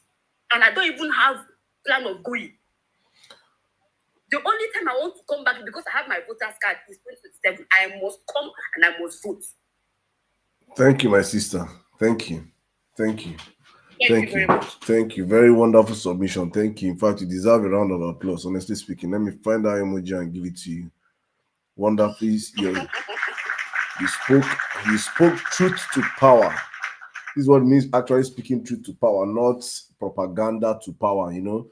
Because for me, I say this, the way democracy can get better is when people that support the current government tell them the truth. You don't go to Abuja hungry, hunger won't unalive you. You're looking like you're not eating for like 6 months. Then you now stand in front of Tinubu, you're shouting on your mandate. What nonsense mandate is that? That's an opportunity for you to tell them, sir, I'm hungry. Nigerians are hungry. Wake up. But you guys go run into that room and all of you gather there and be blowing lamba for yourselves. It is a shame. You know, we have to speak truth to power, really truth to power. Nigerians is passing through the worst period ever. And that's why if you tell Nigerians that 4 years you can fix this country, it looks like it's a lie. It's not possible. Because after all, APC has spent 10 years, and in 10 years, nothing has changed. Everything has gotten worse. There's not one sector you can point to in 10 years and say that anything is better off than when they met it. It is worse. Not one sector you can point to. Everything. Not one thing you can point to. Do you understand what 10 years is? We have given our lives 10 good years. At your age today, minus 10 years. Wouldn't you feel like you're better off that time? 10 years of our lives we have given to these people, and it has been 10 years of hell. Nothing has changed, and people want us to give them extra. In fact, it's going to be 12 years with Tinubu's ending. You want us to give them extra 4 years. Right? They should equal 16 years of PDP. Haba. A child that they gave birth to when APC came into power. By the time what my intent is that by the time that child is, Tinubu, God forbid it, 2031, the child will be 16 years. 16 years of never seeing Nigeria even walk once. Come on. It's beyond tribe and religion. Let's get serious in our country. Thank you so much, my sister. Thank you. Let me bring in Taco. Taco 7. Taco, you've just been dropping so many subtle, and sometimes I wonder how you people do these things. Some kind of subtle banter. I don't understand. Name callings. How do you do this, my brother? What's up, man? Why do you act the way you act? Okay, fantastic. Because Nigerians are in a very deep state of slumber and they're in a very deep state of denial. Sometimes you need to shake them up. You need to slap them so that they will wake up. Half of these guys are people worshipping and defending a 90-year-old man, and they want him to come for another 4 years. We've seen how many trips he has been to hospital, and you want him again. Honestly, I sometimes think he's even elderly abuse that we will want somebody at that age to saddle him with the responsibility of taking care of over 250 million people. And you want him again to do this again for another 4 years. And the problem is we never learn. We never learn. We went through this same nonsense with Yar'Adua. We went through this nonsense for 8 years of Buhari. And yet again, we went and elected another very, very, very old man. Yes, he might have done well in Lagos, but he was at a much younger age. He did not do well in Lagos also. He's a lie. It's fake news. No. I But don't go on. like that nonsense. Go on. His record in Lagos was good. It wasn't incredible, but by Nigerian standards, we have to give the man his dues. He did fairly well in Lagos. Go on. I'll come out after when you're done. Go on. A lot of the systems he put in place in Lagos, and this is why even today, Lagos works in a lot of places. It has the highest internally generated revenue of any other state. Lagos is one of the few states in Nigeria that can function on its own. But anyway, I'm not here to defend Tinubu. What I'm here to say is people need to wake up and learn to think for yourself. Don't follow Tinubu. Don't follow Obi. And this is why I call all these people that come to defend Tinubu, I call them thief Nubu cultists. All these people here that come and think Obi will come and is the Messiah that they're waiting for. I have no problem calling them obedient bingos. They're just backing without any thought behind it. Coming and trying to market Obi, he's the Messiah.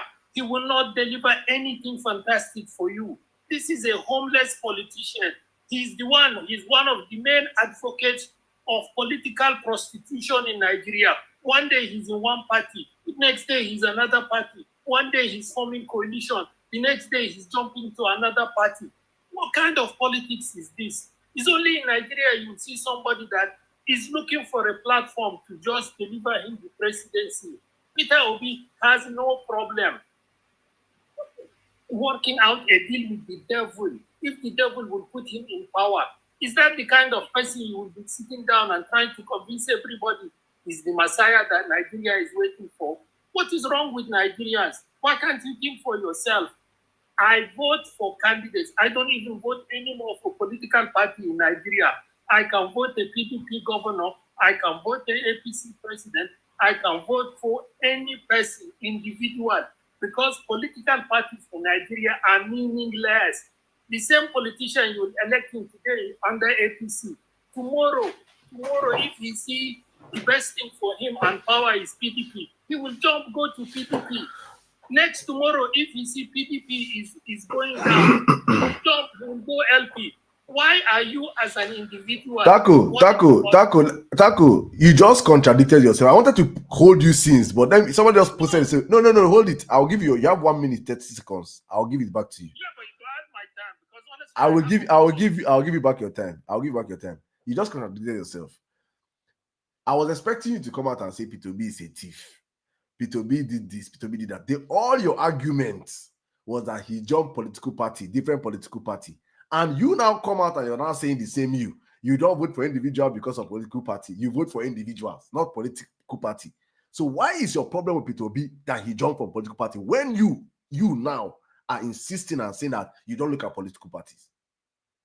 No, because people are making him look as the Messiah when Peter Obi will come. When you say people are making him look like this, no, that is not the premise of your conversation. Your argument was that. Okay, my argument is this.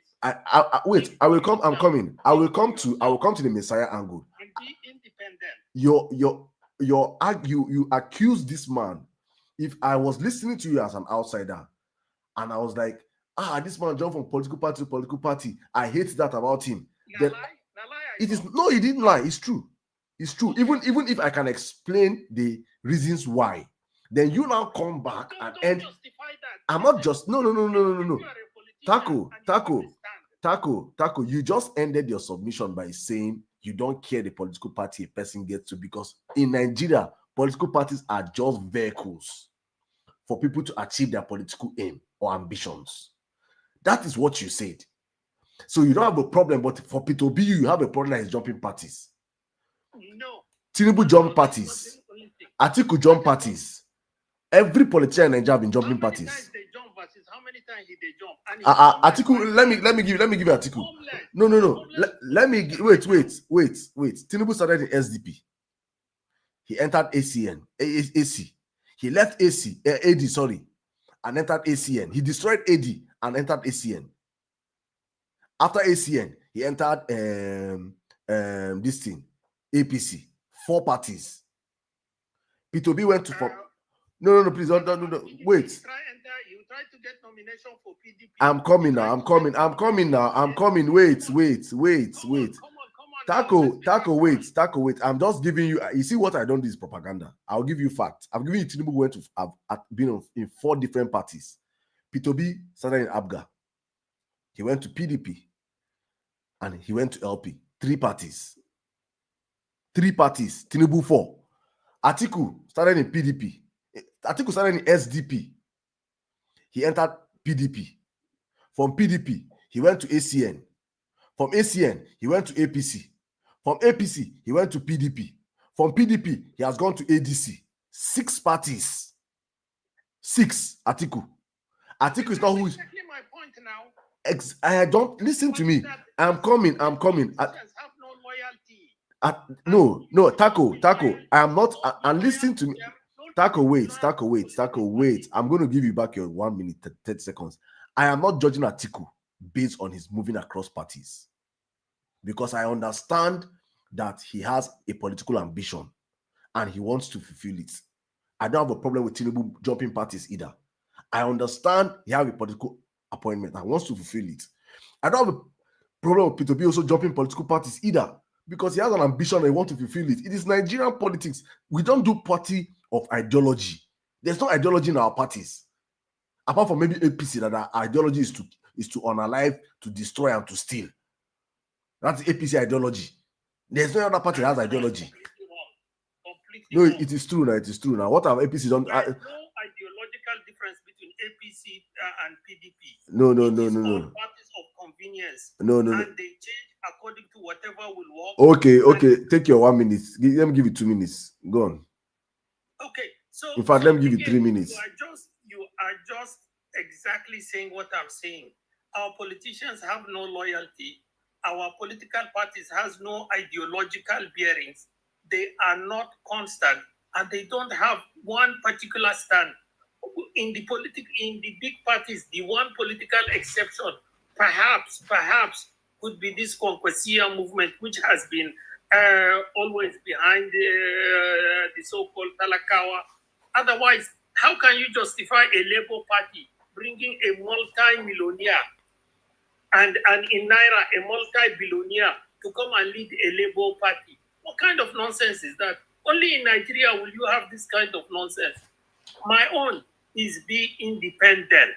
Don't go follow APC, Tifnubu. Don't follow this obedient bingo propaganda.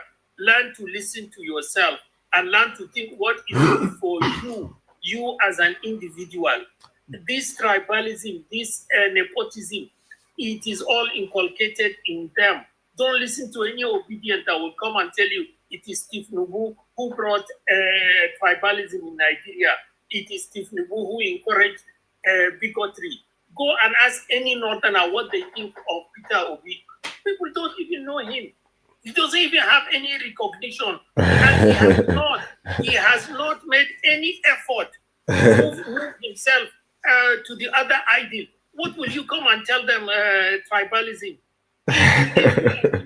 But again, Taco. I'm telling you, as an independent, Taco. I don't care. I will slam Tinubu. I will slam Peter Obi. Taco. If you want, I'm not even going to lie to you, right? All these things you're saying like this is what I've heard for a very long period of time, and it's still correct. No.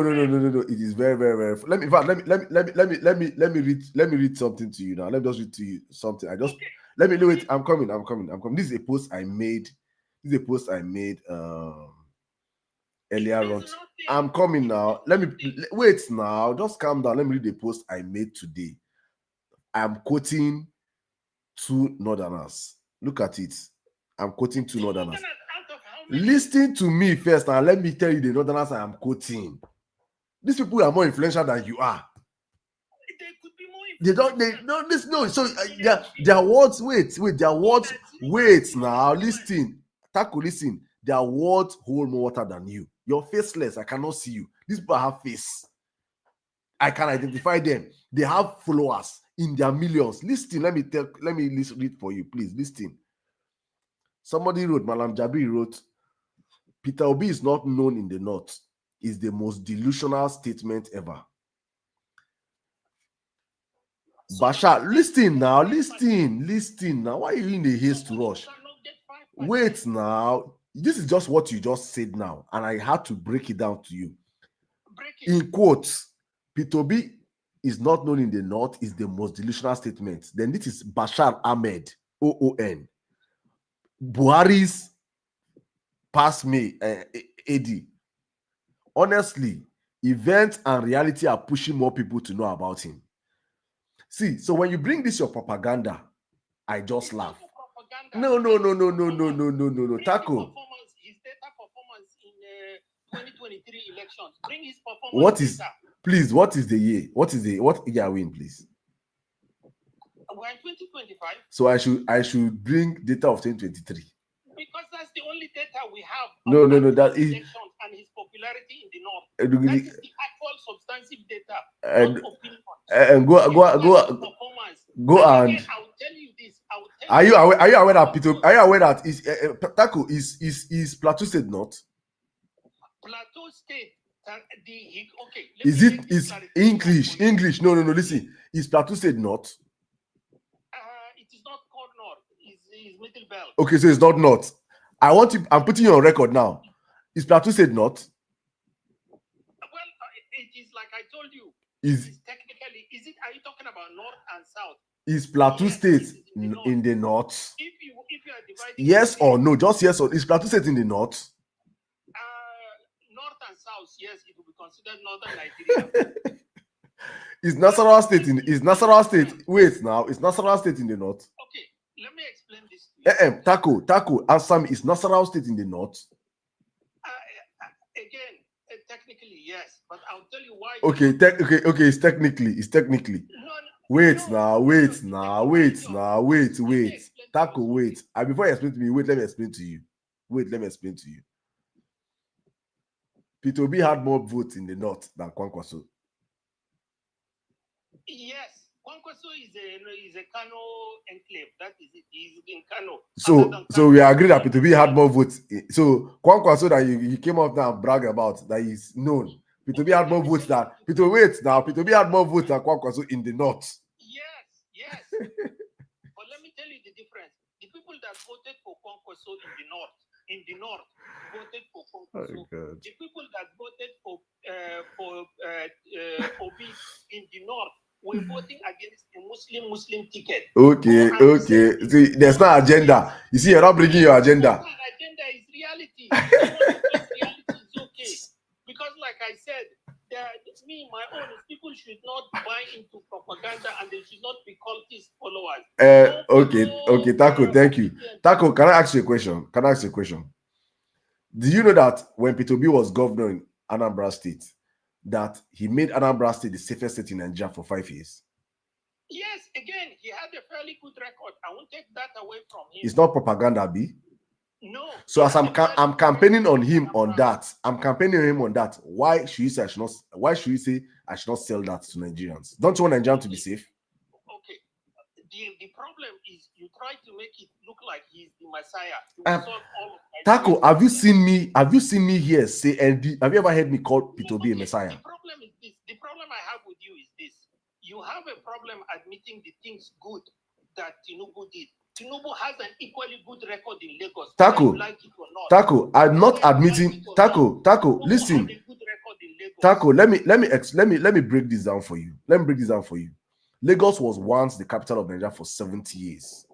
Which makes it more difficult. No, Taco. No, Taco, that's a very fat lie. Taco, no, don't do that. Don't do that. No, Taco. That is a Lagos is more difficult to govern than Anambra any day of the Taco, that is the most. I'm not going to be derogatory, but any Sanwo-Olu came out for mental health and became governor of Lagos. Anybody can govern Lagos. MC Olomo. Lagos is a cosmopolitan city. Exactly. And it is not difficult. No, Lagos State can govern itself without. Taco, let me mute you. I will mute you and educate you because you need to be educated. Let me mute you and educate you and other people like you. Lagos is a cosmopolitan city. Lagos does not. We operate without a governor. Lagos, as it's built, as it was created, we operate without a governor. Because there are systems that have been built from way back during the military. Please don't do that. Don't do that, please. I've allowed you to speak, so I have to educate you because this propaganda will not fly here. Please. It's very, very important to listen to this. Lagos is a cosmopolitan city. It is just like how America is right now. America can run without a president.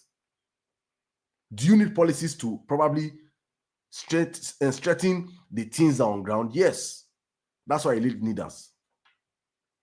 So any Tom, Dick, and Harry can enter Lagos today, and you'll not even do anything. The society alone, the business society in Lagos are already doing things on their own. So Lagos is moving. They are paying their taxes because the taxes has to be paid. What Tinubu spent 8 years doing in Lagos was to streamline taxes and make sure taxes are no longer being paid anyhow. He reformed the tax in Lagos. Well, I give him kudos for that, even though I know that he used his company so that he can be getting shares. Up until today, he's getting over 40% of every income that comes into Lagos coffers. So he did it for himself. Anybody can pick up and collect taxes. Anybody can be a tax collector. So Tinubu spent 8 years. He did not build one bridge in Lagos. Lagos is a city that is built on water. If there's anything you should give Lagosians, it's bridges. He didn't build one bridge in Lagos. Peter Obi built over 28 bridges in Anambra State. Go and verify. As I tell you now, like 28. Check them as I talk now. Check them. Tinubu did not build over, I can't see Tinubu build over up to 100 kilometers of road in Lagos in 8 years. Peter Obi built over 800 kilometers of road. Go and verify. Check it.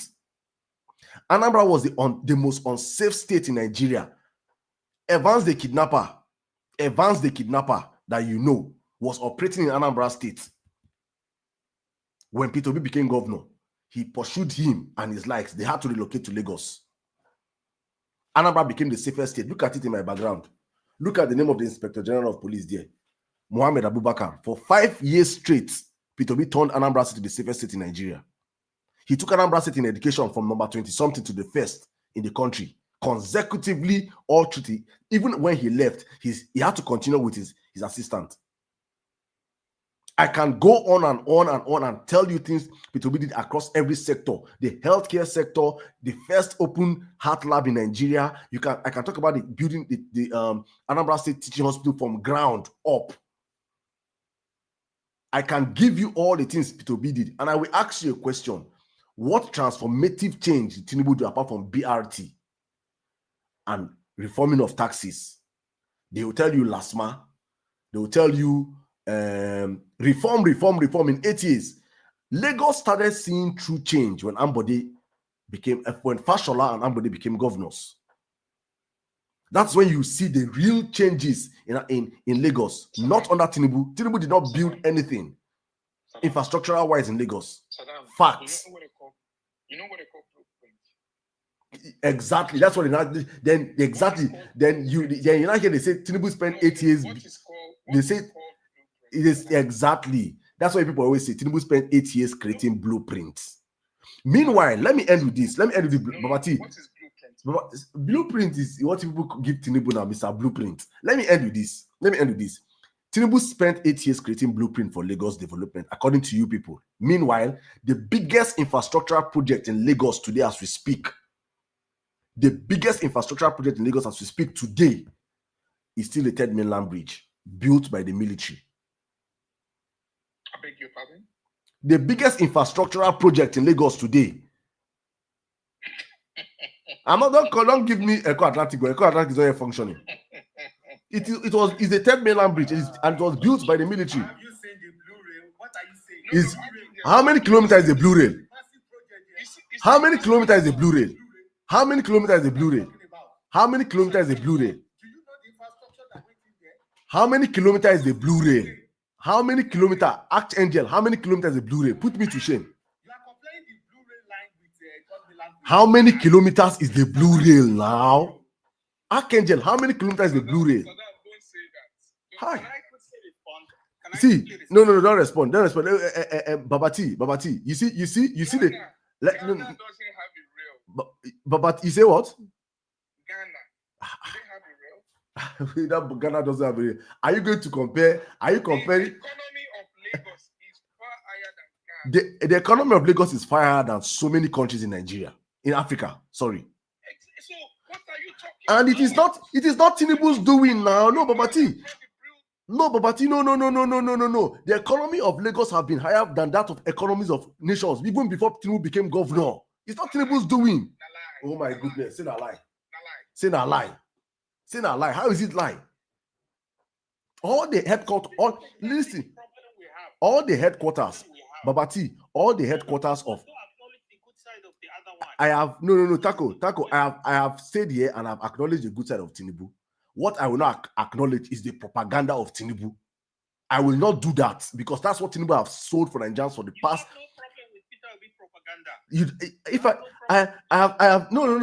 Taco. I have to mute you because you see me. You see what I don't do on my platform is propaganda. Everything I say about P2B, I tell you to go and verify. That's why I put. Somebody said I was lying. That's why I put this one up there at my back screen. They ask you 3 times. I said I'm going to bring it also. I'm saying I'm going to bring it also. I'm going to do that tomorrow because I don't want to be bringing up this thing. I'll bring it tomorrow. You see the poverty rate, not the one that Soludo.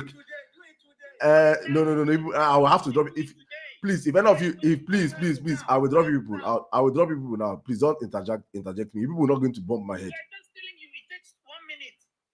Taco, I am giving you rebuttal. Allow me to give my rebuttal. Don't tell me what to do. I'm the host. It's my show. It is my show. When I say I'll do it tomorrow, come tomorrow, I'll bring it. I'll bring it tomorrow. P2B is the first governor to do poverty mapping as a governor. I can reel out. I don't come out and give propaganda. Anything I talk about P2B, it is facts. Anything I talk about Tinubu, it is facts. I don't do propaganda. I'm not an APC member that do propaganda. I don't have to sell P2B. P2B's record speaks for him. That he did not do all these media highlights and do propaganda like Tinubu is why people are coming out today to compare Tinubu and P2B. Tinubu that did not build one infrastructural project, no major infrastructural project in 8 years, and he was leaving Lagos State. He left Lagos State with over $1 billion in debt, with no project to show for it. And P2B that did everything he did and left Anambra State with over $150 million and over 30-something billion naira as giving it to the state, money he could have stolen. It's who you want to compare with P2B. If P2B had handled Lagos will be Dubai by today. So don't even compare these two men, please. I've given Tinubu his kudos. What he did was tax reform and bringing LASMA, bringing certain BRT. He did not even be the BRT lane. It was Fashola that built the BRT lanes. We know these things. I ask you, name one bridge Tinubu built in 8 years. You can't name anything. It was Fashola that built what, sorry? It was Fashola that finished the BRT lanes now. So who started it?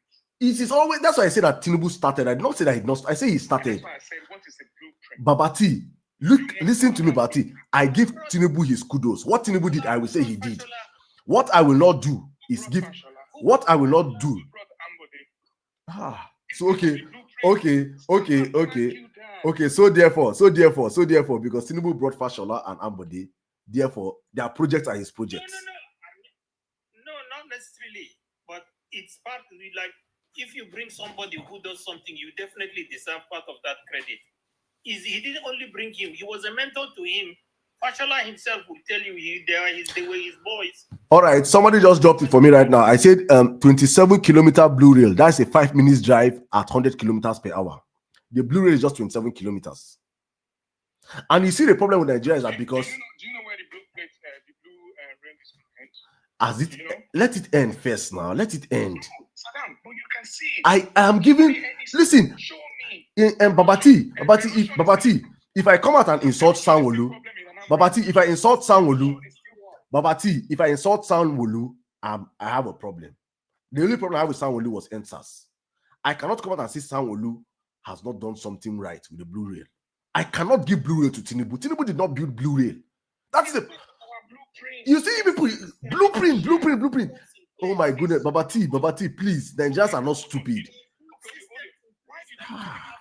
Jesus Christ. Why do you think Ambode was removed? Because he failed to follow the blueprint of Lagos State.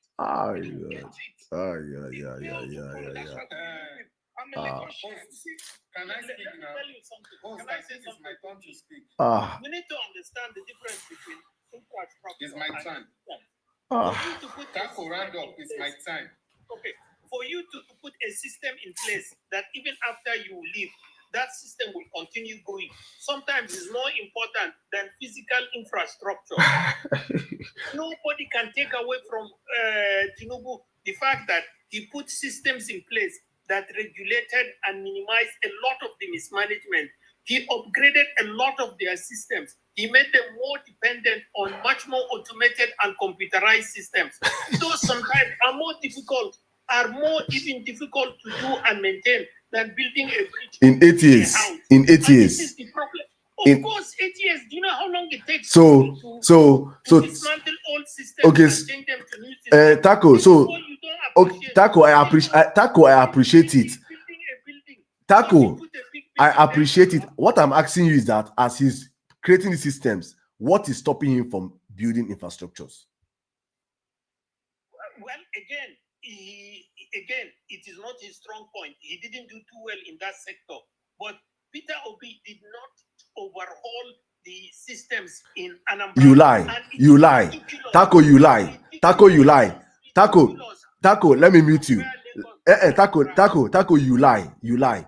Peter Obi overhauled the system in Anambra. In fact, Peter Obi was one that centralized the civil service in Anambra. Anambra's civil service were scattered different offices. Peter Obi built.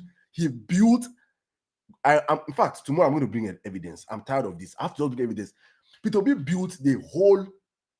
What they call this thing? How do they call it? Somebody should help me with the word. What Peter Obi built, please. What he built edifice. He brought all. He built when they said one maternity hospital. What is I'm talking about where he brought all the civil societies, all the civil services, secretariat. God bless you, secretariat. He built all the secretariats together. What I tell and computerized everything. Everything Tinubu did, Peter Obi did it and did more. That's what I'm trying to tell you, Taco. He did it and did times 10 more.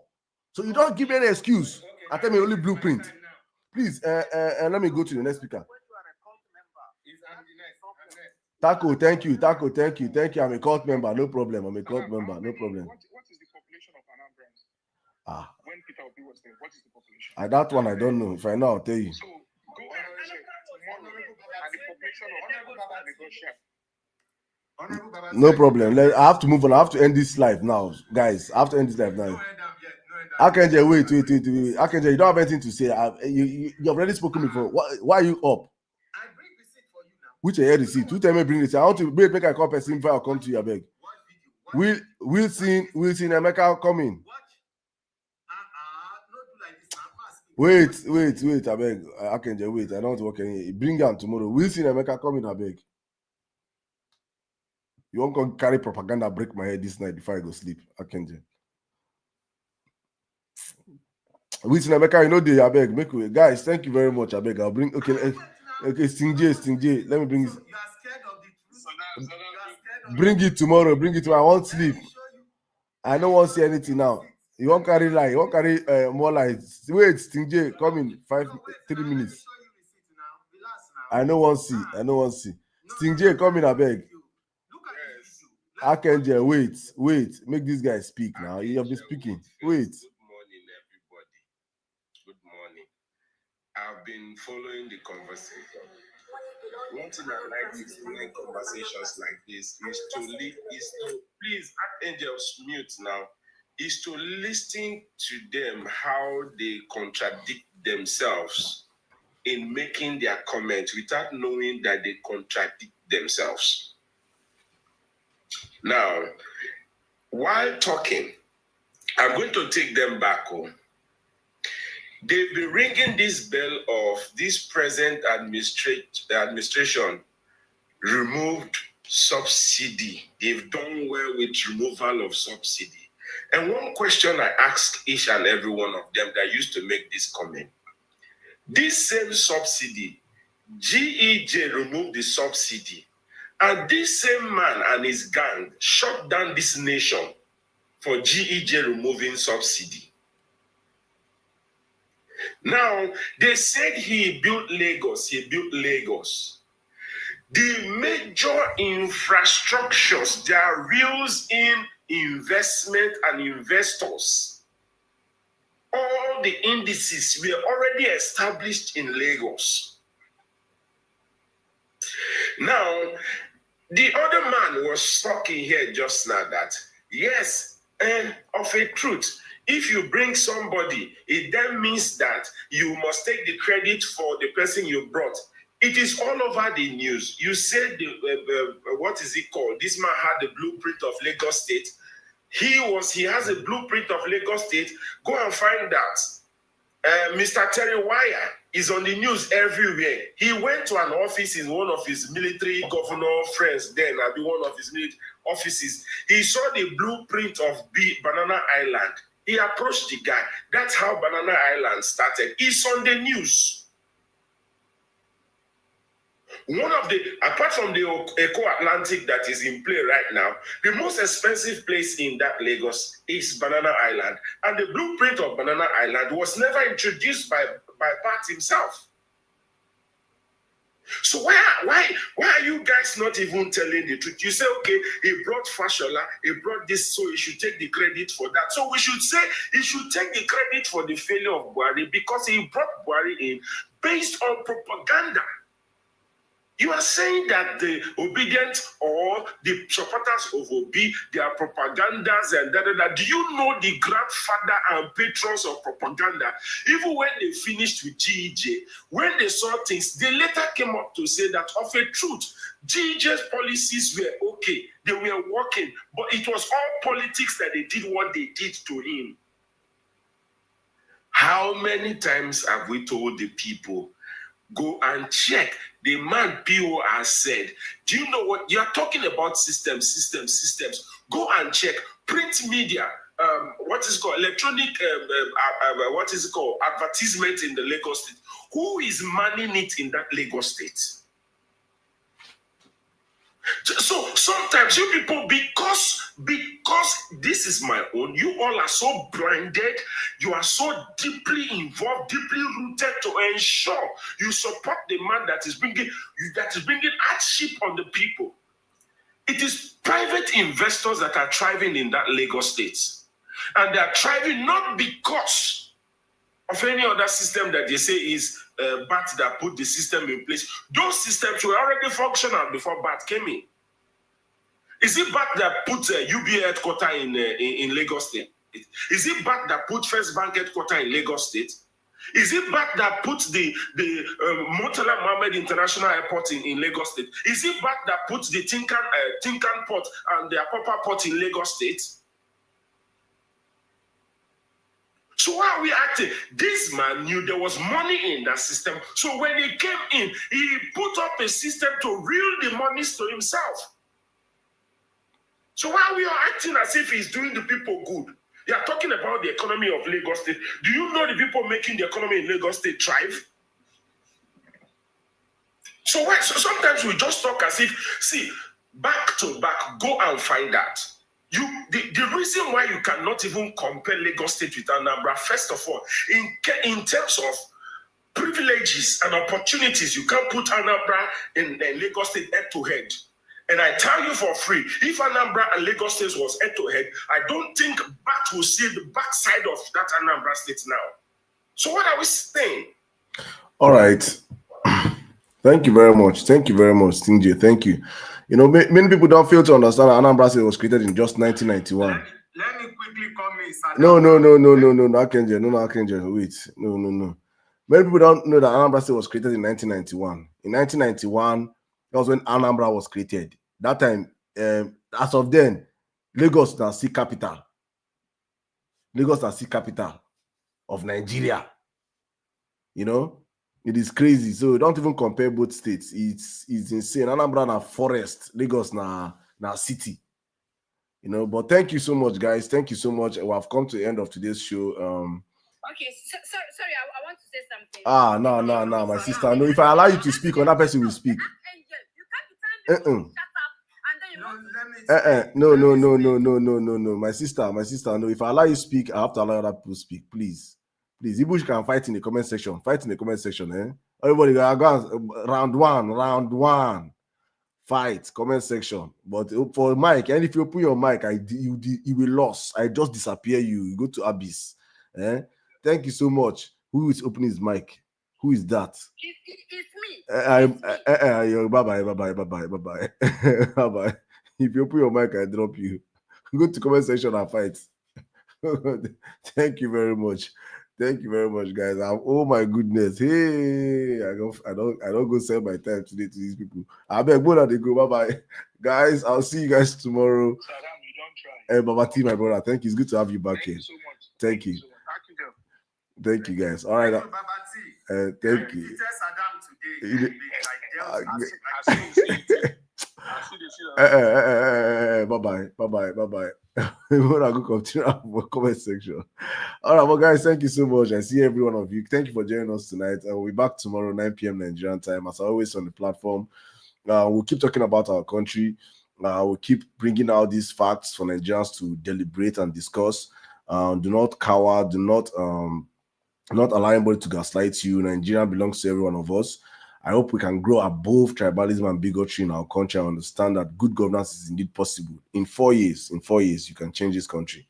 It's very, very possible. But we'll come back tomorrow. And also, please, I just want to say this. I'm dropping an episode of my podcast tomorrow where I talked about can Nigeria work in 4 years? I'm telling you, it is something that you guys, everybody, please, when it comes out tomorrow, I'm going to be dropping snippets on my TikTok, Instagram, X handles, across all my handles. So when that link comes out, these guys should go watch it and distribute it for everybody that have any doubt whether Nigeria can work in 4 years. I present to you guys real undiluted facts. As you know me on my platform, I don't do propaganda.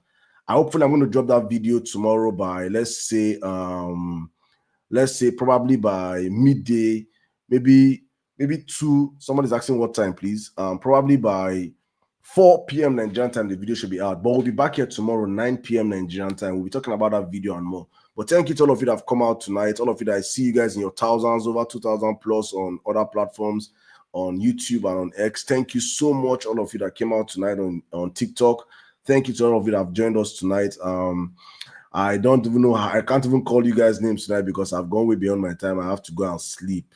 God bless all of you that are sending gifts, all our subscribers, everyone that have been liking and sharing the live, reposting the live. Every one of you that have come out today, you are deeply appreciated from my side. I don't want to start calling some names now, but because you feel like I'm going to discriminate. But God bless every one of you. As I always say, we do this for God and for country. A new Nigeria is possible. See you guys tomorrow. Good night and sleep tight.